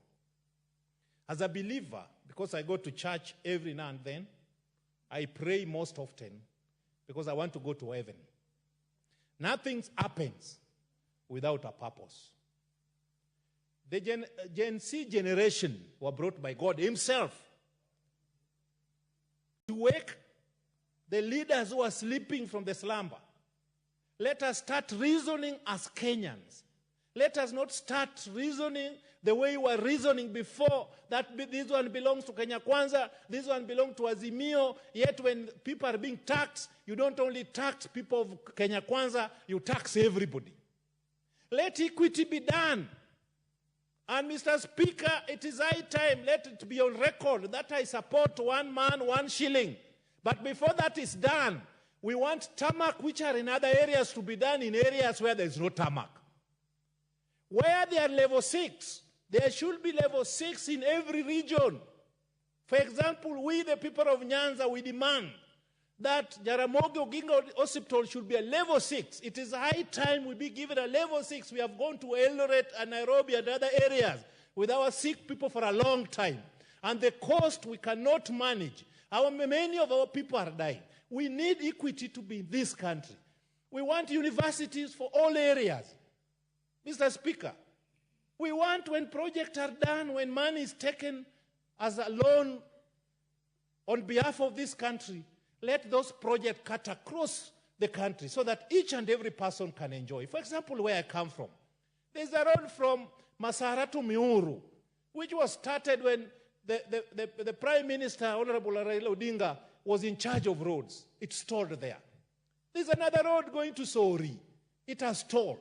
There's a road in my constituency from somewhere called Kababu, Bondo, Pinyuyi, which is a very important road joining Kenya and Tanzania through Kopanga border point. And even CDF has bought land for immigration at Kopanga. That road need to be tarmacked. Is when you are asking me to pay tax on behalf of my people and on my family, I'll not cry because I'll be seeing the fruits of my tax. Mr. Speaker, finally, we want to request the president. He should not recycle leaders. These young people have talked. The number which has been brought to this parliament, we want young people, fresh people, people who have worked in corporate world to manage our ministry so that we can get results. We don't want to see somebody being moved from one ministry to the other yet he did not perform. It is high time we give other people chances to perform because somebody may believe. Actually, White Nota was given chance at the age of 24 years to lead. The people of Suna West will have not been enjoying what they are enjoying today. So, Mr. Speaker, it is high time we listen to our people. Let us listen to these young people because they are the future generation. Whatever we are doing today, we are doing it for them. So when they are speaking, we need to listen to them. We should not ignore them. We should not brand them that they are criminals. These are Kenyans. Criminals are in courts. Criminals are in jail. These are educated young people who are hopeless. Some graduated 10 years ago and have not been employed. They have not been employed. Some, their time to marry has come, but they have not married because they don't have money to marry. Thank you, Mr. Speaker. The Honorable Rashid Bedzimba. Asante sana Mheshimiwa Spika kunipa fursa hii na mimi kupenyeza sauti yangu. Mimi nimesimama kupongeza hazina za NGCDF kwa miradi inayofanya mashinani. Kwa ukweli miradi ya NGCDF ndio inaonekana. Kila mahali unapotembea katika maeneo bunge utaona hapo iko kibao ama kitu kinaonesha ishara kwamba hii mjengo huu umejengwa na hazina gani. Kwa ukweli shule zimejengwa nyingi ambazo hazikuwapo. Kama eneo bunge langu kabla NGCDF haijakuja ilikuwa ni shule zilizojengwa wakati wa ukoloni. Ndio zilikuwa zimesimama, tena si nyingi, moja ama mbili. Inabidi wanafunzi wanatoka wanatembea sehemu kubwa kwa kutumia miguu kwenda kutafuta elimu. Na yote hiyo imesababishwa na umaskini mkubwa, inabidi watembee kwa maguu, mchana hawezi rudi kula chakula cha mchana, anabaki shule paka jioni na njaa na pengine asubuhi hajakula. Lakini ilipokuja NGCDF wamejenga mashule karibu na wao. Inakuwa ni rahisi wao kwenda na kurudi majumbani mwao, hata kama ni uji wapate kopo moja, warudi wapate kuwa na makini katika classroom zao ili waendeleze wapate elimu. Mheshimiwa Spika, NGCDF imekata mambo mengi sana. Kwa sababu kama ingelikuwa haiko na kuhakikishia viongozi wale ambao wanawakilisha katika sehemu hizo, ingewabidi wao waende wakalalamike, mtukufu rais, Mheshimiwa Rais, niko chini ya miguu yako. Ijumaa mosi badala kwenda kuhudumia watu wataenda milango ya Ikulu. Njoo nijengee classroom 2, njoo nijengee hivi. Ile imesaidia kwamba hakuna mtu anakanyaga katika ofisi za hawa viongozi, ama hakuna mtu anakwenda kwa Ikulu na anapata nafasi ya kusema ukweli yale mambo yaliyoko. Kama kuna makosa anasema wewe, hata kama waongoza umekosea, kwa sababu anajua miradi ile inaendelea bila ya kwamba unaenda kuomba. Kwa hivyo Mheshimiwa Spika, ni kwamba hata wale ambao wanasema kwamba iondolewe, hao mimi naweza kuwaita kiupande wengine ni kama wivu ama uchawi ama mwanga huyo mtu. Kwa sababu wewe unaongoza watu na wale watu wanasaidika, wanapata basari pale, wanaenda kulipa shule, wanapata pesa za kujifundisha ujuzi, wanapata fedha pale za kuweza kuwasaidia wale ambao wanaishi na ulemavu, wanalipiwa fees. Wewe kazi yako ni kupongeza kwamba wale watu unawakilisha wanapata msaada. Ikiwezekana wewe tafuta mbinu ya wale watu waendelee kupata, wewe unarudi unasema ondoeni kabisa. Hiyo ni uchawi. Hiyo ni uchawi, kwa sababu wewe unataka kuongoza watu gani? Kule chini kuna matatizo mengi sana. Na haya ndio watu kiwa una jambo hulitaki wewe, nenda kufanye public participation, waulize wale wananchi kule chini, je, mnahitaji hili jambo liendelee? Badala kuja wetu kuamua katika ofisi moja, ama wewe unajitosheleza unasema kata hii, halafu hayo ndo analeta matatizo kama haya juzi ambayo yametokea. Kwa sababu taifa linapelekwa na sheria. Kwa hivyo wewe hata kama una uwezo, una mbinu na hikma kuingia mahakamani kuharibu, lakini kwanza waulize wale wananchi, je, hili jambo nyinyi mnalihitaji? Na hata wao ndugu hao wa county government governors na ile miradi ama fedha walizo nazo, mimi sina shida na wao kutoa basari, kwa sababu zile basari watatoa wao na ile ambayo imetoa na NGCDF yote anapewa mwananchi. Ni vizuri kama ile itasaidia mwananchi aweze kumaliza masomo bila kero. Watu wetu wana kero, kuna shida. Kwa hivyo ile fedha lazima waiangalie, inaonekana, inaguswa, na hata kama mtu haoni ukimpeleka atashika, lakini kuna vitu ambavyo havionekani. Fedha nyingi watu wamepata, lakini hakuna miradi hiyo yao inaonekana. Kwa hivyo Mheshimiwa Spika, mimi nimesimama kusema kwamba NGCDF imesaidia na iendelee kusaidia, kwa sababu inaupa umakini wale viongozi. Hakuna mtu tutampigia magoti, tutahakikisha kwamba watu wetu wanapata usawa na hali zilivyo. Ikiwezekana miradi hii NGCDF imekatwa mambo mengi. Kuna vitu kama security light, unaambiwa hiyo usifanye. Borehole, unaambiwa hiyo usifanye. Unakuta unajenga shule, umemaliza, unaambiwa usijenge borehole, si kazi yako. Sasa ile shule inakaa bila maji kwa sababu ya mambo tu madogo madogo. Kwa hivyo iwekwe wazi, kwa sababu ni hazina ambazo inakaguliwa na inasaidia mwananchi. Kwa hivyo mtu asiwe na nia ya kwamba yeye aikate ati kwa sababu tunasema tunataka kupunguza matumizi. Na kama ni kupunguza matumizi, kama yale ambayo tumezungumza, kuna National Assembly hapa na kuna Senate. Wacha ivunjwe Senate, sote tuje hapa tungangane ili tusave ile pesa. Kama wewe unataka kusimamia mradi huo. Mheshimiwa Spika, mimi nimesimama kuunga mkono NGCDF iendelee. Asante sana. Asante. Nilikuwa nimesema ni mjumbe Timothy Toroitich aseme. Thank you, Honorable Speaker, for giving me an opportunity to contribute on this very important report. Honorable Speaker, I stand to comment, particularly on the issue of NGCDF. Honorable Speaker, what has made NGCDF work in this country? That it is a fund that can be felt, it can be touched, is because of its design and architecture. Honorable Speaker, the way CDF has been implemented, the design of CDF has made it work in this country. Honorable Speaker, if you look at the management of CDF, a very lean management headed by the fund manager, and the staff of the fund are limited to a certain number. It should be 9. We have a lean committee, a lean board, which is provided for under the CDF and the CDF Act.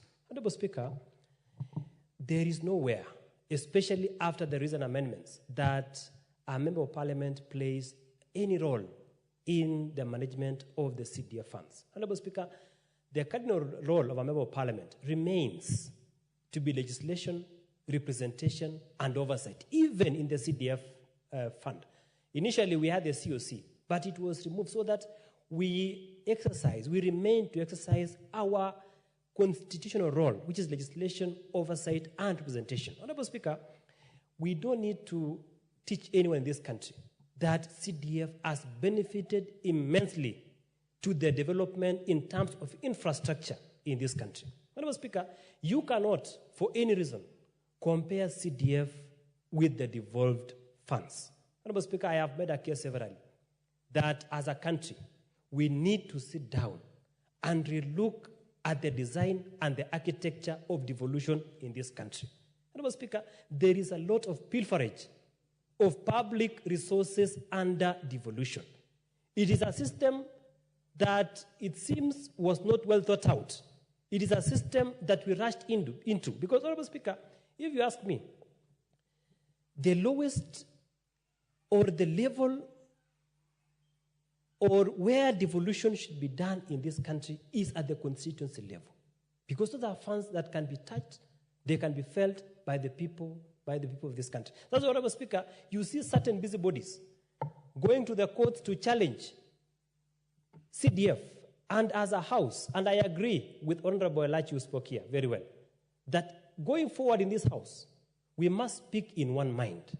We must have a bipartisan approach to issues and agree on a matter like CDF. We anchor it in the Constitution once and for all. So, Honorable Speaker, we clothe it under the Constitution of this country so that no one will challenge the same for being unconstitutional. Honorable Speaker, we support CDF, not because we just want to support or we love CDF. We support CDF as members of this House because we've seen the value of CDF in terms of development as compared to other funds that are channeled to the county governments or to other areas in this country. Honorable Speaker, if as a member of Parliament, in fact, I've asked myself, what will I stand to lose if CDF is taken away and I remain in this House and just do legislation, oversight, and representation? Honorable Speaker, we will lose a lot because, in a way, these are funds that have been used at the constituency level, and we have seen the benefits of devolution. So, Honorable Speaker, of CDF funds. So that's Honorable Speaker. There is no reason for us to delay in anchoring CDF, GAF, under the Constitution of this great Republic of Kenya. Honorable Speaker, we can do it in a bipartisan manner. As I finalize, Honorable Speaker, there is an issue to do with land. We've had a lot of challenges in terms of purchase of land to construct structures for CDF. Some of us come from constituencies where adjudication has not been concluded, and therefore we do not have title deeds. Some areas in our constituencies. Honorable Speaker, we need to sit down and maybe come up with a regulation so that if, for example, a matter is in court, it is under a succession, and there is urgency in purchasing land because the right to education cannot be postponed in this country. There's a section where you want to build classrooms in an institution and you don't have land. We have to come up with a regulation. Or even the board can sit on its own motion and develop a framework in which we can be able to acquire land where there is no title deeds. Honorable Speaker, we can come up with agreements. Yeah? We can come up with standard agreements and say that this person has sold, or this community has sold this parcel of land to NGCDF, and therefore that particular parcel can be used to erect structures that are beneficial to the people. Honorable Speaker, we cannot be held hostage because there is a lacuna or there is a gap in law. So, Honorable Speaker, that issue we must address as a matter of urgency. The other issue, Honorable Speaker, is, yes, the other day I brought a motion before this House that we need valuers in every constituency so that they can be able to value parcels of land where CDF committee intends to purchase that particular parcel of land, so that we don't have overvaluation or undervaluation of that particular parcel of land. So, Honorable Speaker, we also need valuers in every constituency. Also, public works officers. Some projects are being delayed. No enough supervision of those projects because we do not have public works officers stationed in every constituency so that they can be able to look at the issue of the quality of the classrooms that are being constructed. Honorable Speaker, as I finalize, I said that going forward as a House, we need a bipartisan approach to debating matters in this country. Honorable Speaker, what started as a very simple issue has escalated, and as we speak, our country is not in a very good position globally. This morning, when I was leaving the house, my 6-year-old daughter, who was unable to go to school, asked her, why are you not going to school? She said, because of Mandamano. I asked that little daughter, that young daughter, what is Mandamano? She said, it is tear gas. It is shooting people. And as I left, she told me, Daddy, take care of yourself as you go to Parliament. Honorable Speaker, this is not the country that was envisaged by our forefathers. There comes a time, Honorable Speaker, that this country is greater than any individual. It is greater than the president, than the deputy president, than even the members of this house. We must first of all have a country so that we can discuss how we run it forward. Because if we continue in this manner, we may not be going in the right direction. So I call upon the members of parliament, and even, in fact, I even appreciate those young people, because in a way, they have reawakened the conscience of this nation. There are things that were not right, but these young people have told us, you need to strengthen certain parts. Honorable Speaker, I believe that the president of this country has the best interests of this country at heart, and I believe that the steps he has taken so far are very intentional towards transforming this country in the right trajectory. So, Honorable Speaker, we call upon honorable members here, and even these young people, our young people, our citizens, that let us have patriotism at our heart, and we appreciate that these young people have reawakened the conscience of our nation, and going forward, even as an individual, and even as members of this house, I believe that going forward, we shall be doing things in the manner that satisfies the conscience of our nation. Thank you, Honorable Speaker. The Honorable Esther Passaris. Thank you, Mr. Speaker, for giving me this opportunity to contribute to the auditor's report on the 9 constituencies on NGCDF. As I stand here, I want to narrate a story of a family in Dagoretti South that I recently met during a bursary event. The mother came with her 2 daughters dressed in school uniform, and she said, my 2 children have been chased away from school, and the school is in Kajiado. And of course, the bursary processes start from a very long time, where the applications are made, they're vetted, the board approves, and then you issue the checks. So the allocation that we had for the 3 quarters of 23-24 had already been utilized. So I decided to actually go and visit this family, because for me, I like holistic approaches to poverty and the interventions that we need to have. I went to visit the family in Dagoretti South, and I saw the holistic problem. The family has 8 children. Out of the 8 children, 1 has finished high school and got a D.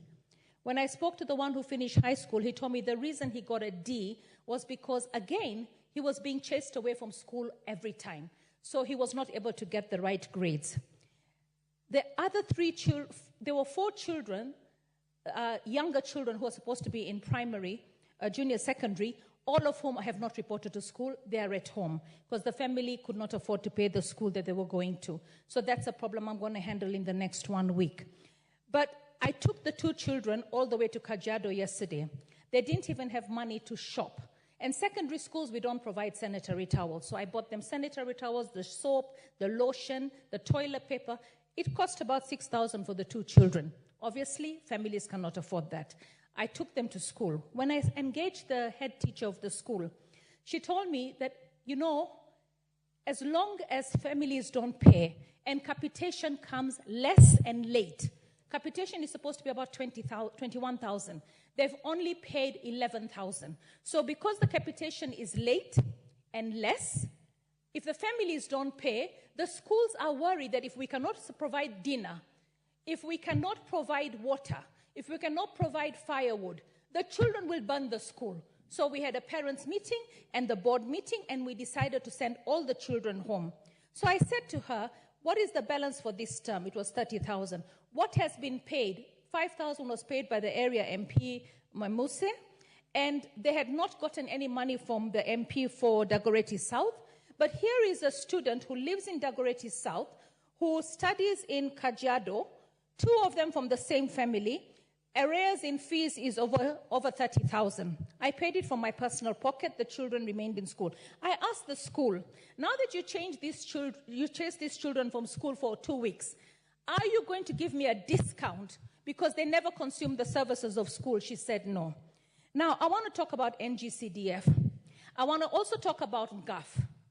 I feel that if we are genuine and sincere as leaders, all the leaders from the county to the MCAs, to the governor, because the governor also has scholarship programs, to the women reps, to the MPs, we need to make sure that we do not handle bursaries. We need to pass in this house that education is free.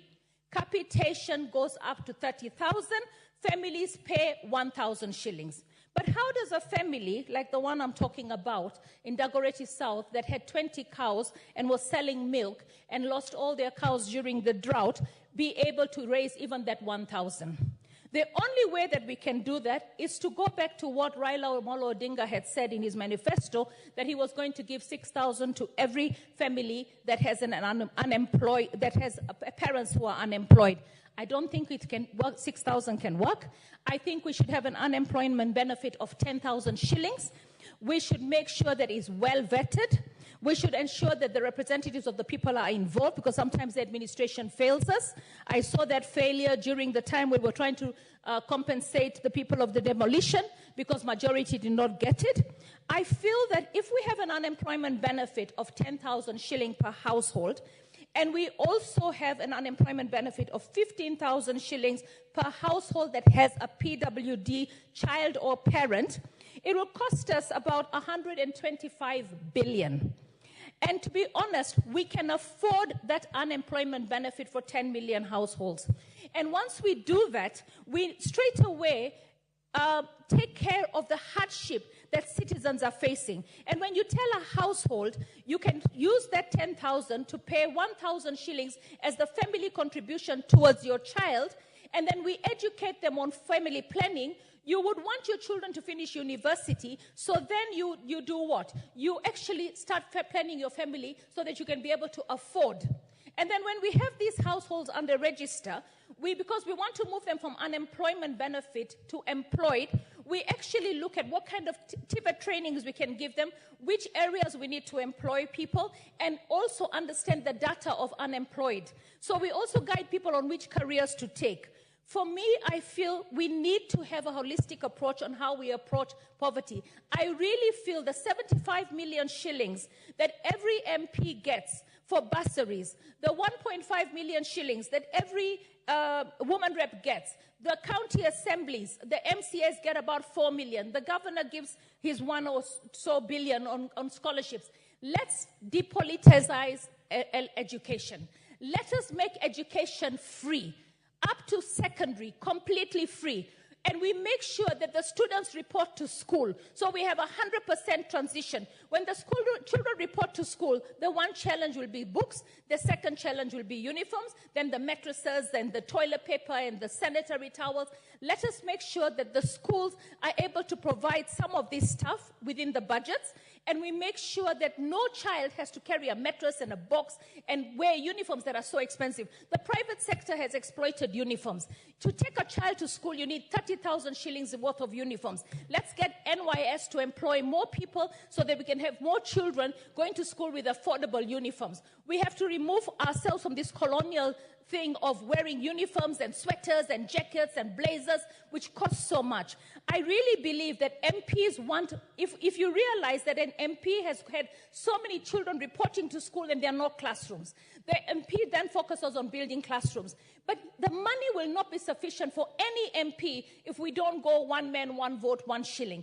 If an MP has 300,000 constituents, he will need more money to be able to put up more classrooms. Order, Honorable Basaris, NGCDF, I thought, is not MP's money.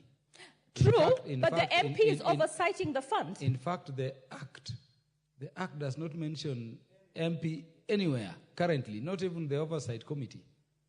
MP only interacts with CDF in the manner it is doing now. Okay. Overseeing the report of the Auditor General. But proceed. Okay, thank you. I stand corrected, Mr. Speaker. But the way I was meaning it was that MP of a constituency when he knows that he has over 300,000 students, and the students have reported to a school, and the money he has is insufficient, and it's insufficient because the allocation is not done fairly. The MP should know that if the fund gets 1 man, 1 vote, 1 shilling, he will get sufficient amount of money to be able to build the right amount of classrooms, or to demand that the Ministry of Education, who has an allocation for classrooms, builds the right amount of classrooms. We need equity. We need everyone to be able to benefit. And if the MPs, just like the women reps, we're patrons and we don't get involved in the absolute running of the fund, I think it is important for us to call for not increased amounts of bursaries in the MPs' kitty, in the NCGDF kitty, or in the GAF kitty. We need to actually call for free secondary education, complete free secondary education. And if the contribution by the parents will be 1,000 shillings and we're giving unemployment benefit, it will be affordable. When it comes to university and colleges, when we give help, then the help, we can say, okay, fine, now we also create an opportunity for the parents to be able to pay maybe 1,500. And then help is a loan which is repayable. But if there is no job, then help actually collapses. So all round, I really believe we need holistic ways of dealing with things. Much as I'm not a member of the Committee of Education, and I'm not a member of Labor and Social Protection, I shall start being a friend of those two committees, because my committee is Housing and Lands. I shall start being a friend of those two committees to ask these hard questions. We need free secondary education. We need free primary education. And then another point I want to make, Teacher Service Commission. There are some schools that you go to where the performance is mediocre. Those students have no hope at all because they're being sent home and then the performance is mediocre. If teachers cannot deliver students with good grades, those teachers should be fired. Because you cannot have the performance of the school at 4 and you have no reason why the school is performing so badly. So even if you take your child and your child is clever to a school where the performance is so mediocre, then that child has no chance in life. We need to look at our society and the issues that we have holistically. When it comes to corruption, which is the biggest elephant in the room, and it's the main reason for the Gen Z revolution right now, we need to make sure that the country right now looks at all the oversight reports, and Parliament looks at all the oversight reports and make sure that if there has not been prosecution, we highlight them. Because right now we are looked at as the enemy. We are looked at the ones who are not doing the right thing. But I know that there are so many reports which have called for prosecution, which have actually highlighted the corruption and the rot in various public entities and ministries, and nothing has been done about it. The executive needs to give amnesty, collect the money and use that money and redirect it for education, for health, and for food security and job creation. Because this country right now, we have a big problem, and the problem is we're not able to sustain the population.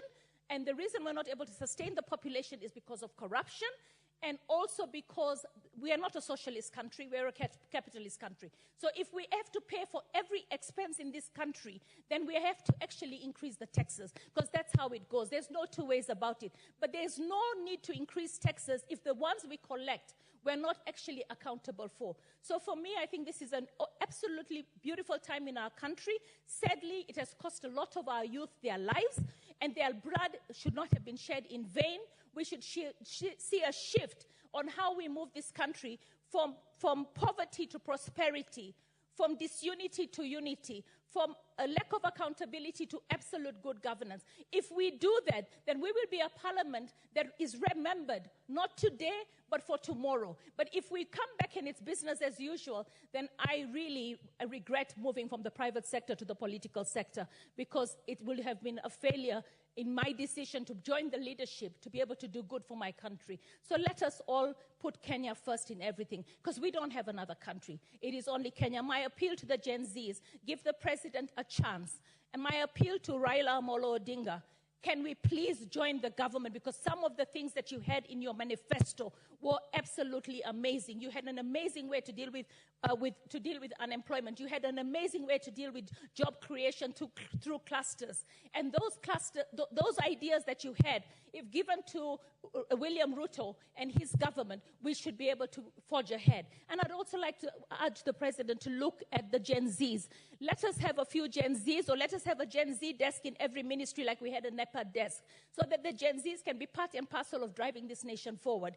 For me, I think it is wrong for us to not consider some positions to them, so that they might show us another way of doing things. You know, I mean, as I sit and I talk to them, I know that the passion that they have within is because of unemployment and lack of opportunity. They have a different way of dealing with situations than we do as their parents. So I really feel that the remaining positions, let's have a few Gen Zs, let them recommend people. They cannot remain leaderless and faceless. They have to come out and say, these are the people we're recommending for these ministries, and let the president consider them. And I really pray that together we can make a difference to not just Kenya, but the region, because we lead by example. Thank you. Honorable Esther Passaris, the last time I checked, all Kenyans are in government, including the Right Honorable Raila Odinga. Which government is this you want Prime Minister Raila Odinga to join? The last time I checked, all Kenyans are in government, but in different political parties as stated in Article 4. So which government is this you are inviting Baba to? The one is already in or another country? You want to respond to that? You see, right now, obviously, I always say this to people, that whether you're in opposition, whether you are in government, whether you are in judiciary, whether you are in executive, we are all part of the government. We all constitute the government. But I believe that with the position that the country found itself, the Right Honorable Raila Odinga has said he's willing to come to dialogue, because we cannot solve our problems through anarchy. And in him coming through dialogue, if he can suggest a few people, technocrats, who can be able to help steer this government in the right direction, then I think that will be helping the government to be able to deliver. Because as opposition, there's very limited things that we can do when we don't have the majority. Clarification made, Honorable Passaris. Thank you very much. There is no position under our current constitution. Thank you. Honorable Kainan, because of rank. Thank you, Mr. Speaker. Before I comment on the audit report of the NCDF, allow me, Mr. Speaker, to delve a bit back on the history of this great nation. Mr. Speaker, this country was once called the British East Africa Company in the early 1880-something. Then later on, this country became, that was a personal company, a private company. And later on, we became the British Protectorate. And later on, we became the British colony. And at a certain stage, we were allowed to do our own internal self-rule up to 1962. In 1963, we got our independence. In 1969, with agitation, we became a one-party state. And Mr. Speaker, in 1991, we went back and became a multi-party state. In 1992, we held our first general election under the multi-party constitution. And Mr. Speaker, since then, there has been agitation for new constitutional dispensation until 2010, when we promulgated the current constitution. Mr. Speaker, since then, there has been eventful activities in our country. During the just concluded general elections, we have had the Hasala effect. And just last month, we have had the Gen Z uprising. Under all this, one thing emerges, that Kenyans are resilient, Kenyans are ever optimistic, and Kenyans are very proud people when it comes to their country. Mr. Speaker, I want to send my condolences and empathies to those young Kenyans under the tag the Gen Zs, genuine Gen Zs, who decided to put a bit of awakening call on the leadership, on the political leadership of this country. Wherever you are, my sons and daughters, we have heard you, your message is loud, your message is clear, you have made clear points that have been implemented by His Excellency the President, and we want you to be patient. Don't delve into anything else. Whatever positive suggestions that you have made to improve on our governance, I want to assure you, as the Father of Parliament, as the longest serving member of Parliament, we have had you, I have personally had you, we will take all those issues into account, and I can assure you, business will not be as usual. As we do that, destruction, violence, and all other related issues that can negate the gains that we have made since independence will not add any value. I want to beseech you, wherever you are, because I know, as the gallant sons and daughters of the Republic of Kenya who have gone to school, we beseech you, don't destroy Kenya. We beseech you, wherever you are, be patient with the political class. Now that your points have been heard, and it's clear, and I want to repeat, and let me start from myself, because my daughters, my sons, and to some extent, even my grandchildren will soon be there. We have heard you, the message is clear. I want to also ask the political class that we must pause and say, what has led to this Gen Z's uprising? We must deal with corruption. We must deal with inefficiencies in government departments. We must stand for the rights of Kenyans as far as their governance activities are concerned. And therefore, for those of us who are in politics, for those of us who have been entrusted with the leadership of this country, we must do a bit of summative and formative evaluation and take into account those positive suggestions made by our sons and daughters. I want to ask you once again, please give the president and his government an opportunity to internalize and implement those positive suggestions that you have made. I am aware that right now there are a lot of underemployment. There are a lot of unemployment. So many graduates with first-class degrees are outside there in the field without jobs. This can only be sorted out if we put our heads together, if we collectively work for the premier nation called Kenya. Kenya is our motherland. For those of us who have had an opportunity, and I've had an opportunity of being the chairman and the chairman of Defense and Foreign Relations, and having gone to many countries, I can tell you, we have a country that we ought to be proud of. Civil war only creates humanitarian crisis, environmental devastation, hunger, and total lawlessness. Wherever we are, Mr. Speaker, having a country governed under the rule of law, under what you call constitutionalism, is not something that you can exchange for anything else. I want us just to look around and see what has happened, unfortunately, the things that happened to some of our neighbors, and where they are today. I do also appreciate that we are not where we are supposed to be. We have lagged behind. This country in the 80s, in the 60s, was a donor country, Mr. Speaker. Our GDP was at par with South Korea. Our GDP was at par with Indonesia. Today, the GDP of South Korea is 50 times that of Kenya.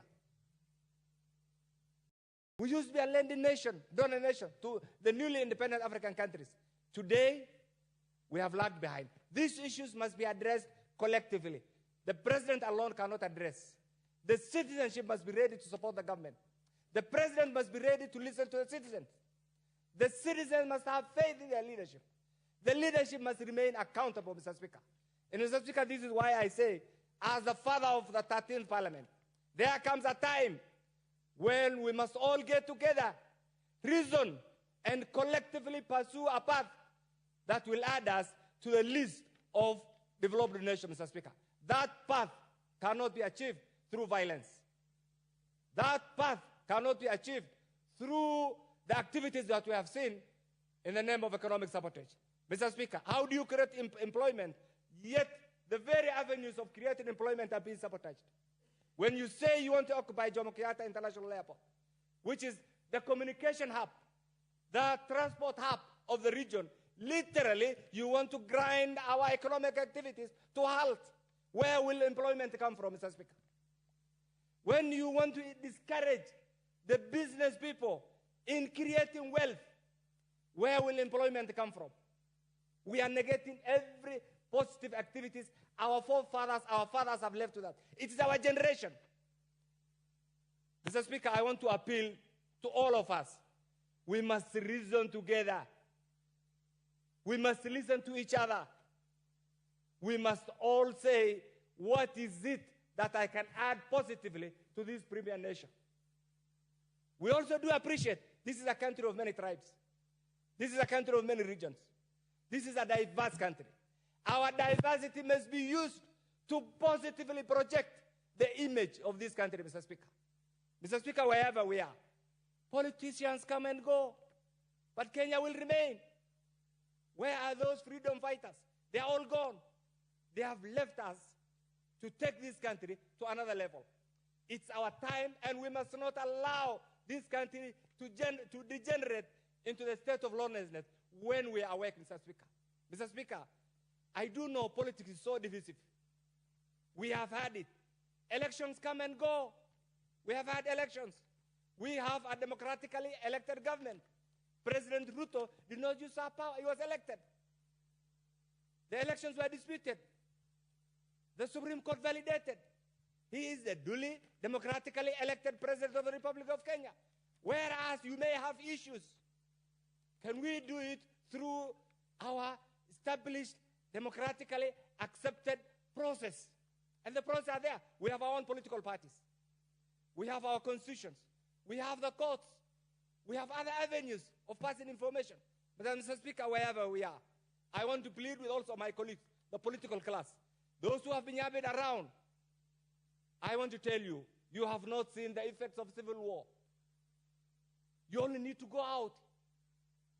Please remember, I cannot be a refugee at this age. I cannot allow my grandchildren to be refugees in this age. I will do whatever it takes as an individual, as a leader, to make sure Kenya remains a united, democratic country. And this will not be a mean achievement. Mr. Speaker, I do know today what you said when you contributed touched me emotionally. Because there comes a time when a person must get out of that tribal yoke, regional thinking, and expand one's horizon of thinking and say, what is it that I can add to my country? Mr. Speaker, I know right now, we're in a very difficult period. Not only Kenya. Look at what's happening globally. Look at what has happened in Bangladesh the other day. Look at what has happened in America 2 days ago. Look at what is happening. There's a global general activities that are going on. But there, you saw the other day, even President Biden say, look, we cannot afford to contribute to anything that negates the existence of the United States of America. What are we doing as leadership? Mr. Speaker, I want to recommit, and I want my sons and daughters, wherever they are, to listen. Your message was loud. Your message was clear. Your agenda was focused. And I'm sure we in the political class will give you an opportunity. And I also want to appreciate the president for hearing the cries of our children. That is why the president declined to assent to the finance bill. That is why the president dissolved his cabinet. That is why the president decided to accept to go to the social media platform. We have a listening president. Can we give him an opportunity to guide this country? Because without our support, it will be difficult to govern this country.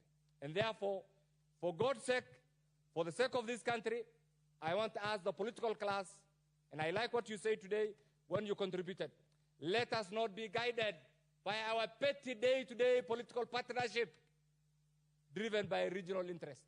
Let us be driven by what brings this country together. Let us be driven by what constitutes the Premier Republic of Kenya. We will compete here, but outside there we are all members of parliament. If you read Article 95, Mr. Speaker, Article 94, I read with Article 95, Article 96, and even look at the opening chapter. Sovereignty is equated to representation. Where is that representation, Mr. Speaker? That representation must come in the form of accountability, in the form of being prepared to listen to what our people are saying, and that comes as part of our oversight role. That comes as part of our legislative role. That comes as part of our budget role.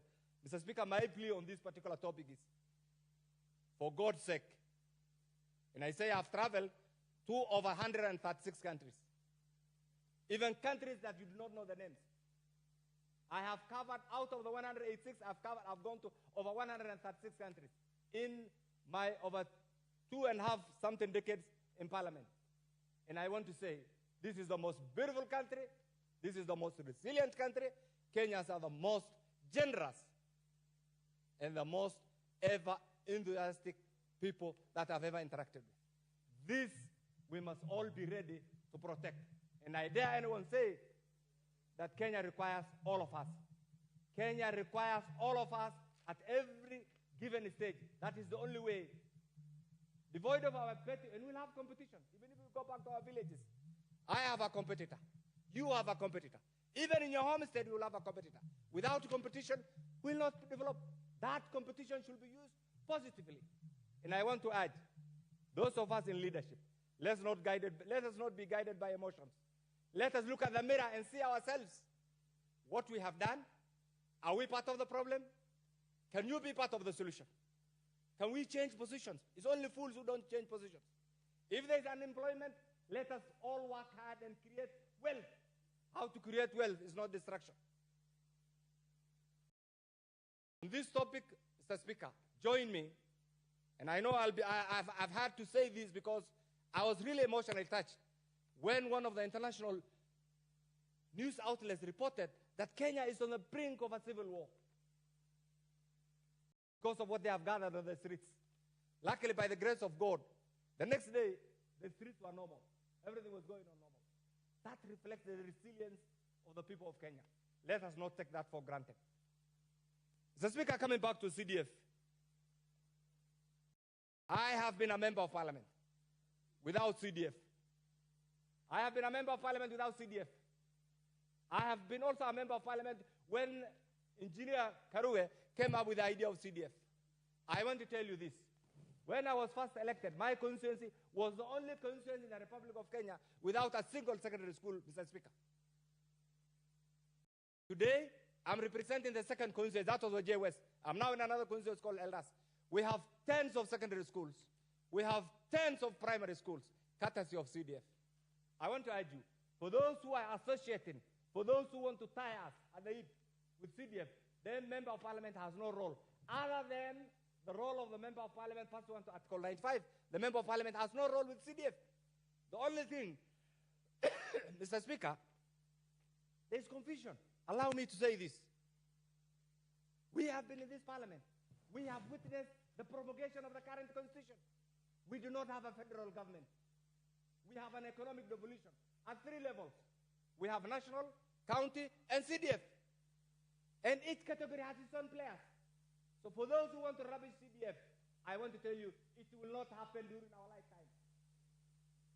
It will not happen during our lifetime.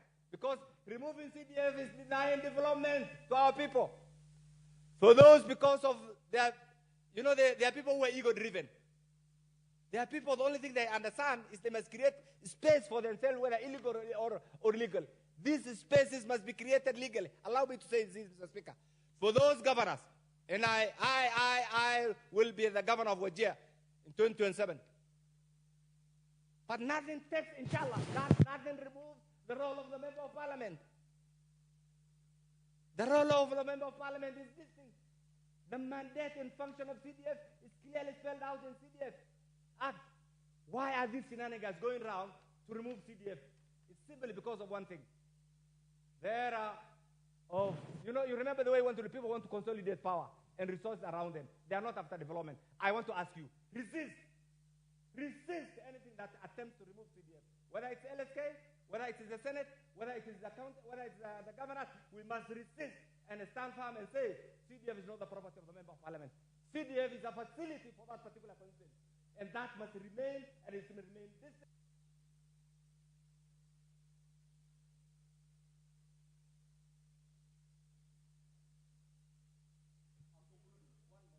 Only 1 minute.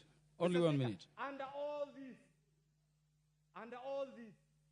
we must also ask the fund managers and the people who deal with CDF that CDF must be managed in the most accountable manner, in the most transparent manner.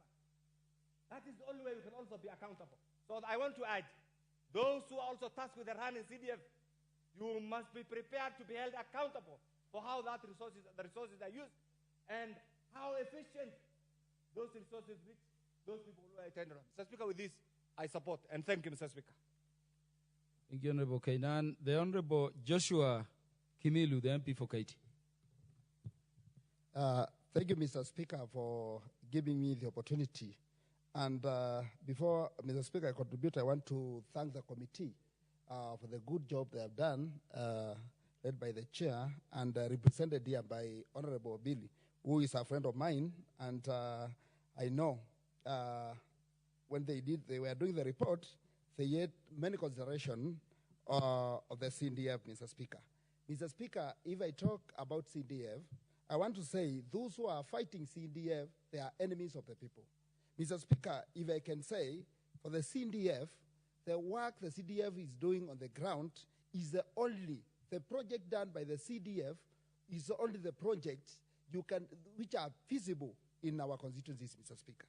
Mr. Speaker, I want to say when I joined Parliament in 2017, Mr. Speaker, my people gave me some guidelines and told me that I do the right, make sure that the CDF men are safe, and Mr. Speaker, that is what made me to come back to this Parliament. Mr. Speaker, in my constituency, I have 280 students which have given the full scholarship. They are given a full scholarship by the CDF, Mr. Speaker. And Mr. Speaker, I want to be clear. Members of Parliament are not signatories of CDF. They are just overseers. And they are the patrons of the CDF. So, Mr. Speaker, I want to say that the good work the CDF is doing in our constituencies, Mr. Speaker, is the only work which can be shown, Mr. Speaker. When we come to bursaries, Mr. Speaker, many of the people, the Gen Zs, have gone to school. They have been using the CDF, Mr. Speaker, the bursaries, Mr. Speaker. Mr. Speaker, for this financial year, I gave the beneficiaries, 20,000 beneficiaries of from my constituencies through CDF, Mr. Speaker. So, Mr. Speaker, I say this CDF is doing a tremendous job in our constituencies and in Kenya as a whole. Mr. Speaker, I was thinking the other day when the Gen Zs had the issue of Bandamano in this country, and I think this is the high time the president of this country to just watch and sit down and think of how to distribute the resources in this country, Mr. Speaker. Mr. Speaker, CDF is a good example of how the resources of this country can be equally distributed, Mr. Speaker. If we get the example of CDF, Mr. Speaker, and the billions and trillions of budget we pass in this Parliament, Mr. Speaker, if we can be distributing the resources, like, for example, Mr. Speaker, the money for roads, Mr. Speaker. Mr. Speaker, in this country, there are areas like Turkana, areas like Ukambani, whereby for the last 4 years, we have not even seen a tarmac of even 1 kilometer, Mr. Speaker. And, Mr. Speaker, if the money we pass here, we can distribute according to the constituencies of this country, Mr. Speaker. I think we can get equal distribution of the resources, Mr. Speaker. I'm not saying the money to be distributed through the constituencies, but if the ministry they can distribute, if it comes to electricity, Mr. Speaker, they distribute the money through to make sure every constituency gets some part of the money, Mr. Speaker. I think by doing so, we can get equal distribution of resources, Mr. Speaker. Mr. Speaker, if we go to the constituencies, you get, and I like the way the board of CDF is doing, Mr. Speaker, because they always make sure that if you fund a project, they make sure they do a follow-up to make sure that that project is completed. And that's why we are avoiding, if you go around the country, you cannot get many white elephant projects from the CDF, Mr. Speaker. And I think this is the way to go, Mr. Speaker. So when people are talking, those who are talking of doing away, removing the CDF, I think they are the enemies of the people, Mr. Speaker. We have people who cannot even take their children to secondary school. And I have cases in my constituency whereby it is through the bursaries whereby children can go to school, Mr. Speaker. We have people who are living below the poverty line, Mr. Speaker, and they are being helped by the bursaries through the NGCDF, Mr. Speaker. So I think, Mr. Speaker, when we talk of the issue of CDF, we need to be sober. We need to talk when we are sober, Mr. Speaker. And I want to request all the members of parliament. This is the time we need to stand together and make sure that we defend the law and make sure that the CDF stays so that the Kenyans can get the benefits of it, Mr. Speaker. Mr. Speaker, when it comes to environment, Mr. Speaker, through the CDF is doing some environment, is supporting the environment to support the Vision 2030, Mr. Speaker. We are doing water plants through the CDF. We are planting trees through the CDF. And Mr. Speaker, this is where the way to go, to conserve environment and to make sure, because due to climate change, Mr. Speaker, we join the other part of the world, Mr. Speaker, to conserve environment through CDF, Mr. Speaker. Mr. Speaker, even through the CDF, we are doing the police stations, we are doing the administration blocks for the administration, Mr. Speaker, and this is a work done by CDF, and that's why I'm saying it's the high time for us to protect the CDF and make sure that Kenyans are benefiting, Mr. Speaker. Mr. Speaker, I was watching another clip when the Gen Zs were on their daily of maandamano, Mr. Speaker. And I see someone saying, I went to school because I'm having my degree because of NGCDF, Mr. Speaker. And Mr. Speaker, I think that is the way to go. So, Mr. Speaker, I want to thank the committee for the good work they have done and say that let's support the report. And, Mr. Speaker, make sure that the CDF is there to stay. Thank you, Mr. Speaker. Honorable Paul Biego, MP for Chesume. Thank you, Mr. Speaker, for giving me this opportunity to also voice my contribution. And from the onset, let me take this opportunity to congratulate the committee for the good job that they have done. And as a matter of fact, we've been having so many discussions about CDF. And as I concur with many of the members, my colleagues who have spoken, this should be a closed chapter. We actually need to entrench it into the Constitution so that we have this matter rest once and for all. Of course, we all know that CDF advocates for accountability, public participation, equity in access and availability of complaints, and redress mechanisms when it comes to its management. We do not spend funds from CDF without public participation. And for sure, I heard one member say that it is not equity, but I must say that how the CDF funds are distributed in the country based on the number of wards you have, I find it equitable. And hence, to me, without CDF means that this country will not be the same again. What we see in our villages, what we see in our constituencies, what is visible is what CDF has done. We are alive to the fact that so many billions of shillings go to county governments. But if you walk around the country, what you're going to see and what is really visible is what CDF has built. CDF bursary, of course, is open to local, primary, secondary, and tertiary institutions, hence accommodating a wide span of education beneficiaries. And of course, why I also like it and why I'm supporting it, it also supports postgraduate students. In my constituency, Mr. Speaker, we have around 9,000 plus students who are benefiting from a program that we initiated, which we say free primary food program. So I can't imagine if CDF is scrapped, what the 9,000 students are going to do. And of course, Mr. Speaker, this particular fund has got praises across the board. It's been praised for incorporating the poverty index, when allocating part of the funds, and this has a high impact potential in addressing historical and systematic wrongs, such as regional disparities. The CBS, which is the Central Bureau of Statistics, found that Kenya was a nation with huge disparities.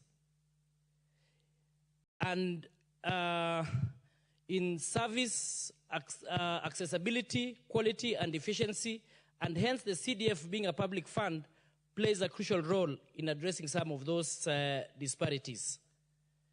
And I'm also alive to the fact that, Mr. Speaker, many members who are members of parliament right now benefited from this fund.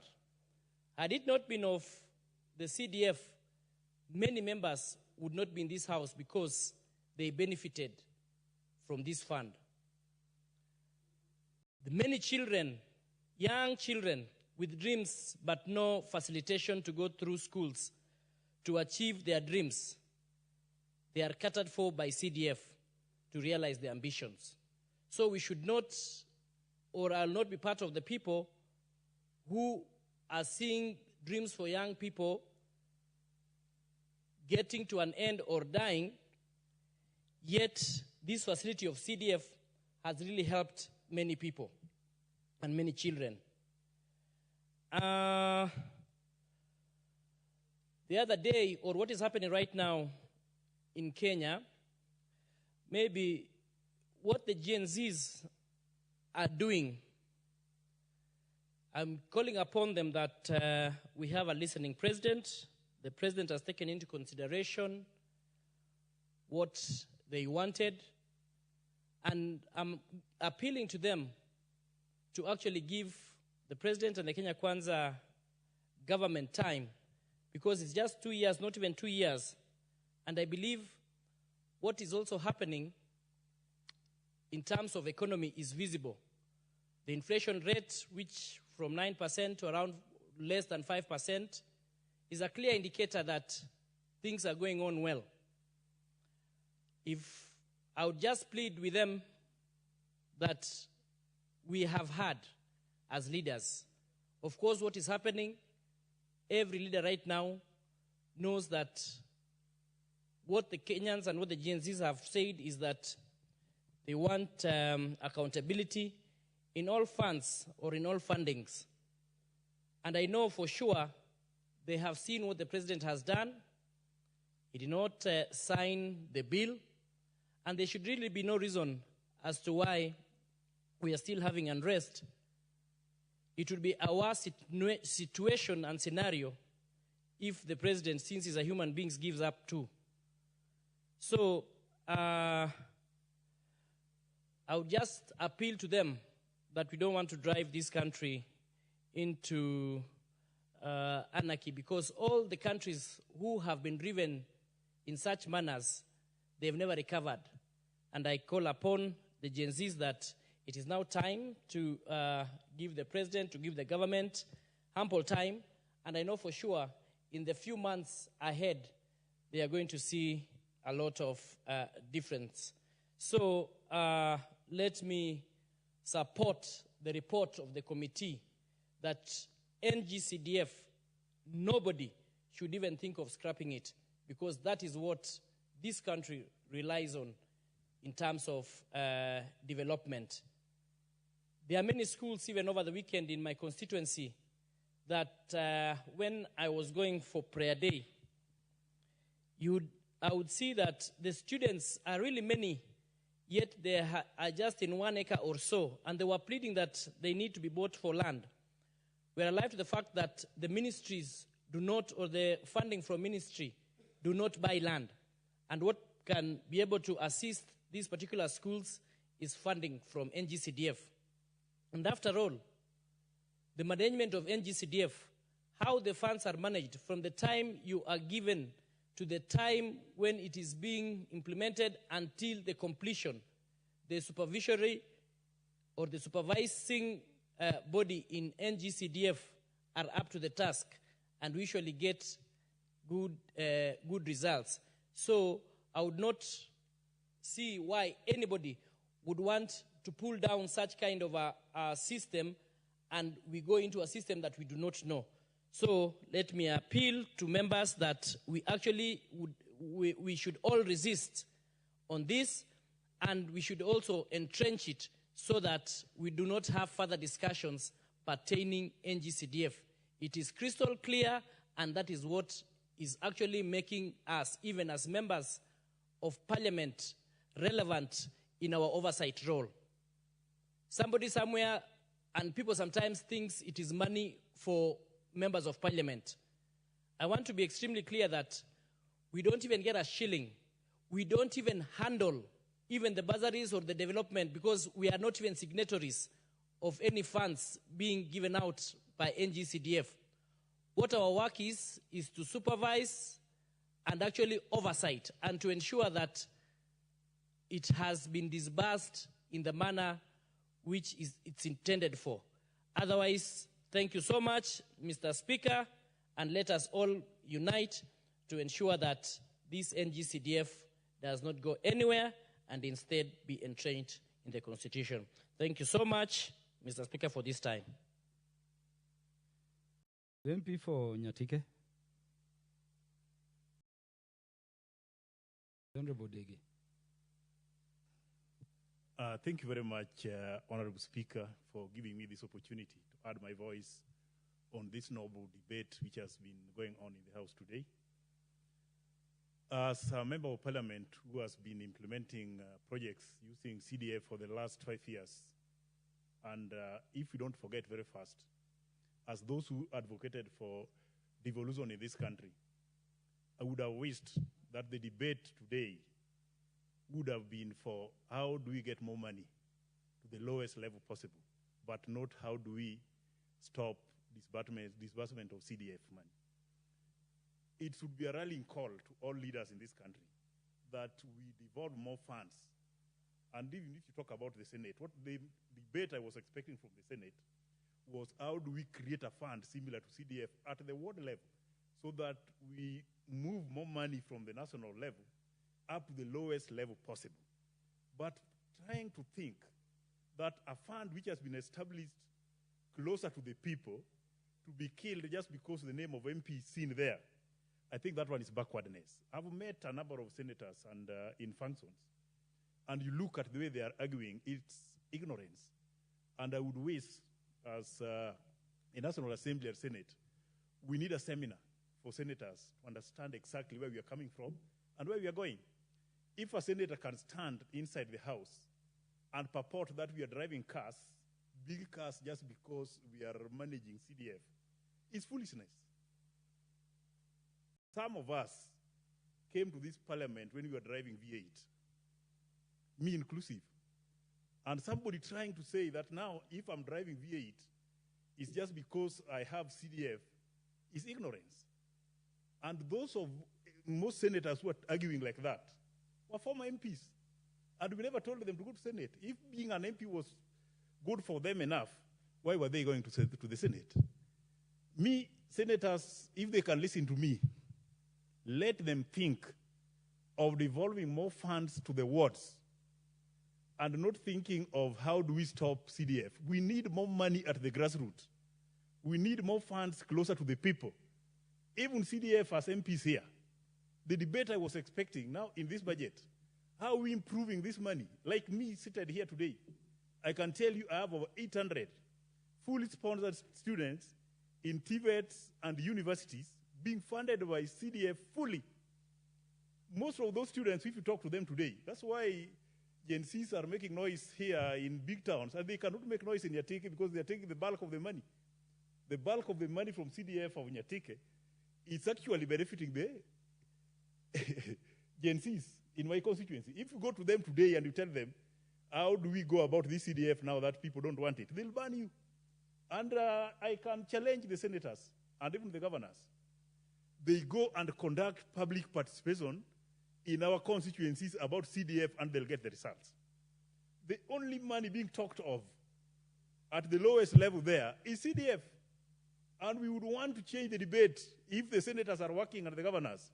We need a fund in the wards so that they can lessen our responsibility down there. We divide the the responsibility. Like now, you go there as an MP, you'll find people asking you for roads, you'll find people asking you for water, you'll find some people asking you for ECDs because they see you building classrooms, and those ECDs are lacking. Water is also lacking. They look for that water from you.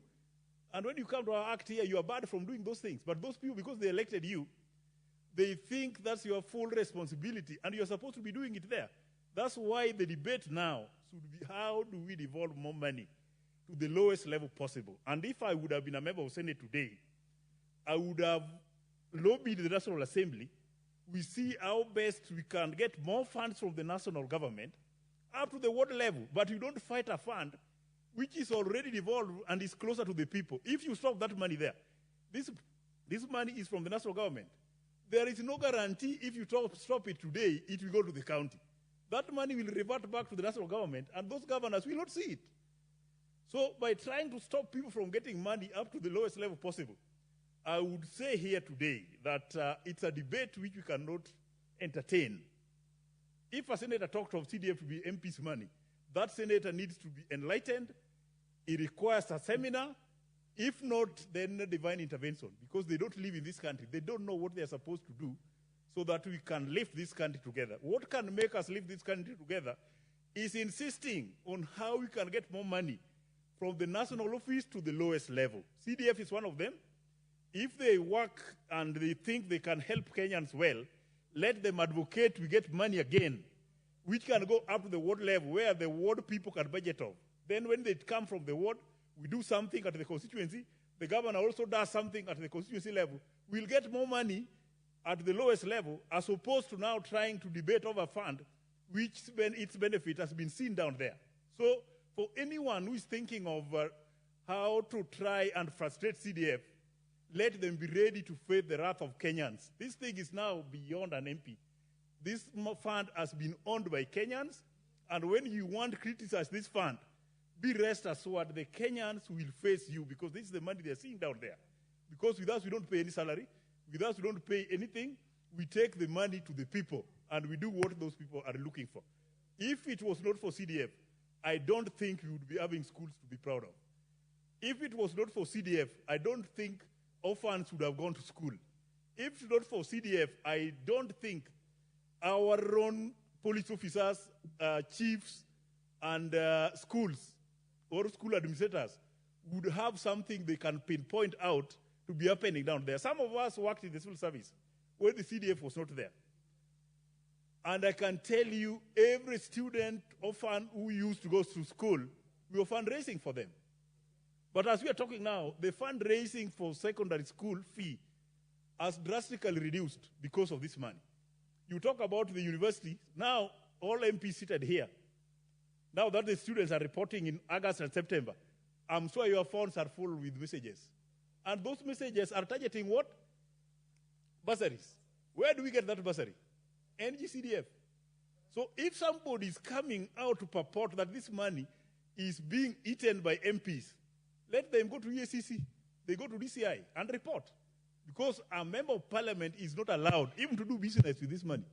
And if there is any member of parliament doing business with this fund, the law is there. Let them be apprehended. But we cannot group everybody and group the whole country and say MPs are buying cars using this money. Let them single out those individual MPs. But let us not fight a fund who is doing a good service to the people of Kenya, Honorable Speaker.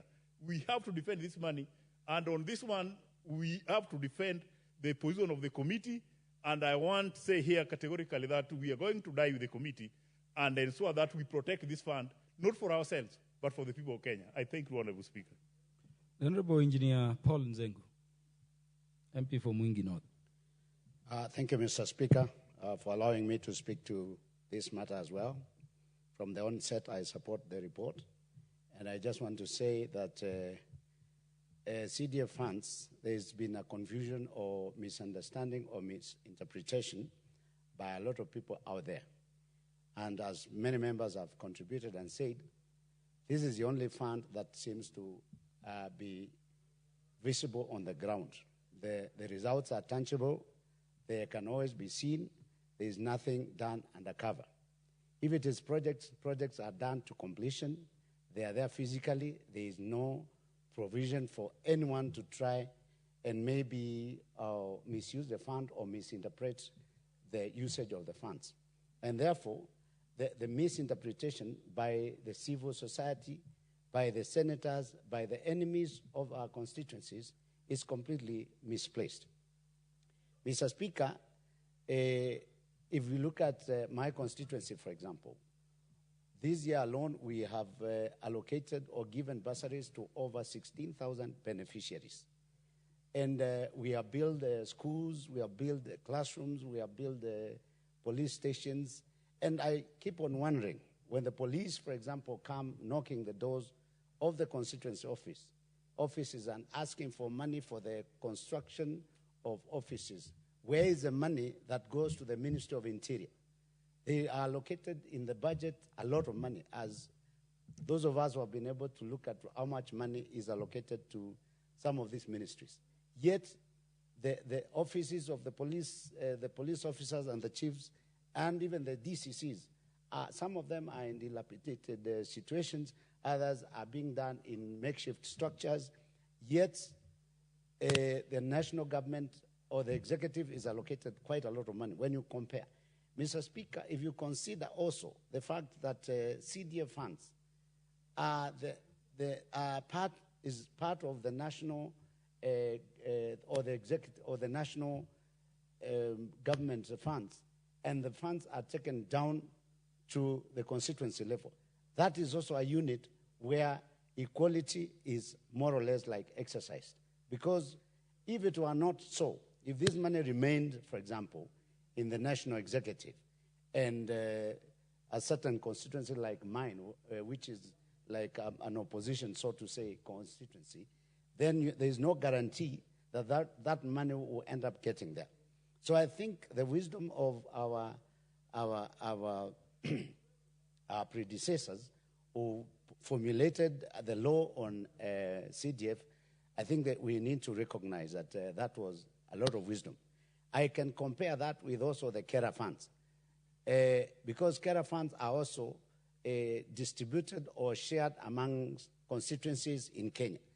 If it were not so, I'm sure there are constituencies in Kenya who will never have any roads repaired because of the fact that we are not maybe reading from the same script with certain peoples in power.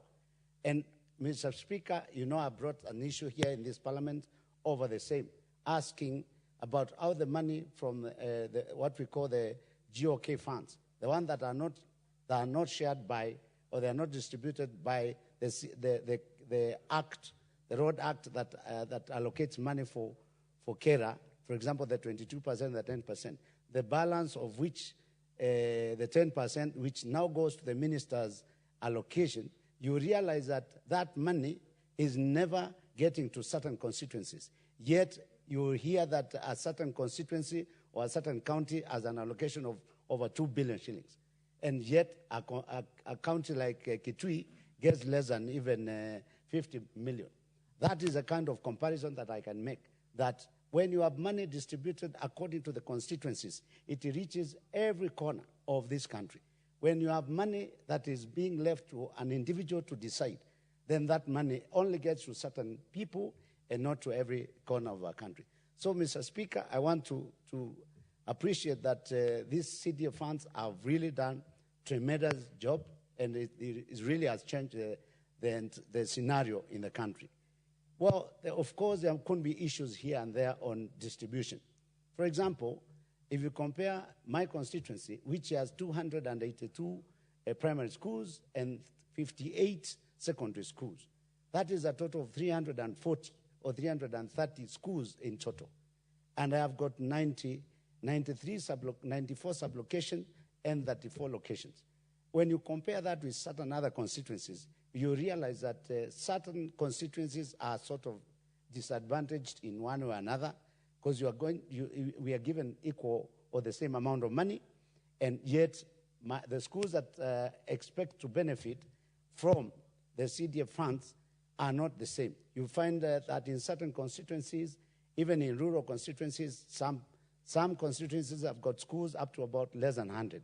In urban constituencies, you have a constituency that has only 4 or 3 schools.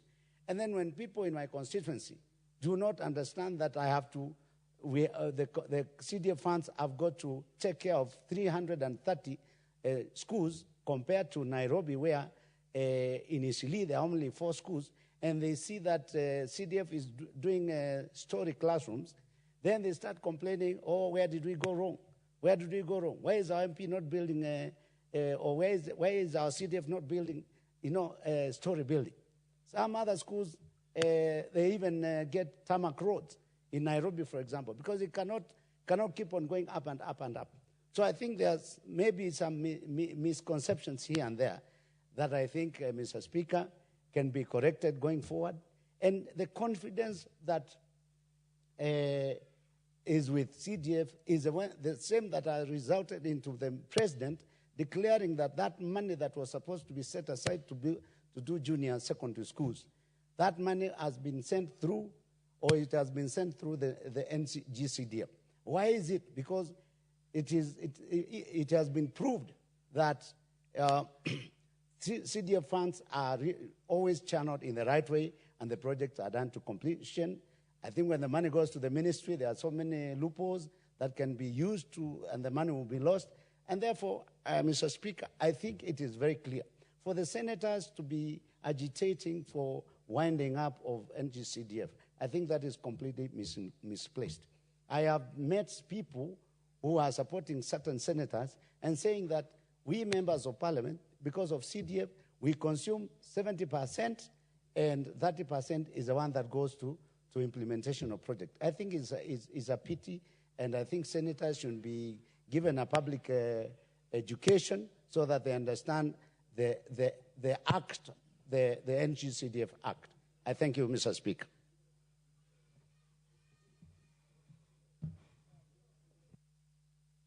Upstanding, the debate on this particular motion will continue tomorrow. Honorable members, the time being 7:00 p.m., I will say again, honorable members, the time being 7:00 p.m., this House stands adjourned until Wednesday, 24th day of July 2024 at 9:30 a.m.